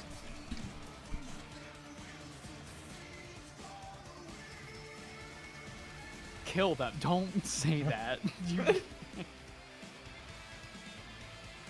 Oh man, no, I love this hobby. I think it's great, and no matter what aspect you're into, whether it be like the books and the lore, or the building and the painting and the playing, whatever it is, like it's all valid. It's all perfectly valid. I know There's people not like who, a wrong way to engage with it unless you're a cunt. I mean, there's literally like that's why there's Warhammer video games. That's why there's Warhammer books. That's why there's gonna be a Warhammer Amazon TV show. Like, it's so that people can enjoy this thing. It's about accessibility. Absolutely, absolutely. And like, yeah, the thing is like, though we've touched on this already, but like Warhammer and wargaming kind of in general is like notoriously expensive as a hobby. Like people are saying like yeah, it's affordable. It's a $300 Spearhead. It's like, dog, that to me is the cost of a game console. I know that's not the cost of game consoles anymore, but like I remember $300 being the big number. But that is a lot. Like you have to budget this shit, and that's why that is my rent for a month. as much as I encourage people to like get in the hobby if they really truly want to, I also encourage people, do not take the dive. Don't dive into it. Buy like a box, like a $40 box or whatever, and play and like put it together, paint it, and see if you like it. You might build or paint or something and fucking hate it. Yeah. You might fucking hate it, and that's okay. That's all right. I saw a post yesterday that made my fucking blood pressure spike up. I was so anxious from looking at it. Yeah. It was a fucking post on Dark Angels 40K where someone said, "Hi, I'm a new player," and they had like a full Battle Force box. Oh no. A combat patrol and like 3 characters and an upgrade sprue, and I looked at that and I was like, that's over $600. And I just like, it got me so anxious because I'm like, that's so much money. And A, I hope you budgeted for it. Yeah. B, I hope you fucking like the hobby, because it's gonna really suck if you start building this shit and go, I don't really like this anymore. Yeah. That's gonna suck. Yeah, you'll be sitting here with like $600 of shit. Like, yeah, you can resell it. There's a whole market for buying used stuff. But like, for sure, absolutely. But it still is going to feel shit. Like, I wasted like $5.50 on this, and I got my money's worth out like $50. I don't want to do the rest of this busy work. I want to make a video one day on the Numbskulls channel, just talking about like, you want to get into Warhammer. Yeah, how to get into it. And I want to go through like down the list of like, here's everything that can go wrong. Yeah. Because I feel that there's a lot of people out here spreading like, oh, just play the army you want, blah, blah, blah. Like, okay, yeah, aesthetics is one thing. Yeah, sure, fine. Yeah, I agree with you. But on the other hand, there's a very real possibility that, hey, this happened to me. Yeah. You get an army, you get like a box that's like $100, $150, something like that. Yeah, and you build them all, and you're like, wow, these are so cool. Oh my God, these are awesome. And then you start to play them, or you look at the rules, and you go, that's not fun. Yeah. I don't like that. Yeah, like, and there are a lot of people going like, well, rules are temporary, rules are good. Yeah, but the rules are right now. Yeah. Here's the thing, like, if you're interested in the gameplay part of the game, do what we're doing right now. Try before you buy. Buy Tabletop Sim. It's probably like $20. It's cheaper than like almost anything Warhammer, and just play some games and see like, if you like this, is this a thing you want to actually invest your money into? Is this stuff you want to have on your shelf? Do you have space for this stuff? Space is a big one. Miniatures take up a lot of space. Especially, I feel my mind is honestly going a lot to 40K, because 40K, let's face it, it's just the most popular war game out there with miniatures. It's also where your experience is. Well, a lot of experience with like collecting and stuff. And like, frankly, compared to AOS, I alluded to this earlier, but like, a 40K army is so much physically larger than an Age of Sigmar army. It is insane how many more models, period, you're bringing. It's insane. I wish there was a video that went over the base playstyle of each army, like what's range, what's melee, what's charge base, what's stationary, what's magic-y, etc. That's a big video to make. Yeah, I was going to say, there's a lot of like groups and stuff. It's not like there's like, here's 4 armies. We go over 4 armies. Warhammer has like 20s 20 fucking, or like groups and shit, right? I definitely want to make a video like that in the future as well. And it like I'm gonna also be a big disclaimer going like this is generally how it plays. Yeah. But there are exceptions. Like, I think if you could make a video of that nature if you zoned in a bit more. This is what every chapter of Space Marine does. Is a lot more possible than this is what every faction does and how they play, because that's a 3 or 4 hour video. Well, not even, because like frankly, like there's a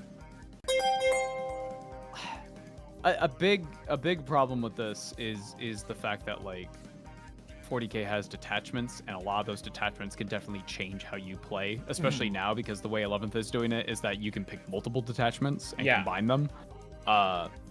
So do you like wizards and bikes? Yeah, fuck it. Here you go. Like, that's really cool. But I think I would just do a general overview of like, so you want to get into Space Marines. Okay, here's the deal. Here's generally what they're good at. They can be good at this, but, and then, you know, go from there. Yeah. I think AOS would be a lot easier to do with that, and like the most diversity, honestly, would be things like Stormcast, because Stormcast have a lot of models. They have a lot of diversity. Yeah, I mean, like, you could, it might even be better just to do, this is what the Spearhead does, because that's consistency. Because if you do, this is what the army does, that's could be anything, because people will make their armies different. Yeah. I feel a good way to do it would be to like lay out like what are generally like the options that a lot of people do, where it's just like, hey, you want to get into AOS? Do you like dragons? Okay, Stormcast might be for you, because you can just have an army that is nothing but dragons. It will be expensive, but it'll be an army of nothing but dragons, and that's pretty cool. But yeah, the problem with making a video like that is the fact that there are so many variations and exceptions. Like I could make a video, and let's say it's like perfectly concise, it's perfect in how it explains everything, and you know, whatever. I'm certain that there is a percentage of people who would fucking find that video and go like, here's why you're wrong, and go like, and they wouldn't even be wrong, potentially. But I could just straight up miss something. But like, there's just so many like things that you could miss. Yeah. But for the most part, AOS, you're playing Cities of Sigmar, you're going to have a lot of dudes on the field. You're going to have a lot of dudes and ladies and stuff. Or you could bring 4 cog forts. You could. And that's your army. Fuck it. You've got like, what, $600 to spare or whatever? Yeah, right? Do you have money to burn in this fucking financial crisis the country is having again? Hell yeah.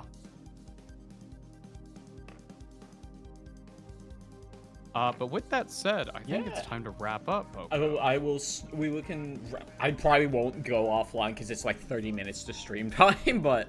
Yeah, I'm gonna leave so that I can go grab some stuff from the grocery store. I may be like 5 minutes late. I may be a little bit late, but don't let that stop you. I will say this while you're here. We did hit the stretch goal or whatever to have me paint a mini on stream, so I'll probably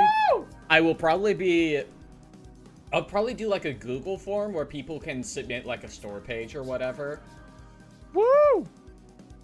I might also list out the ones I have, because like, I don't know, maybe I have 1 box of old world stuff, or like my sister suits will probably be mad at me, not to mention the battle droids that I've had for like 2 years that are not I painted one of them. Why do you hate us? I don't have the right colors. I have like a... Why do you hate us? I have a shopping cart full of the paint I want to do, and I've just not bought it. Why do you hate us?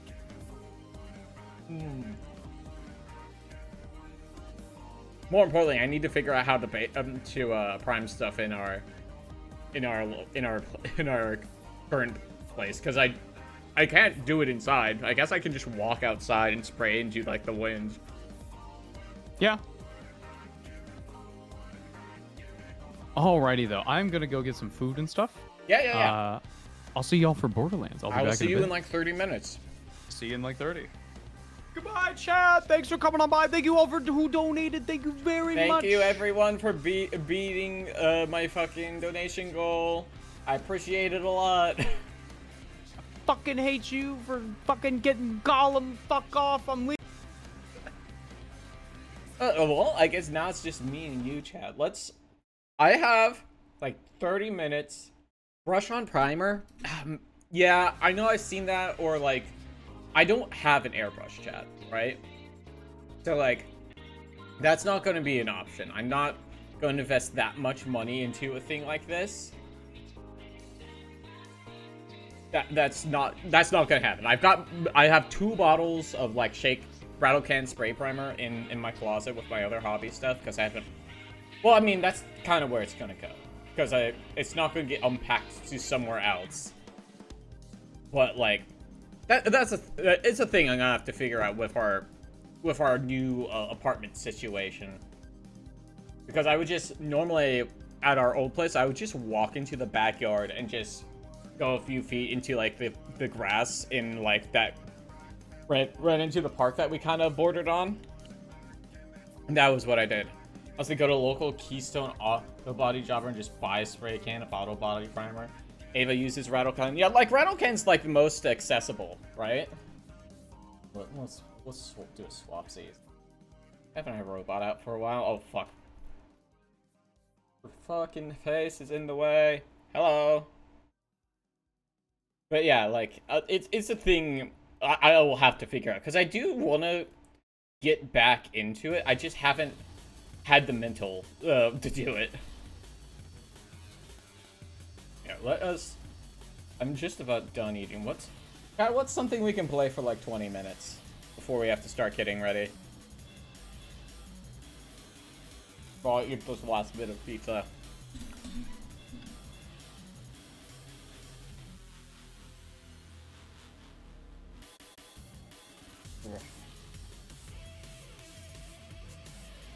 I hope my Mac is not picking up the chewing sounds. I don't want to do that to you. I want to be polite.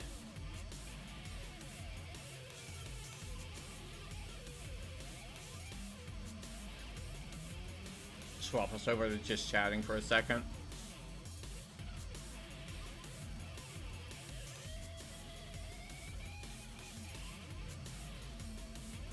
Become a React streamer and watch some bullshit. I've done one React stream before, Jonah. And it was okay.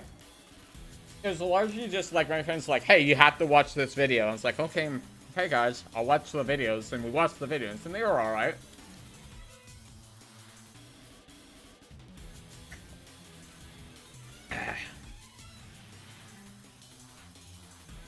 One thing, like if I ever get like the amount of like viewers for this to work as an actual stream concept, I would love to do like a laugh you lose challenge.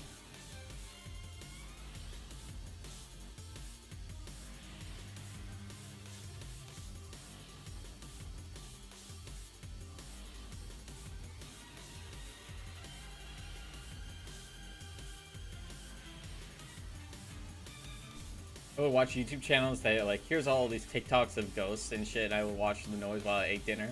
They're fun for a few streams. Like, the thing is with me, is like, that shit, it doesn't interest me. Like, I don't want to be an asshole, because I know a lot of my friends do kind of like the supernatural, like, look, here's a ghost, he found a ghost thing.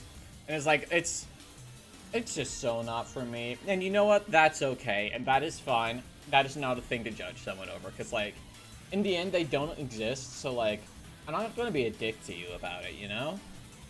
So what it is, I think, unless someone has, like, a good idea, I'm going to just fucking, I downloaded Hot Wheel. So, like, chat, you saw the Nintendo Direct thing, right, recently? Chad, what do you think of all, like, the stuff that's been shown recently? You know, you could talk Nintendo Direct, the Sony fucking conference, Xbox, PC game show. Is there anything anyone is, like, super interested or, like, has had their brain teased by? Because, like, this will surprise nobody. This will surprise nobody, but I'm incredibly excited for the Final Fantasy Resonance. Fucking Fork Found a Kitchen, I know, like, wow, what? So he's excited for a fucking Final Fantasy game? Is the fucking sky blue? And it is, because I am. It is excited for the Final Fantasy game, and the sky is blue. I didn't watch the Nintendo one because I don't have a Switch. Fair enough, but like, there's always a multi-plat stuff on there.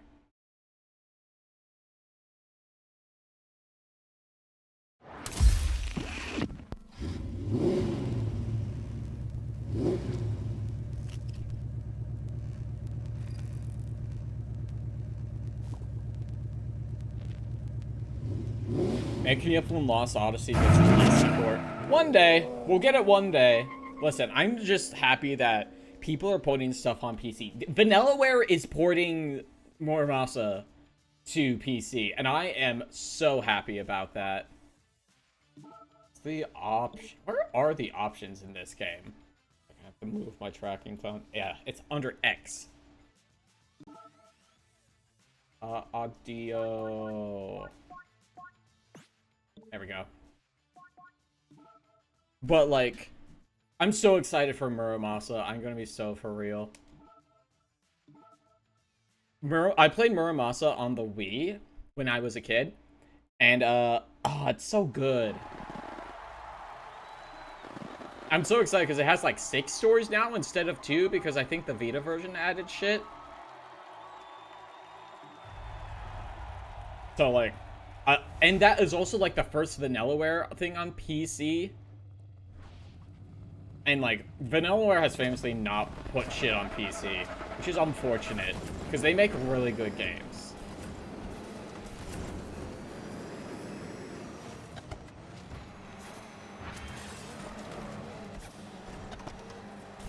So like, hopefully, like, I'm gonna do my best and buy.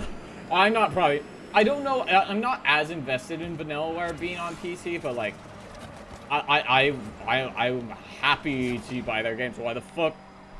Did my fucking controller go out for that shit? It might have. That could also just be off-road shenanigans.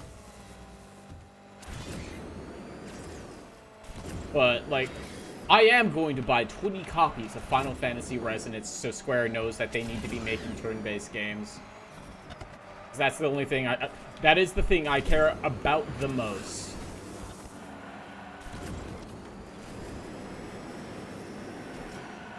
There must have been other things I'm excited for. I mentioned this earlier, because someone brought it up, but I'm incredibly excited for God of War Faye when that comes out.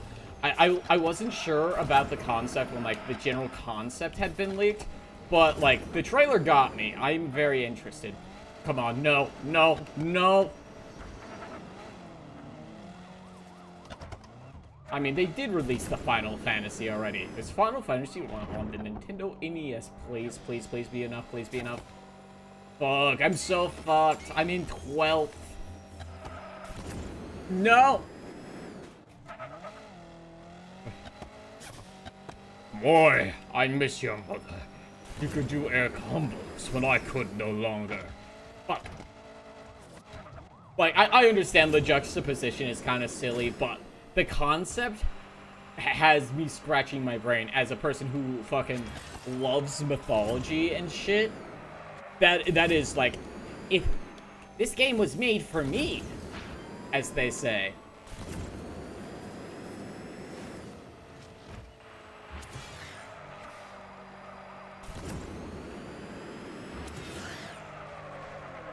Fuck. I know apparently this controller has like 0% battery. I gotta do something about that because it just doesn't charge when it's plugged into my PC for some reason. I gotta play Ragnarok myself. I streamed Ragnarok on release. It's the only PS5 game I have streamed. I struggle to articulate my opinions on Ragnarok because I feel like the fucking biggest knock on Ragnarok is that it does not iterate as much as 2018 did, but like, of course it doesn't. Like, okay, fuck this controller. It keeps running out. We're switching to PS5.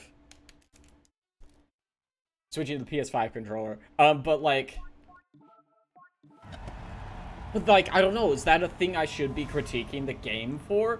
Because like, you know, like, it's more of the same, and it just doesn't feel as as much of a step forward as 2018 felt. But like, yeah, it feels like DLC. That's good to me in 2016 felt alright. Yeah, there's good stuff. There is like a good new stuff in it. So like, I feel like it's kind of unfair to rate it lesser than 2018 for that. That's like the place I struggle the most with is because like the game is good. There, like, of course, there's stuff to be made fun of, like the NPCs giving me fucking puzzle hints after like being in a puzzle room for like 30 seconds. It's kind of silly because it also does take Kratos like an amount of time to navigate areas and places like that. So of course it's going to take me more than like 30 seconds to solve a puzzle. But yeah, I have been playing the Ragnarok, the Valhalla DLC recently, which is essentially they just made a roguelite mode for it. I don't know how long it is because like, ooh. Oh yeah, but yeah, I don't know. It's such a difficult thing to talk about. Like, I'm not great at talking about games sometimes, especially if they're not like a type that's in my wheelhouse. And like, I don't know, action is so difficult for me to like feel like I'm talking about it well because there's a lot of different ways of doing an action game. So I shouldn't be mad at it for playing not like a thing I don't want, right?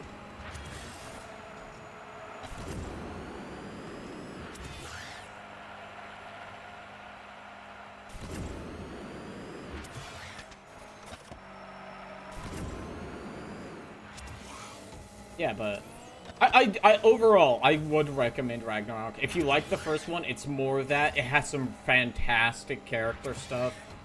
Like, a lot of the new characters are... I say this a lot about, like, certain characters. Like, I love listening to them talk. Like, they are such phenomenal performance. The guy who plays Odin does a great job. Thor is also really good.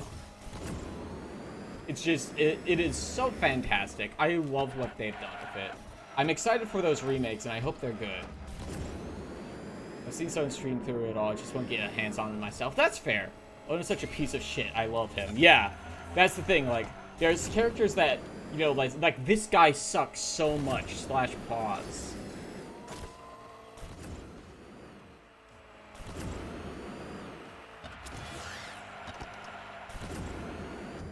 What? What do you mean? Fuck! Go! Fuck! Fuck!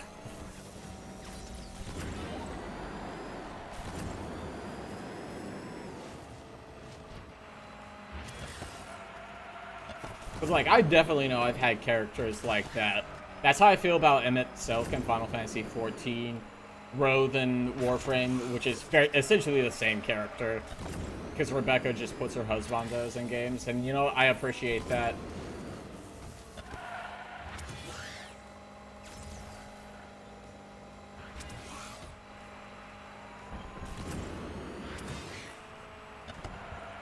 But it's also like an excellent testament to the way dialogue is written in those games, because I feel like a lot of people do not give like dialogue writing the due it deserves, because it is not easy to write good dialogue.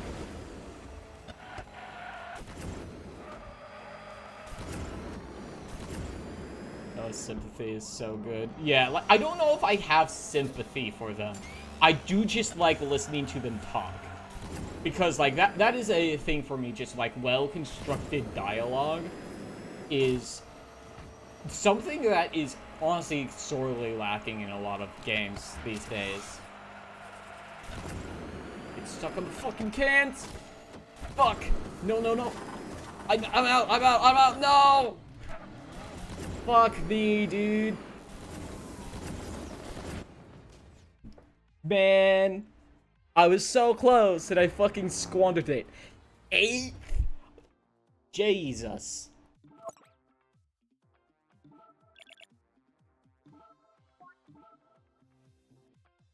But yeah, I'm a sucker for well-written dialogue. I'm also just like kind of a sucker for like ye oldie type dialogue. If you've been around enough, you've probably noticed that I do tend occasionally slip into the old English for whatever reason. I could not tell you why. Blame the autism. That's generally my go-to for just about everything.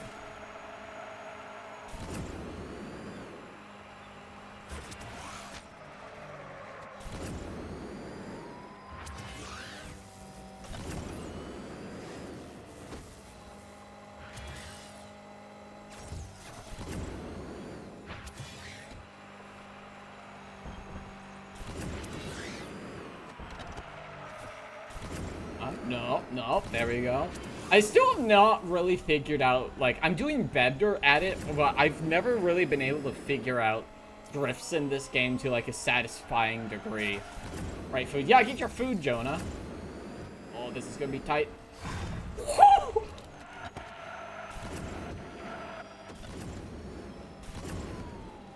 Come on, you can make it.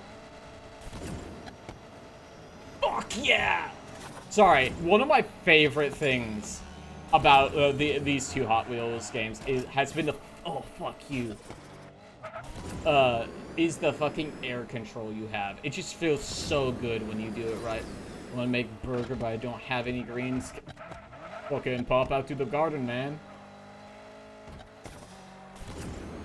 This is, like, probably an odd thing for me because, like, I grew up in the country, so my mom would just go outside and cut chives for, like, potatoes and shit.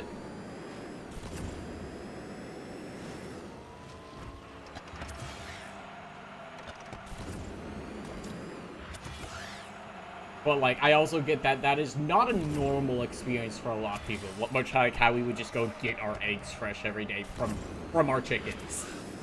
So, like, you know...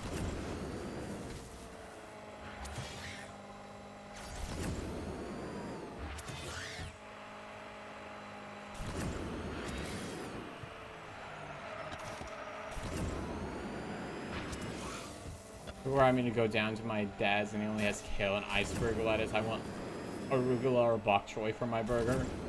Like, I think I largely do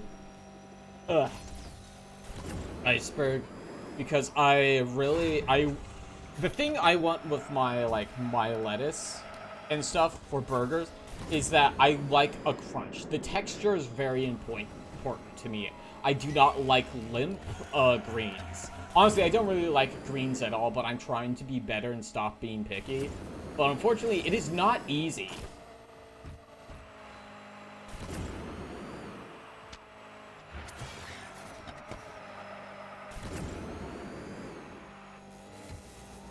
I don't know if I would fuck with bitter greens. I have not had any, I don't think. I don't eat that many for the aforementioned reason.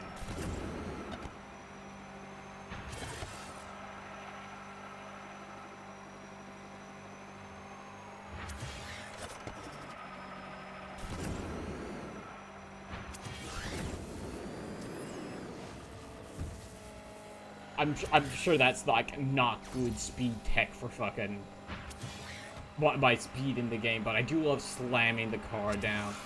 Bok choy is good steamed and wrapped around a sports pack ball. Ugh. See, that's something completely out of my purview. I've never had anything like that. I'm trying to get better at trying foods. Alas. Ooh, okay. Now. Now, don't use any during this drift section so you don't fuck it up. There we go.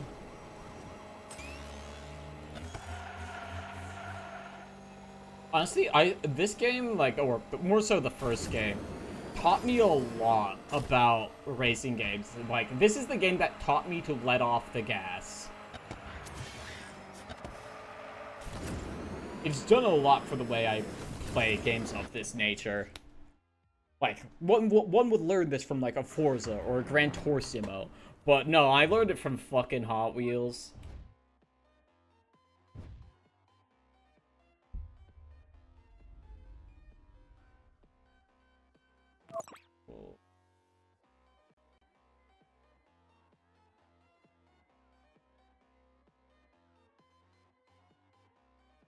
Hello, Lena. Hello. Why are you, or are you up there? 1 second. Let me fix your reactive. How did Yes. how What's did the- how did Warhammer go? I won. Yay. Where is your reactive? It's in here somewhere. Oh. What'd you do? I'm trying to find it. You're in the middle of the screen. Super What am reactive. I doing there? I don't know. Something happened with my fucking reactives, dude. Living in the country, Shit's our always fancy moving food is around. like pulled pork. That's fine, but sometimes the guy wants teriyaki or fajitas or something. Fucking, I ain't finding that shit where I grew up. Seen you in the flipping you're still handbrake live, at the aren't door. you? Yes, I'm still live. That's why I'm in the streaming room. Did you not read the name of the room? Playing Hot Wheel till Borderlands. Yes. Do you want to learn flipping the handbrake in the turn? I don't know if this game has handbrake. I should check the controls. I feel like I would get my ass beat if I did that, though. Reading the room explains the room. Thank you, Jonah. Okay, now I need to fix all the pronouns because they're gonna be fucking everywhere. My fucking pronouns. Well, actually, these three are exactly where they were to begin with. Yeah. Because none of you have been on the stream in the last, like, bit. It was just like 9 other people. Yeah. The pronouns, they're everywhere! Exactly. I did not mean to choose this bike, but we're just gonna have to deal with it. 'Cause I don't think I've played... I do not think I've played a motorcycle in this game. I will hydrate when I am not going at high speeds.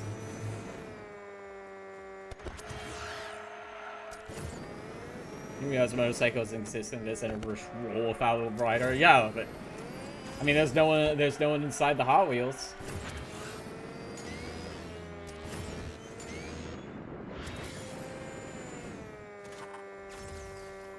Used up too many. Oh, did I hit the time on that? I was not paying attention. I definitely hit the time, otherwise it would have finished. Did I hit both times though?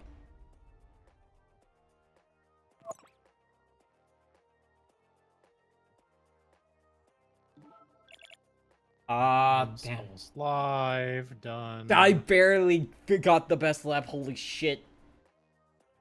Yeah, but... Oh, the hydrate. Borderlands 2, okay, and then I just gotta calibrate. You're going down. Fuck. I do not eat while I am driving. I don't like it. Yeah, no, that's fair. The fuck is... Where's my dinosaur? I had this fucking one when I was a kid. I remember this thing. It's got the fucking roller on the bottom. The fuck is that? Holy shit. Fuck is my dragon car? Where'd it go? What'd they do with my dragon cars? Did also have this one as a kid. Hell yeah.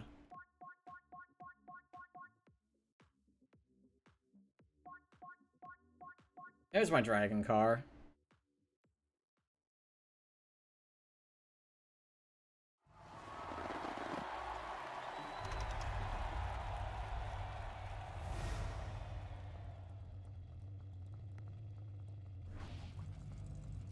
Oh.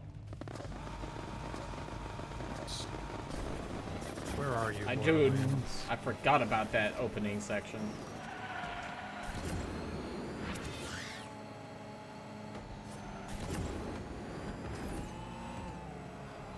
Oh, I've taken first.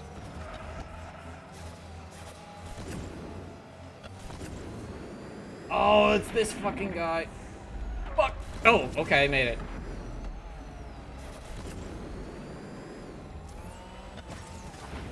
Ooh, I didn't have enough to jump.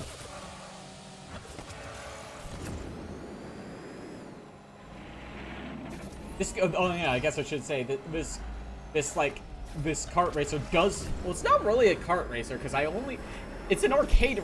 It's so baffling to me that this game is not it's not a kart racer, but it's an arcade racer. So it's closer to like a Forza than a Mario Kart, which is so baffling to me because it's a fucking Hot Wheels game.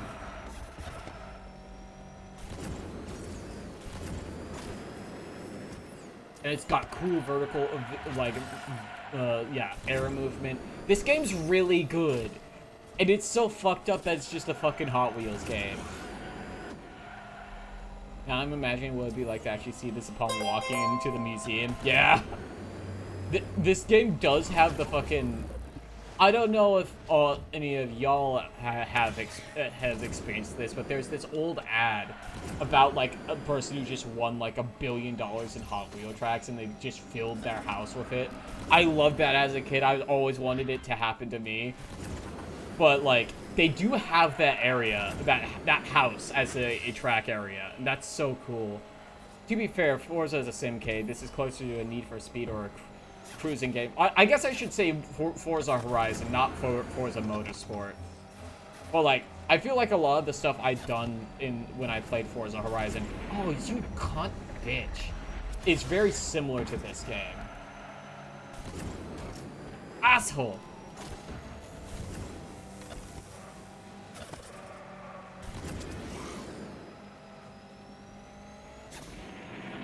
I've actually been, like, mentally drafting a post for a long time that is something along the lines of, you know how Gran Turismo had, like, 4 discs on the PS1? What were they using that shit for? Because I have no idea what they were using that shit for. I don't think I have our copy. I think my brother, my oldest brother, whose copy it was, has it still. But, like, what were they using all that space for? I don't think it would have been video. Because that's what a lot of Final Fantasy VII's 3-disc runtime was.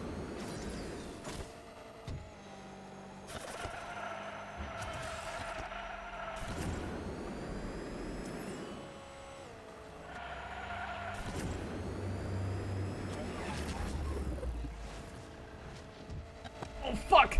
Fuck, fuck, fuck, fuck, fuck, fuck, fuck! Oh, it put me all the way back here! I'm in 12th place! Crypto mine. Yeah, let me fucking install a crypto miner in my checks notes. PlayStation 1. We stored the crypto in your memory cards. Okay. Last lap. I'm gonna have to clock the fuck in.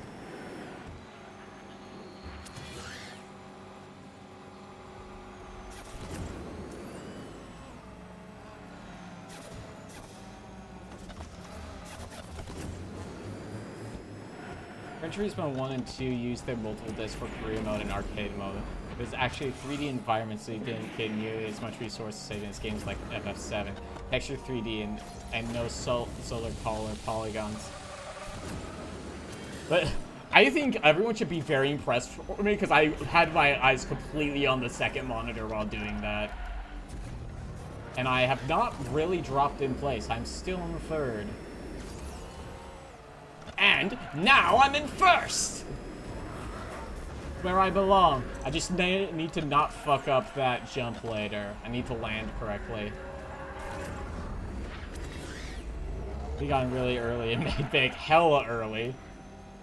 The earliest of adopters. I read Twin Legit and Twin MILF. Hell yeah! We love MILF twins. Fuck you. No, you're not cutting in front of me because you're doing the corner. You're doing the corner better than me, you cunt. Okay, and... That's what we're talking about. Now if I'll get serious about the comparisons. A lot of people said this is actually really like a Trackmania. And I have not played Trackmania, but, like, I've heard that is true. And if it is true, Trackmania is probably pretty good, because this game is honestly really good, and also kind of difficult. I'm not good at it.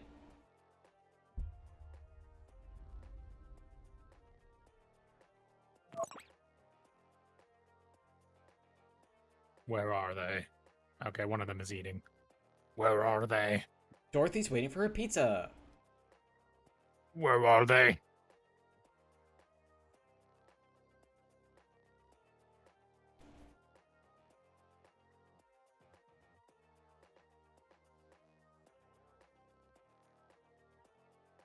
All right. It's funny, but it's all time trials. That's less fun. I don't really like time trials. The thing I really like about this game is obviously there is a huge nostalgia factor because I liked Hot Wheels when I was a kid.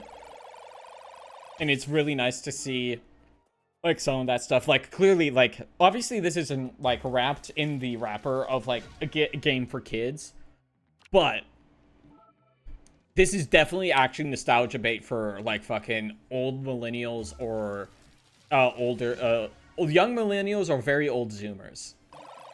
Because like that is exactly what is in here, and I am that thing, and it is working. Ooh. Because it has a lot of the ones from when I was a kid, so that's the exact right thing. Left stick. See, 6 minutes. I will start closing this down then. Hot Wheels is Unleashed is really fun. I highly suggest it if you like racing games. I've said this a few times already, but like the vertical movement, the air movement is so cool.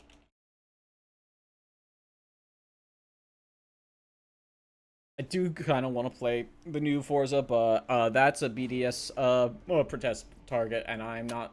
That's not me. I ain't crossing that picket line.